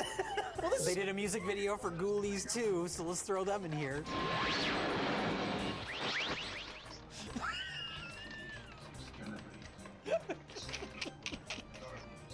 This sucks. No, this is something special. Yes. Yeah, this is great. The girl is always in peril in every scenario for some reason, because I guess if he doesn't complete the challenges, they go to hell, right? Both is that of the them. threat? He gets both of their souls. Yeah. The guy who is a computer nerd, and he should have been a game programmer. Oh, yeah, I've been yeah, working yeah. really hard on programming this fantasy game where you go through these challenges and you fight these monsters, and then Satan says, he makes a deal with Satan. For our escape, you can challenge all these mortals via these games, and all over the world people will be playing, and I'll keep Satan busy for millennia, right? And Or like, I have a challenge for you. I've made a game. You have to play in my game. Something, some Oh, fun, yeah. clever twist. so they punch each other. And it's just like this one. And that is like the first major problem with this. There is nothing clever about any of the challenges. Yeah. He We doesn't kept- have to solve puzzles. We he kept doesn't waiting have to... for the puzzle, and it's always shoot the laser. He needs to be with somebody he can talk to. Yeah, it's weird that he's just silent through the whole thing. Yes. Give him a sidekick. And he can say things like, well, what do we need to do in this challenge? I don't know, Dan. Then they could formulate a plan, execute the plan, maybe have to improvise along the way. Yeah. Like what would happen in a movie. Maybe the girlfriend isn't kidnapped. Maybe she's with him, and she learns about computers. He has to use it on his arm. And he learns that she has some useful skills as well. Yeah. Sometimes you can't always rely on.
Bum, bum, bum, bum, bum, bum, bum, bum, bum, bum. Computer, you. Oh, fuck, Red. Gotta rely on good old-fashioned human intuition. That's right. It's like you've seen a movie before. In the fantasy land, his Yes. computer Cal is an armband, his computer armband. Right. And it serves the same purpose every single time he uses it, which, it shoots a laser. Well, the problem is he ends up in scenarios where computer technology doesn't exist. So there's nothing for the computer to interact with. Like Sure, during that's that car chase, the closest thing I could think of, well, there's the real life scenario, which he does use to disable the police locks on the car door, remember? That was like a non-laser, I'm trying to think of non-laser applications of this armband. But everything else is just like ghouls and goblins kind of stuff, sword and sorcery, where a computer is not applicable whatsoever. Yes.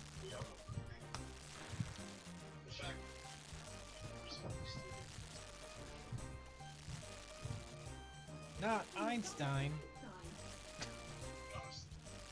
Leftovers from Madame Tussauds dead clothes. Yeah. Looks like every criminal in the world is here. And Einstein. For his crimes against God.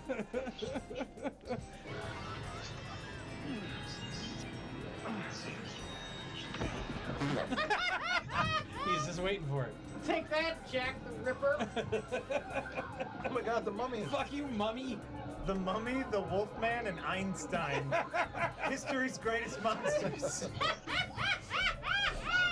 This guy, he's fit, he's in shape, he jogs, he's a handsome-ish leading actor man, and he's already dating the girl and or getting married. Sure, she's not quite sure about marriage because she's a little jealous of the computer, but what you do is you have the cheerleader type who is kind of like, oh, that's the neighbor kid, you know, he's kind of nerdy. Oh, well, I'm really into He likes computers. Yeah, but she still has a little soft spot for him. Oh, you're kind of cute, you know where I'm going with this. And someday I'll get a, he's not hideously ugly like most nerds. He's what I call movie glasses ugly, right? He might be kind of normal, but he's got the glasses with the tape in the middle, and he doesn't quite know what to do around the girls, and he's into computers. And then she ends up in the hellscape with Satan, and she's like, "It's you? You're here to save me? You're the hero?" Right. I'll show you. And then throughout the course of the movie, eventually he'll lose his glasses, and he might gain some courage and some strength, and then he'll prove to her that he is indeed a hero on the inside and out. By punching Satan. Sure.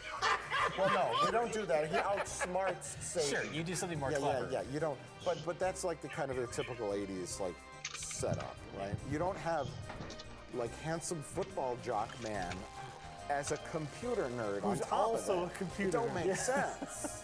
And that's I will say, with this movie, we're talking about everything it gets wrong. The fact that it gets all these things wrong and it is so blunt and stupid is what makes it entertaining in its own right. It does. It has a bit of a charm to it. Premise alone is so great. They really fumbled it, but That's a lot to of me. fun. That's the charm, though. The fact that they just went with the dumbest, most simplistic thing for every possible idea makes it fun. Absolutely. I shall destroy you. I reject your reality and I substitute my own. Hey, that's something. I know. That sounds familiar. What is that from? I reject your reality and substitute my own. We do know that there's at least two fans of this movie, one being J.J. Abrams, because he cast the lead actor in a very minor role in Star Trek '09. How the hell did that kid beat your test? And the other being Adam Savage of Mythbusters. That's right. Yes, the famous quote. It's a famous quote to somebody, and I guess it is to Adam Savage. It's a line that he said on Mythbusters that it became very, very popular, but apparently it originated right here in the Dungeon Masters. Well, I didn't even know the Adam Savage connection. I just heard the line in the movie. It's like, I know that from somewhere. Yes. It's out there in the pop culture ether. It'd be like if like in Space Jack if someone said YOLO. You know, like we're just like, that's weird. you know? I know that. Yeah, that's so I. That shouldn't be a thing yet. Why are they saying that here? I offer you freedom and wealth sufficient to create your own empire. He became Donald Trump. This is the Trump backstory. I reject your reality And substitute with my own. That's his whole existence. Oh my god!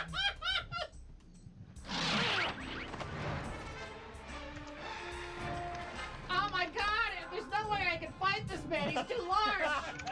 What was I thinking? Oh no! Oh no! Oh. What? That's something it can do. You stinks, Cal. Hey. What? Made a little run and grab Yes! onto it. That would have been really cool for like a challenge earlier on. This was stuck here, Cal. Oh, you're right. I knew that was what was going to happen. Back to the apartment. And even though the devil is now dead and no longer has the ability to teleport them back home, they teleport back home. Yeah. And more importantly, the girlfriend realized the importance of the computer and said yes to marrying Hero. Why didn't you tell me it could shoot lasers? I would have married you years ago. Well, considering that the computer was the one that drew the attention of Satan, I think that would have been reason enough for her to leave him. Right? Like, She became like a born again Christian after that. I'm out of here. She became Amish after that. I knew California was going to be weird. I'm moving back to Jersey. To star in the Suckling. This is... Yeah, wow, that sounded like a segue if I'd ever heard one. No. Please stand by for a message from our sponsors. From Loot Crate. Another aborted idea. Go!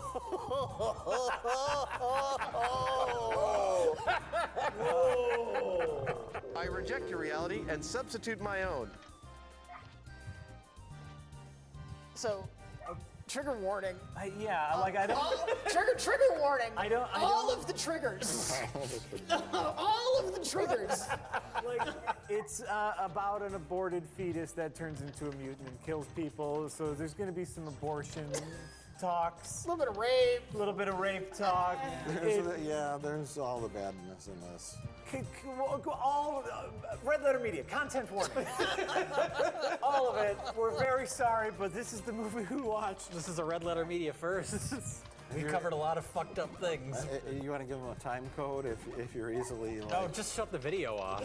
It's sleaze. It's complete sleaze. It's intentionally tasteless. It's what they were going for. Well, like an abortion, let's just get right into it. Jay?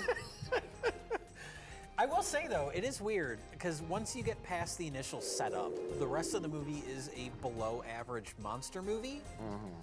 But that initial setup is quite a doozy. Ooh, boy.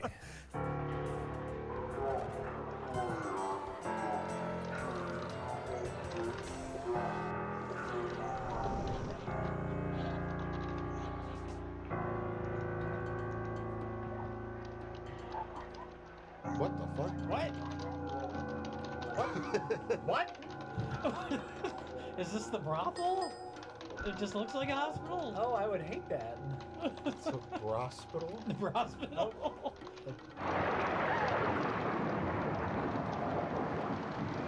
Oh, heck with it.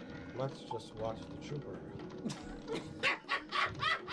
But I was the one that read the back of this box, and Yeah. I was shocked by the simplicity on the VHS The bluntness tape. of it. Yeah, we happened to have a Blu-ray. The VHS was one sentence. The Blu-ray is like 5 paragraphs. There's a lot on the Blu-ray here. Although this is Vinegar Syndrome, so the second one is probably about the transfer or something. Yeah, it is. It is. Yeah. I don't know if I should read this, or would it help if you read it as a quick synopsis? Oh, sure. Because then that might help. Okay. Get this over with as quickly as we can. After being tricked Oh, that's right. That's a part of it too. After being tricked God, into having an Jesus abortion. Christ, like that's not. Yeah, that fuck, man. At Big Mama's underground abortion clinic / brothel. It's a one-stop shop. It's your first time, kid? Yes, it is. At a brothel or an abortion clinic? Hey, princess. Does he do all your talking for you, or you're just too good to speak to me? I'm sorry. Janine's talking to you. I'm sorry, Annie Potts. Take it from me, it's no big deal. Picking up and dropping off.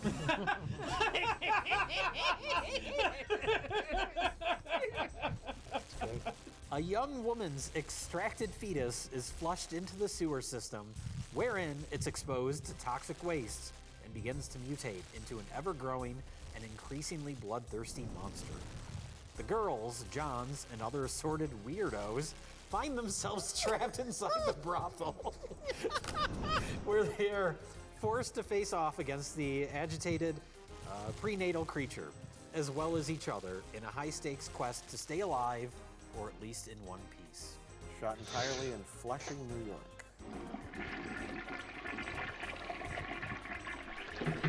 Well, the setup is weird because... Okay, yeah. Take it away, Jay. Well, okay, so she goes, the main character, who may or may not even have a name, I don't even know. She goes there with her jock boyfriend to the abortion clinic. But they go there, and it turns out she goes into the room. They tell the boyfriend to wait out in the waiting room. Yeah, they're just like seedy.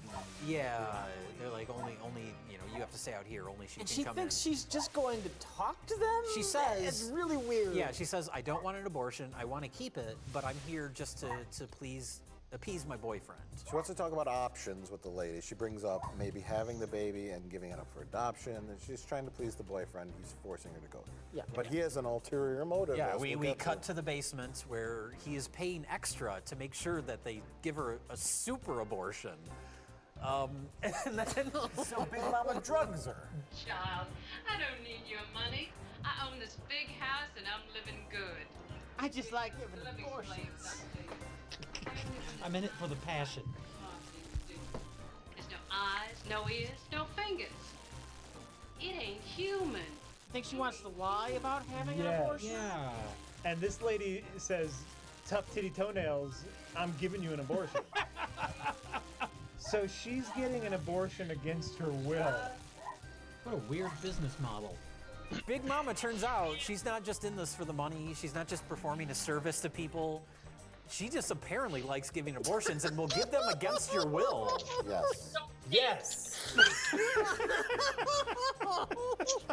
She's a true villain that is not treated like a villain throughout No, the entire film. after that initial setup, she's just treated as a victim like everybody else. Right. Oh, we should feel bad that Big Mama's in trouble. Same with the boyfriend. Yeah. Who is giving his girlfriend an unwanted abortion? Yeah.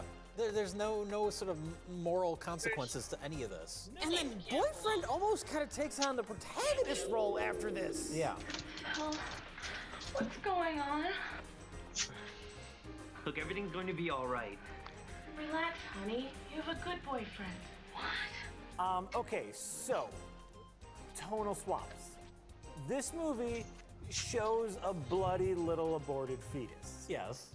Before that, there is a comedy scene in which a man has a dildo stuck up his ass, and to show that he enjoys it, the beanie that he is currently wearing on his head, The propeller beanie, yeah. spins. Yeah. This is what happens when Sam Raimi meets John Waters. I don't know. You guys mentioned the John Waters thing, but I don't feel like most of this movie has a sense of humor about itself. I think it thinks it has a sense of humor. I don't know. It's in very places, weird in places. because going back to we follow up the propeller beanie scene with the abortion scene, which is not played as funny. It's not like they're going for like trauma shock value humor or anything. But then we cut to they take the aborted fetus and they flush it down the toilet, but that's not presented as comedic. No, it's disgusting. I don't know if it's strange. supposed to be funny because, I mean, the idea is so absurd, but No. it's presented so matter-of-factly. Well, the fishing line is funny.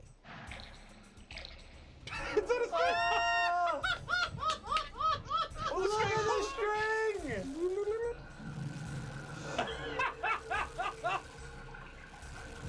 That's not where poop goes, not in the storm drain. It's a different system, but that's okay. for an establishment that aborts fetuses, apparently late-term fetuses, flushing them down the toilet isn't the best way to dispose of the baby because it's going to clog up the pipes. I mean, it's childish. Look, they've been at this for a while. They know what they're doing. They're the experts, not you, Mike. Big Mama knows what she's doing. You got a really good toilet system.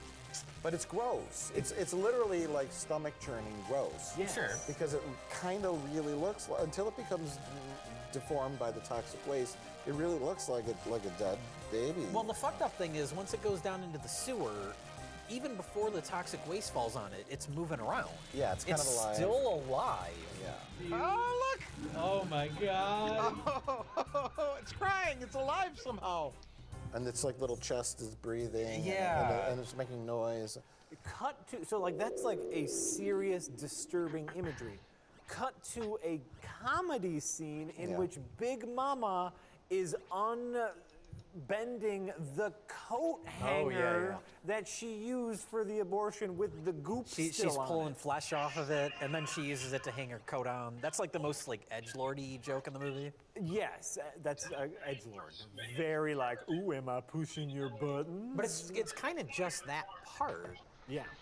But one detail, I'm sure you'll show a clip of it, but she doesn't even properly fully clean off the hanger. I think that's supposed to be funny. Yeah, that's kind of like where it's just taking it way too far, where it's like, is this supposed to be funny? Is this supposed to shock you? Is that she's so sloppy?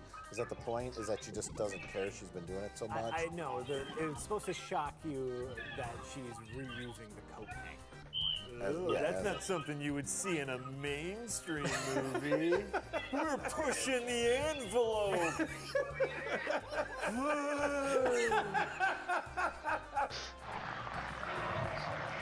That is the cutest, most disgusting thing at the same time.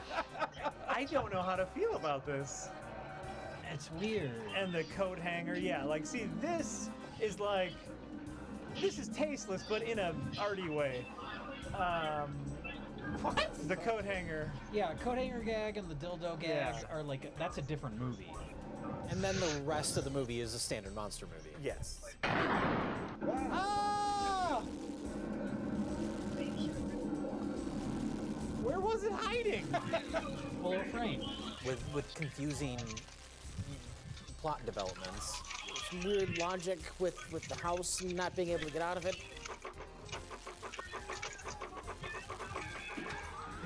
Is that That's a jiggling of the handle sound effect. Come on. You wouldn't know bullshit if you were Is it a magical door locking power? Yeah, why can't they just go outside? Yeah, it's like they knew, like, well, we have this location. The whole movie's gonna take place here. Why don't they just leave? Oh, the door won't open? I'm just picturing like the guy who's holding like the boom mic. He just says, well, why doesn't everyone just leave the house? And then there's just like this awkward silence. Where everyone just like looks at each other. And then the guy opens up the script and just... Hold on. The door won't open. Well, they establish one window has, I'm assuming it's supposed to be like placenta or something, and it's covering up the whole window, so they can't get out through the window. They don't establish that on the door. But when they do get out of the door, eventually they discover a maze of fabric Placentas? from rope. Joanne Fabrics just exploded. At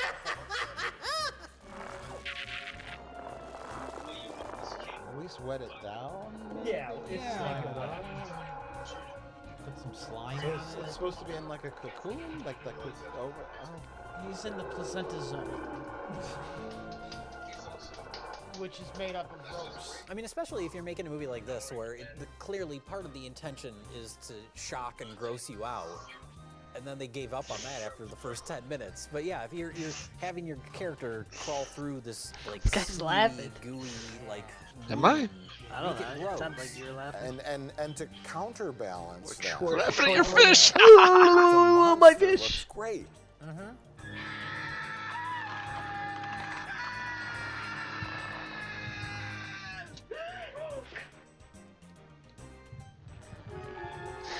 I think what I liked even more than the final monster was the transformation sequences, because they keep cutting back to the sewer. The monster is, of course, an aborted fetus that gets flushed on the toilet. Somehow ends up. There's toxic waste in the backyard that drips down into the storm drain. It gets dripped on by the toxic waste, but then we cut. We don't know back why to the it. toxic waste is back there. And if it's been back there for a while, how has this never happened before? Look, they're an abortion clinic / brothel. They're probably also tripling as a toxic waste dump. An unauthorized toxic waste dump on the side. Well, Big Mama is an entrepreneur. Sure. They want to dump your toxic waste in the backyard.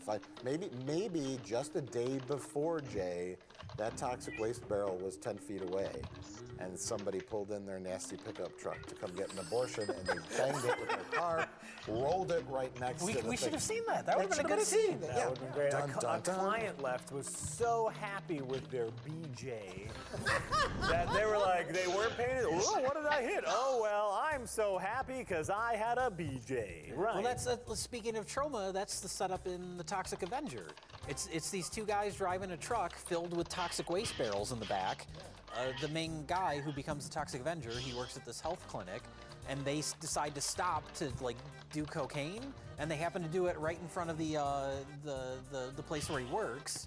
So he set it all up, and there's the toxic waste. So when he falls out the window, he lands in the toxic waste. It's not just toxic waste; it's there for no reason. Yeah. A backstory motivation for why the toxic waste barrel was dripping into the storm drain onto the aborted fetus is important in your script.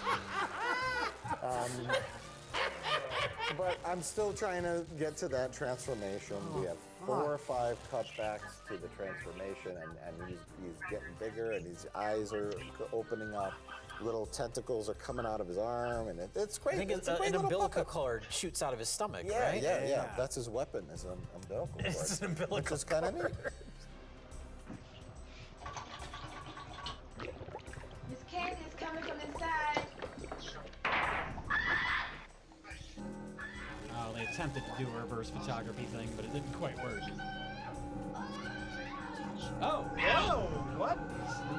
That happened somehow. Pulled her head down so hard that it's decapitated.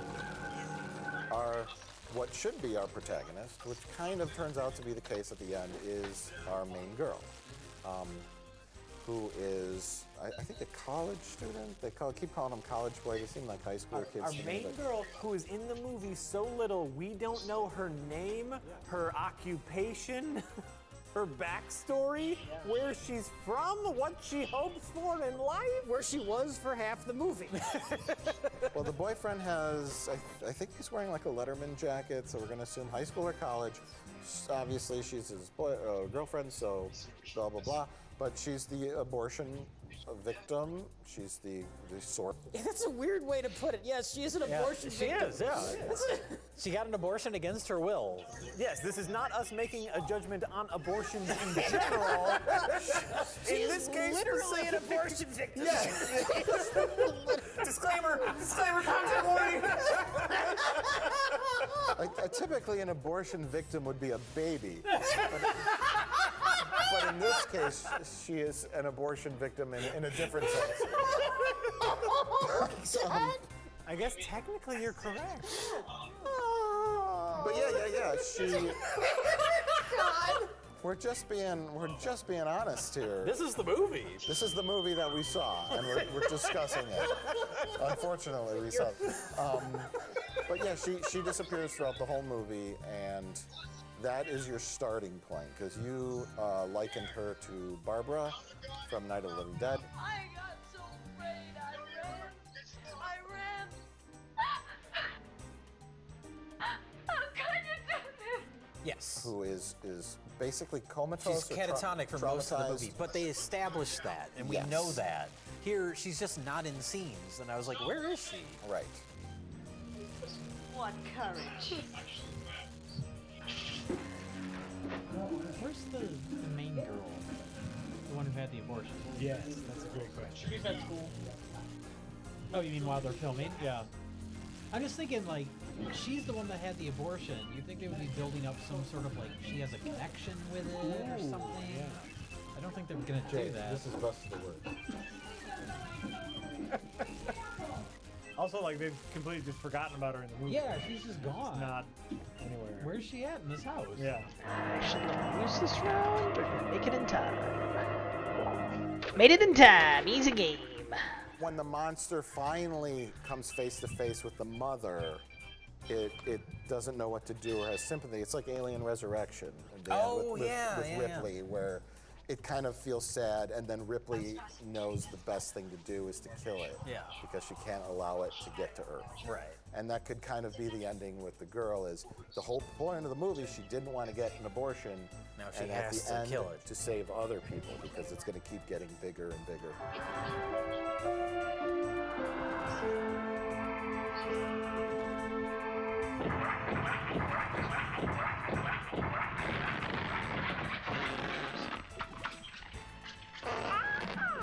Oh, hey, it did. Jack, you missed it. No, I'm not. I'm good. It shrunk down and went back in her uterus. It turned into a marionette for a moment. Why didn't they use the other puppets? I don't know.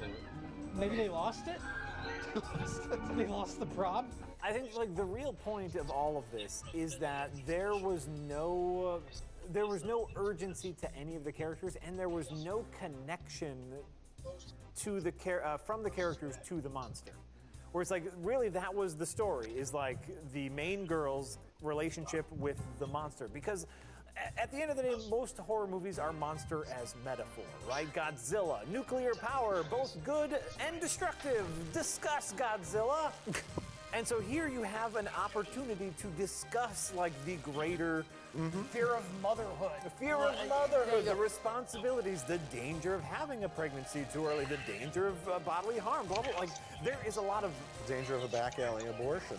Exactly. Like, there is meat on this particular bone, and I really hated saying that. I'm so sorry.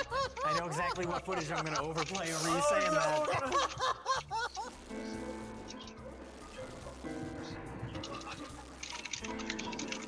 Oh no.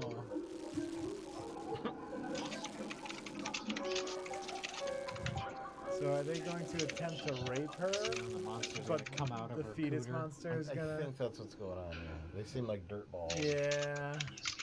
And then ends up in an insane asylum getting raped. Yeah. It's like, well, that's not what we want to have. Even though the rapists get their comeuppance, no pun intended. I got it. I'm just not going to laugh at that. Oh, for cum? Oh. It was a pun. But she still is in a psych ward and getting raped, and it's not pleasant. No, Yeah, just That's the perfect summary of the film, by the way. Yeah, I think we've dissected this as much as we could. In fact, they pulled out as much as we could from this film. Let's kill this discussion early. Let's end this. You guys, like, I don't know if this movie will work. Do we have a plan B? We got jokes all night, people. Oh, I feel terrible right now. All these guys want to do these days.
Shoot a load in your face.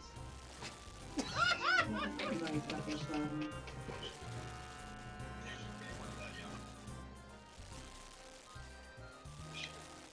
Well, everybody, it's that time of night when we get to pick our best of the worst. I'm going to start from my left because it started with you. Jay, your best of the worst? I think most enjoyable is Dungeon Master. The other two are interesting in their own right. The Suckling is something else. That's something special. But we should point out that a lot of it is kind of boring. There's the initial setup, and then there's the ending, which is fucked up. The middle section, where it's just a monster movie, is kind of dull. I think I'm going to echo your sentiments. I think Dungeon Master is the best of the worst. I really wanted to love Space Jacked because I love a terrible, flimsy set sci-fi schlock movie, but it didn't have much more than the flimsy sets. Yeah, it didn't quite live up to that true level of a really funny B movie. This is just batshit bonkers, crazy. All these things are happening. There's so much stuff going on, and the Suckling,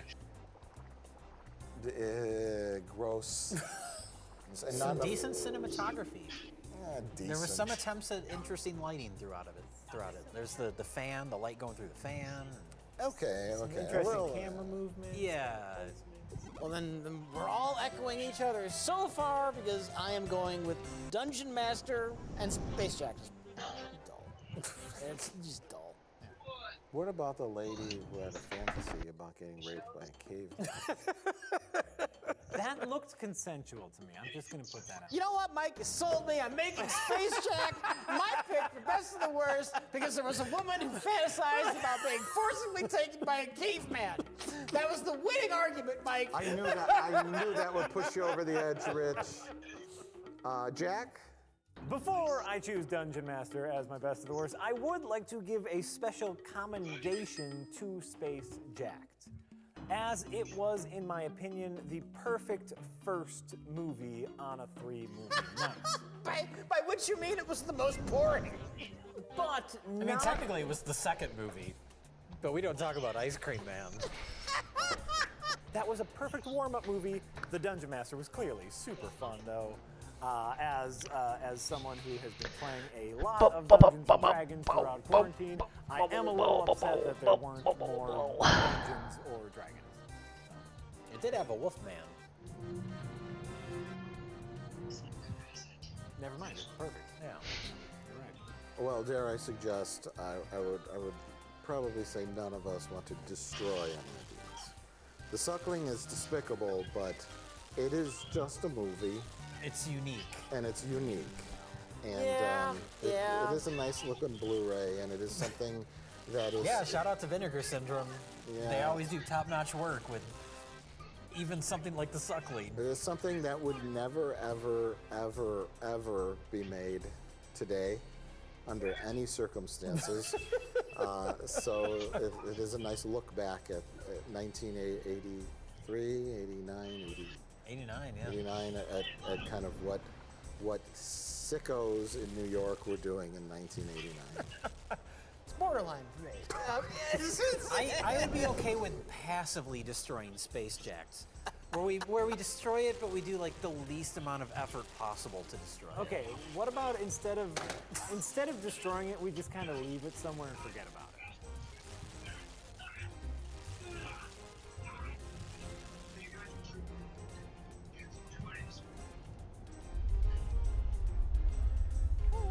Where is everybody? Oh, hello? Hello? Somebody told me to come out this way, down this hallway. Hello? Hello? Space Jack? What? Ah, there you are, Space Jack. What? You know, you did a real good job as a movie there, Space Jack. Oh, yeah. In fact, we're thinking of giving you a promotion. A promotion? Oh, wow. You turn around and look at those doors that are right behind you. Where? Why, that's the promotion room, Space Jack. Right there. Just walk right on through and We'll turn you into a much better movie. Okay, no. You'd like that, wouldn't you? Oh, I'm excited to go right through those doors, huh? Now, it's time for your promotion. You know, I can see you being a Star Wars. Or maybe, play your cards right, even a 2001 A Space Odyssey. All right, Space Jack, time for your promotion. What's going on? I don't understand what's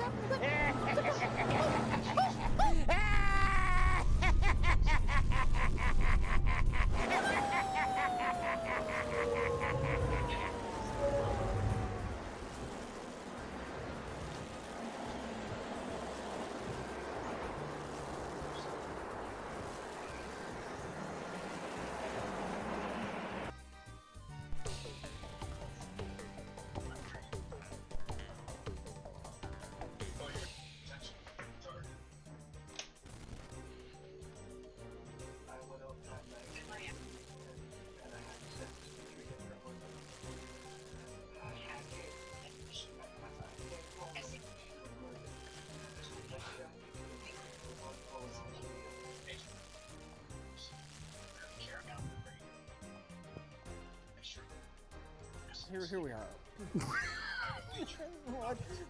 Let's examine. Cut to credits. We have nothing to say. Nothing to say. We're speechless. I was speechless during most of this film, yeah. I just want to examine the choices that led us here. Because we watched this movie for a very specific reason. Yeah. It's because we're familiar with things.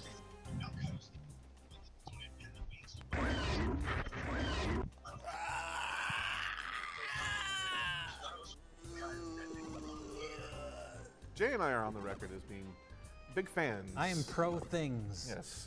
We are anti. I have said before that Attack of the Clones is the worst movie relative to its budget. And the reason I put the disclaimer relative to its budget when I talk about bad movies is because Things was the actual worst movie I had ever seen. But emphasis on was. Was.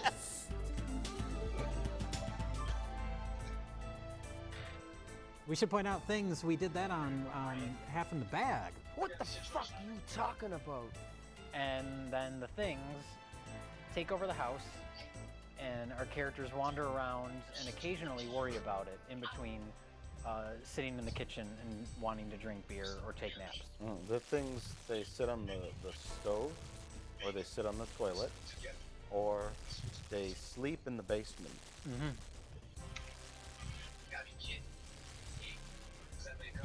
That's it. Long time ago, we talked about Things because we used to watch it on our movie nights, which is what led to Best of the That Worst. was the precursor to Best of the Worst, yeah. Oddly enough, that Half in the Bag episode, we brought Palpatine into it. That's right. Once more, I will place an ad on Craigslist. Shit.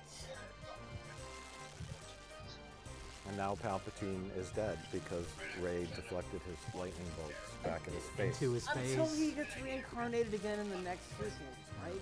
You know, My point is, we brought Palpatine back before Disney. But we said, oh, okay, Things, love or hate it, it's a very fascinating movie. And so we said, hey, let's do a spotlight on director Barry J. Gillis's new film. It just came out on Blu-ray. It had never seen the light of day before. It was never released, and I don't know why. I'm not sure why. I must say, you make quite the hot dog, sweetheart. Oh, yeah, well, we could say this is from the good people at AGFA, who are film preservers. What are AGFA? They're like film American preservers. Genre Film Archive. Okay. And after this, can they be now classified as a terrorist organization? Possibly.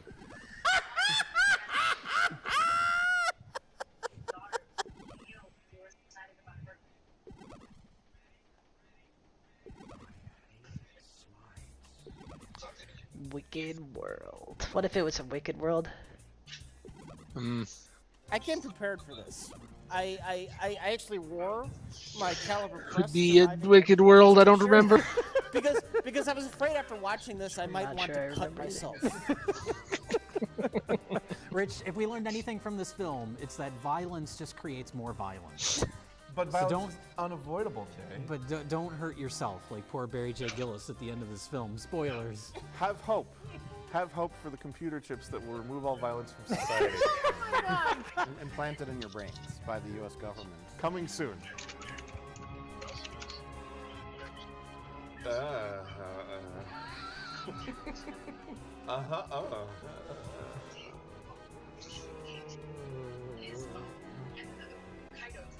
Oh, no today.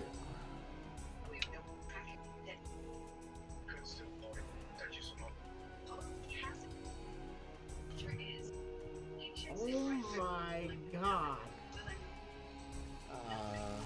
This is insane. This is insane. There is still hope. Don't commit suicide. You can get a chip implanted in your There brain. is still hope that somebody can make a computer chip that will control us. That's the hope.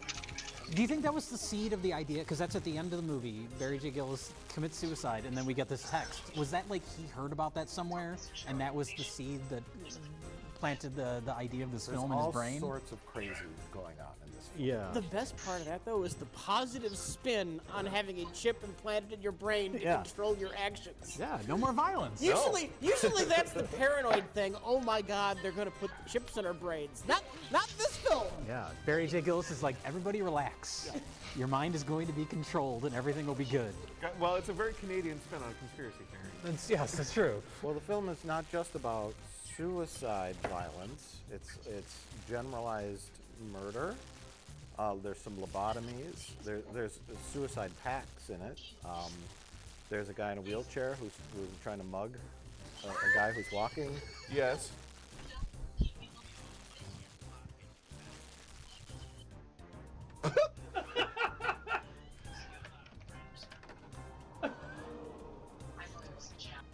What? Is he mugging the guy in a wheelchair? No, the guy in the wheelchair was trying to mug him. Oh, that's not a good idea.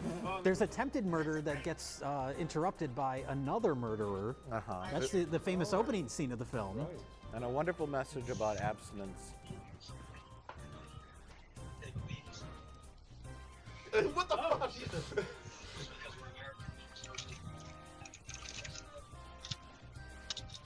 Can you tell your brother to leave? That's where he lives. He's definitely in the same room. Those are the same he's on the other tables. I think he's right out of frame. He's supposed to be on the other side of the table. He's somewhere between 3 feet and 5 miles away. Yeah. He could be in another house with coincidentally the same furniture. Sure. And This actually, he's watching this on TV. It just looks like the exact same room. Oh, he's got a gun. Uh-oh.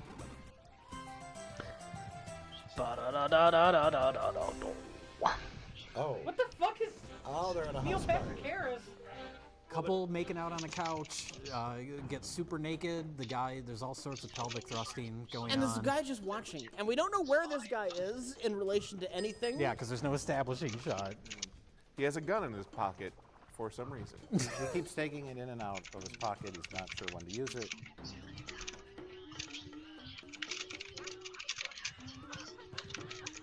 This is the worst family reunion ever. This is a wild sex party. Oh, that's the killer.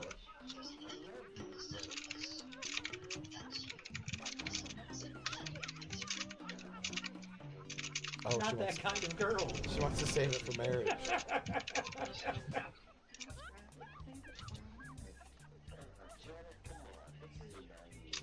So then after his sister, who's been grinding on this guy for like the last 10 minutes, gets up and walks away to take a shower, you know, in the middle of their makeout session. Right, in the middle of a party. Then the brother stands up and says, "Are you fucking my sister?" To which I believe the answer is not right now. Yeah. Well, she proclaims like, oh, well, we've gone far enough tonight. She's taken everything off. I'm stripped completely naked in front of her friends. Oh, and the whole time there's a guy wearing a gas mask just standing in the window. Just over there. Right there for everybody to see. But they don't see him. That's for our. We see it as an audience. We know what's Because they happening. don't turn They around. don't- They clearly see him. No, but they don't. They don't. They clearly see he's I know, right he's there. very visible. You can't miss him. He's extremely. He's lit very well, but no, they don't see.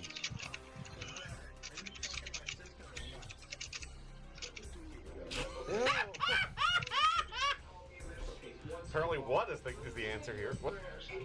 Oh my god! What just happened?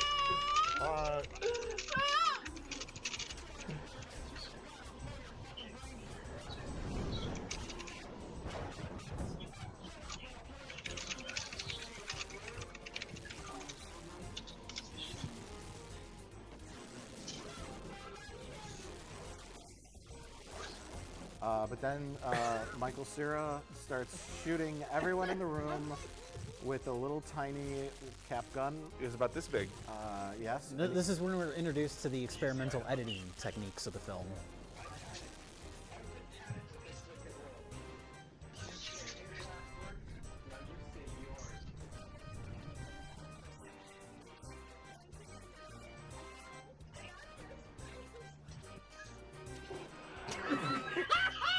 Oh my god! What Special effects. What a spooky night. The guy says, "Don't kill her, kill me." Shoot, and then the girl pleads with him that she wants to be an actress or a singer, and she's or possibly a model. Oh, Yeah. she wants to be an actress. I got bad news for you, honey. You're in a Barry J. Gillis production. This is where acting careers come to die. So he shoots her, and he's just about to shoot himself, when all of a sudden, the guy with the gas mask is indoors. Well, he awkwardly kind of rubs his arms around the brother with the gun's neck. And that there's- kills him somehow. Yeah, there's a googly googly noise on the soundtrack.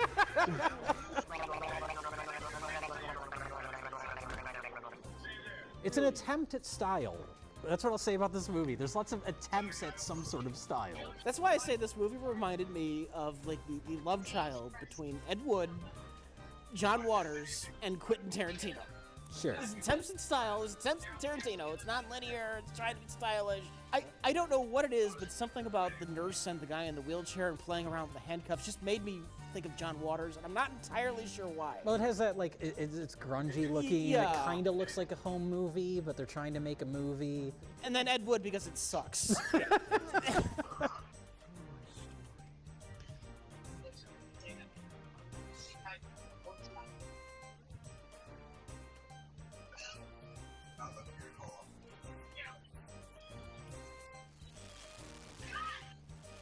Well, before we do that, just the general synopsis is the old guy, he just finds groups of people and then he kills them over and over and over again, intercut with the wheelchair section.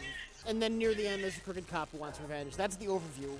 Yeah. The Newt Gingrich is the killer. Barry J. Gillis is the cop. His ex-girlfriend gets killed by the killer, and he goes after revenge in present day. And present day is the killer in the wheelchair. Now there are possibly 2 cops or 3. There are definitely at least 2. Yeah. There's Barry J. Gillis plays the frozen meat store robber. Oh no, you're gonna suffocate. No, that's not for babies. That's not for babies. That's not how that works! you're doing it wrong, sir!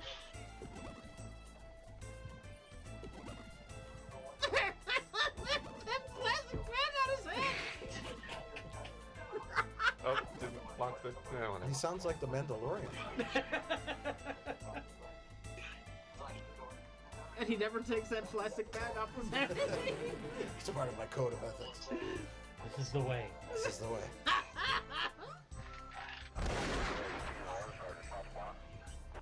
Oh God! And then there's the cop who lives next door to Newt Gingrich and his wife and his daughter. That's also Barry J. Gillis. That's also Barry J. Gillis. How you doing? I'm your new next door neighbor. I thought I'd introduce myself. What the fuck was that? The movie's broken. He's moved in just after the Newt Gingrich's 3 daughters have committed suicide. We know all this because somebody in the shot says it, but we don't know who. The wife does. She goes, he's in a bad mood because last week all 3 of his daughters killed themselves. Would you like a hot dog? My husband Harold. His 3 daughters from his first marriage committed suicide this week. And he hates everything now more than ever. And he especially hates how we spend many other countries with people on our own streets of starving to death. What is this? Oh, are they in a crime-ridden neighborhood? Is that what that Is that is? just the background? Is that what's supposed to be happening? There was like a lion or something. I thought it was a war zone. I am fucking lost. I think they're just living in a bad neighborhood. I'm your new neighbor. Give me a hot dog. Bye. Sorry, all 3 of your daughters committed suicide last week. Newt is watering the grass, and then he's like, "Why did you tell him about my daughters?" And she's like, "Fuck you, I'm leaving you." And then they go in the Meanwhile, house. audio from World War II is playing. It's for,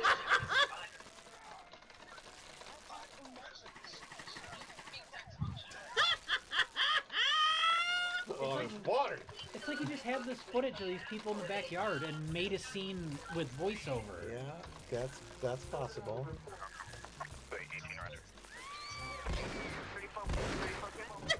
I want to see that neighborhood.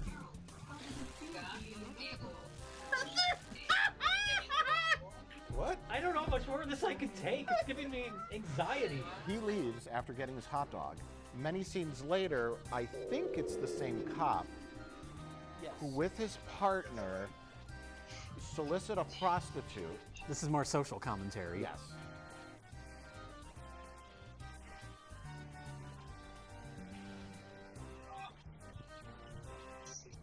This is surveillance footage? Yes. Yeah. It's edited?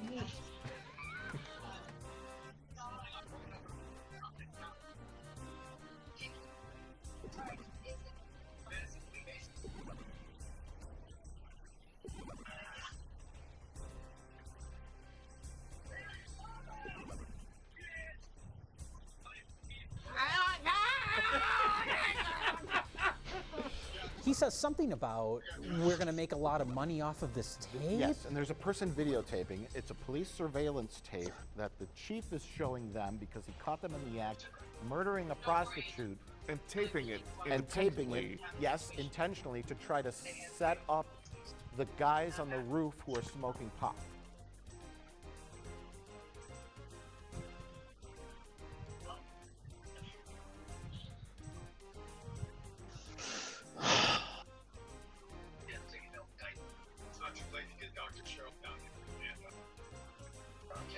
Is that his voice coming out, or is that on speakerphone? I think it's speakerphone now. I'm really not sure what's going on. But what we don't want the black community? What is he talking about? Political things. The mayor is saying political things and worrying about the political ramifications of things. Yes. Of what? Who's this now? It's the same audio again? But the gruff mayor or whoever it is on the voiceover is saying, like, we don't want the black community to get upset. Yes. Yeah. So it was mainly the black guy because he's the one who targeted and he was like punching him. Yeah, and yeah. stuff.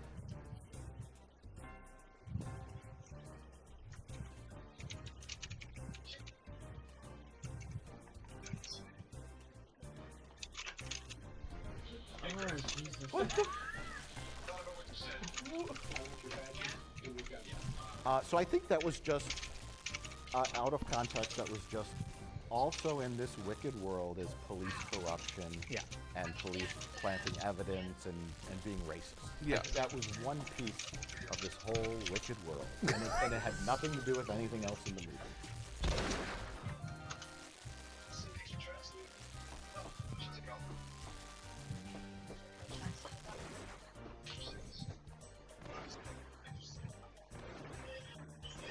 And so that's when Barry leaves after having been fired.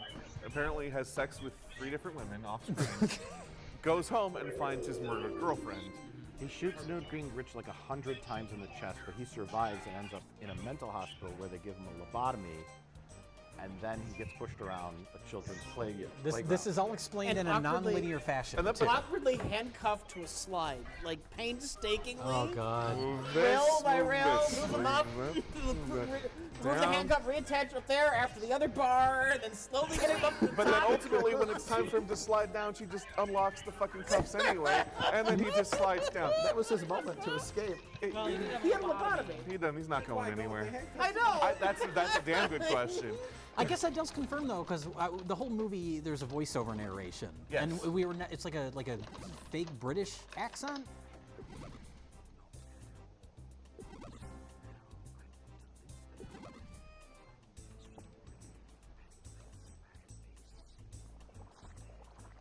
And we were never sure who it was, but I think in that scene you do hear the voiceover say, "I hate slides." Yeah, and when she so that pushes voiceover is him. When she pushes him in front of the swings, I hate swings. Yeah. I hate nurses. So it's got to be. But he's also talking about what's going on like it's a fictional story.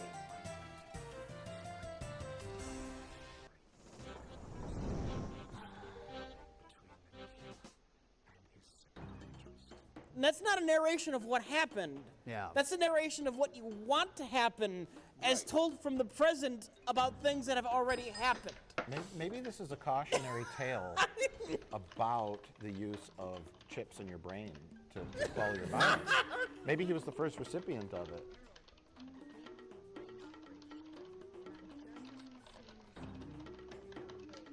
When he's in the baby swing, we also get text on the screen. Yes. That's another time that happens. Yeah. That also, and that happened initially at when Newt Gingrich follows some fun havers out to the lake. Yeah. Where they meet up with some other fun havers. Let's set that scene up. That's Okay. an important sequence. I think it is.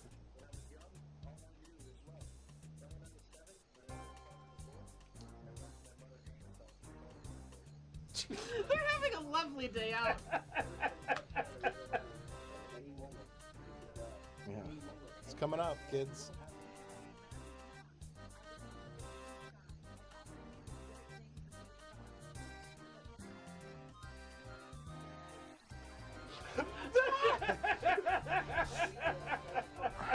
It's important to note that the one girl, they're both wearing their bathing suits under their clothing. Yes. But the one girl climbs onto an unstable log in order to remove her clothes.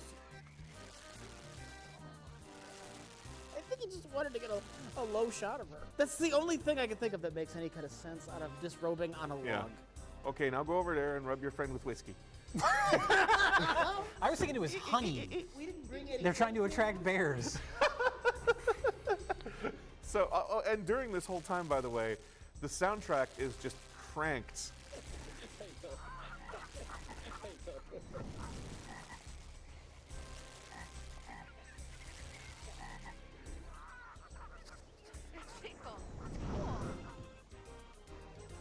It's all very natural. Extremely natural. Literal wildcat.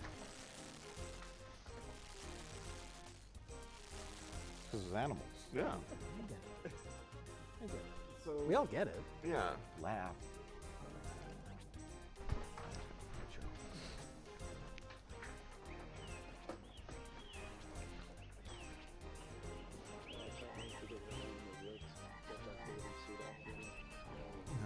How romantic. This is how Canadians court.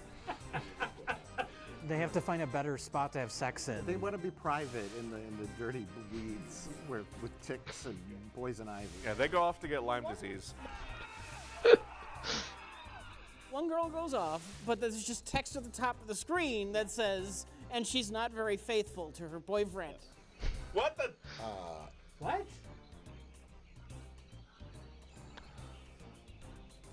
Oh, he's Who is that in reference to? the girl who's going to get the frisbee now. They have to give a reason why Newt Gingrich is going to kill her. This is unprecedented. What? And he forgot. This is unprecedented. How bad this is, yeah. The question is, though, why was it text on a screen? Because they didn't have line and they didn't have a way of communicating it. Does it even make a difference, though? Why didn't they have him overdub it like he's been overdubbing everything else? He could have had the British guy say she cheated on her man. Yeah, see here, she gets her comeuppance for cheating on her man. But how does he know that she does that? Well, we have the second party scene. There's first party scene, then there's Right. second party scene where they're playing the Irish music. And they get done watching Things. Yes. they're Oh watching yeah, Things. we see a lot of things. A guy is slow dancing with a girl, and then a ginger kid is weightlifting. Yeah, and this is after there was the couple that went to have sex, kind of. Oh, they were so boring. excited. Oh, the boring sex.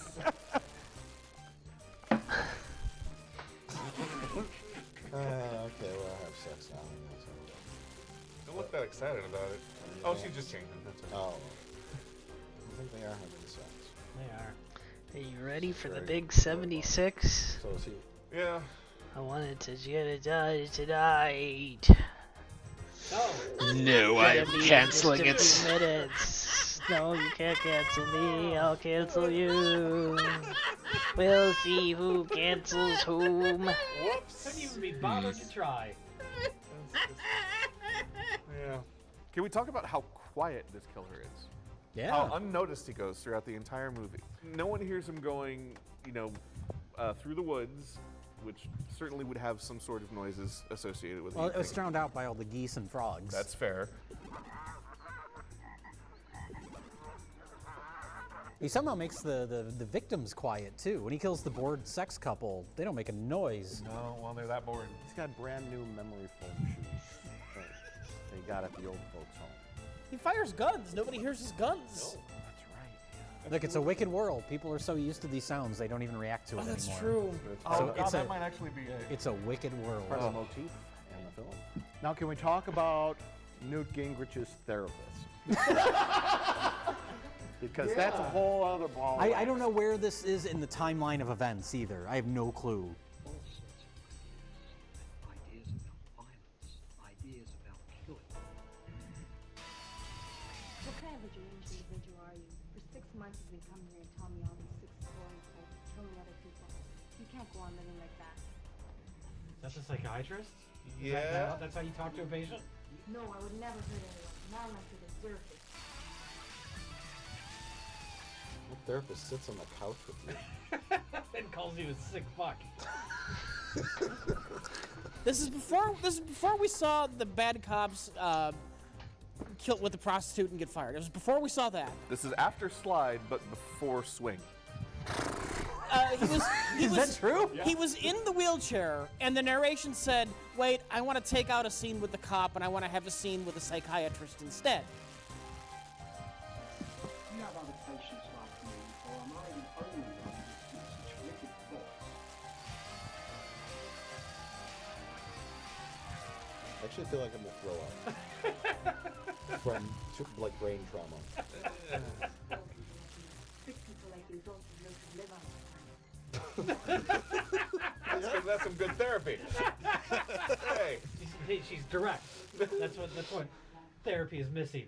Just Oh. Oh my God. Oh. Oh. My. When does the chase take place? Before or after? Oh no, because he kills He kills her in the therapy session. So she still had the therapy session with him, even though he tried to murder her in a dirty warehouse. I guess. It seems that way. We're cutting back and forth between these two events. Yeah. The most important thing is that she's a very terrible therapist. Terrible or great? She's like, you're fucking crazy, dude. The guy has no qualms about shooting people. No. For some reason, as therapist, he chokes with a doctor's coat. He's not very choosy about his methods. No. Like There's a lot of different methods. Yeah, there's the bat, there's the gun. Machete. Yeah. He seems to prefer choking. Yeah. Oh yeah, he double chokes the couple that are dancing. Yeah. I don't know how that works, It's but not possible.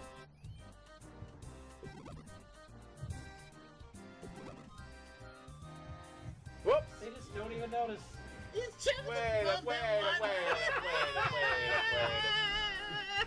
It doesn't work that way. I mean, he'd be protected by his hockey hair, first off. This movie should have starred David Carradine. Because he's such a good actor. Yeah. Yeah, he really went about some gravitas. Yeah. The whole thing. David Carradine didn't enjoy choking other people. He enjoyed choking himself. You don't know that, Mike. well, he didn't enjoy it at the end.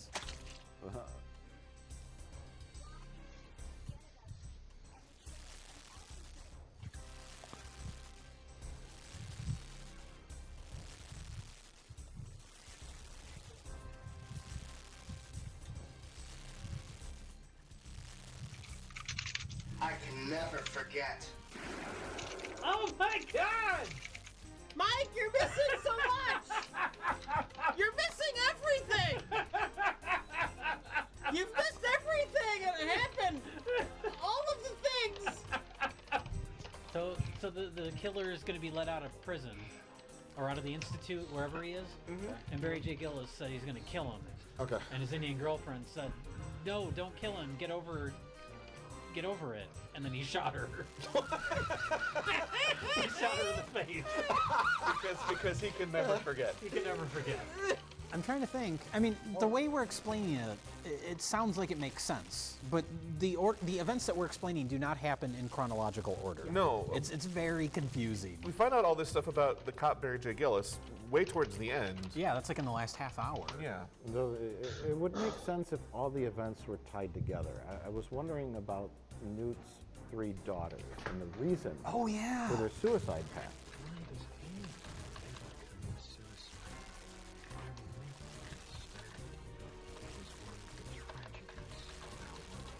It's mentioned earlier on, and then later on we see a scene where there's 2 women in the woods. One looks like she just came from the gym. One looks like she just came from her corporate job. Yep. She's got high heels on and like stockings and Black just, skirt. Like, the black skirt. She looks professional there, and we're like, and they're roasting marshmallows, and then we discover Barry J. Gillis has a marshmallow fetish. Now a thing. Eat 'em slower. 76. Eating a whole partially Hooray. melted marshmallow. We did it. Yeah, well, then there's the Reporting other shot Evans of account the for shot of botting. Newt Gingrich with all the pudding. I'm falling not out a of bot, I'm just a That's the most nerd. disgusting thing in the film. It The is. joke's on you. I was using your account to bot earlier. That's awkward. I've been waiting for this. But anyway, the 3 women, or the 2 women are there at the campfire. The other one's coming down the hill, and we were, what's going on? Well, we thought it was the prostitute that got beat up. It might have been the same actress. Who knows? But she has a package hidden in the woods. I thought it was heroin because we thought it was a prostitute. Turns out it was a gun, a child's water gun Uzi that they used to all commit suicide. It turns out these are the daughters of Newt Gingrich. No, not like that. No, That's not where you kill yourself. Oh, jeez. Ah, it worked. Suckers! What brought them to that point? I don't know. What is the scene? Because where it's a wicked world. Alright, What do we see with Gingrich? 370 permits.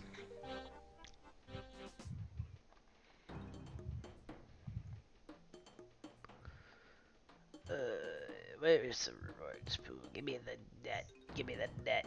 Give me the net, you weirdo. Alright, I'm gonna go brush my teeth and we'll see what I come back to. Hooray!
Oh, I got the fish barrel.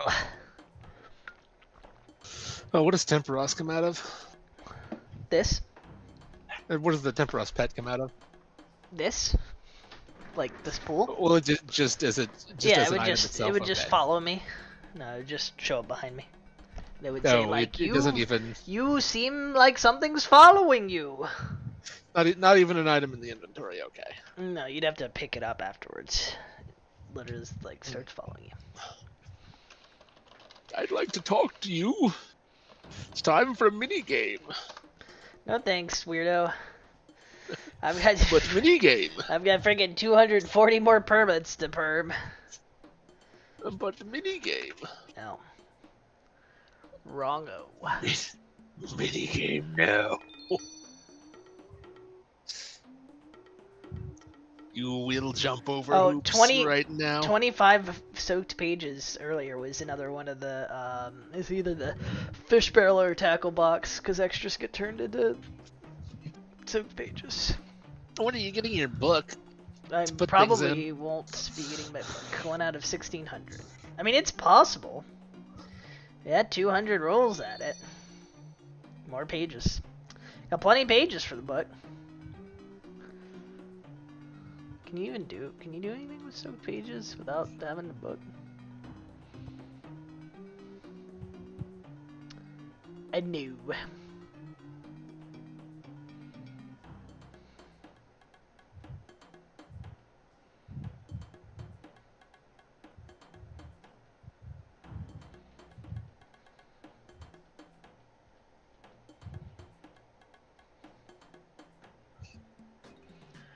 God dang, look at those fish though. 1,000 tuna. Just call me Neil Breen. $360 lobbies, 394 lobbies, 415 lobbies, 153 sharks. I ain't gonna need more food for a while. Which is nice. So the main goal has been accomplished, and the sub goal of getting the barrel has been accomplished. Now, ideally, I think I would get the harpoon. Would be the next best thing, and then the tome would be the third best thing. If I get either of those, I'll be shocked. So I'm just assuming I don't get either.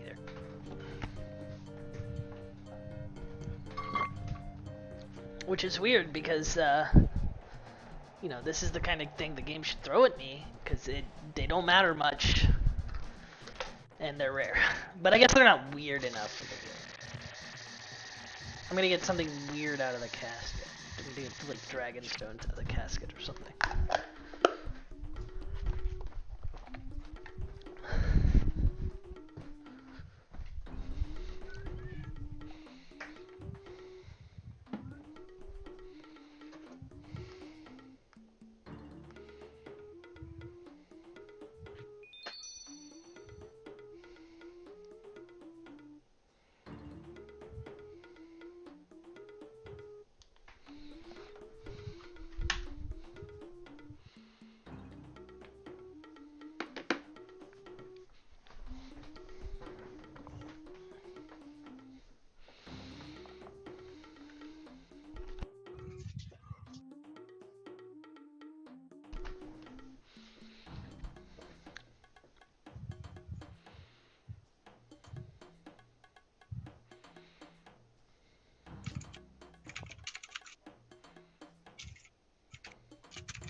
And the tuna don't stop climbing.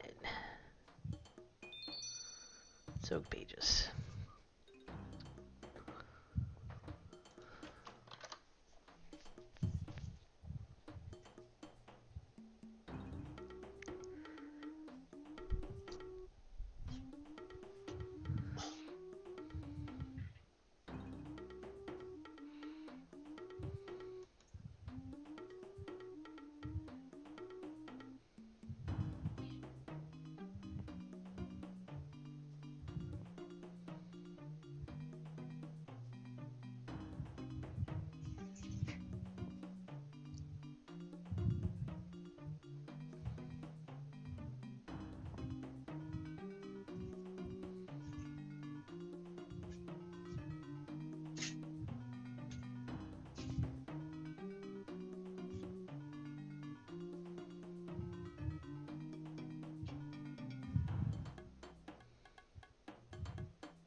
50 more.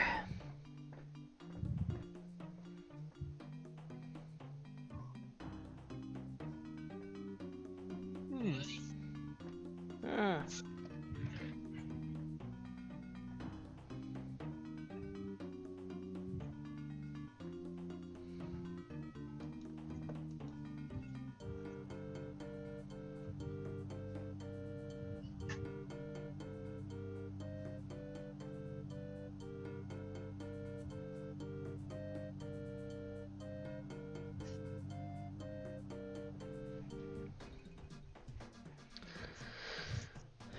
25 more.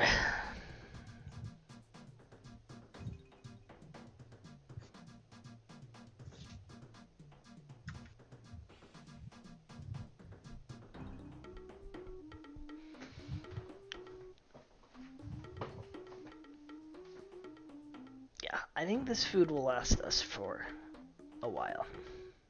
We might say. Quite some time. No infernal harpoon. It sucks. The only reason it sucks is because there's no other place to like get it, and it helps with all fishing, not just here. But oh well, that's fine. Well, you can get it from worms, but that's bad Slayer task anyway. Okay. I guess let's open these caskets real quick. Money, money, money, money, money, money, money, money, money, money, money. It's probably all money. Is it? I mean, I think that's all it can be, really. Yep.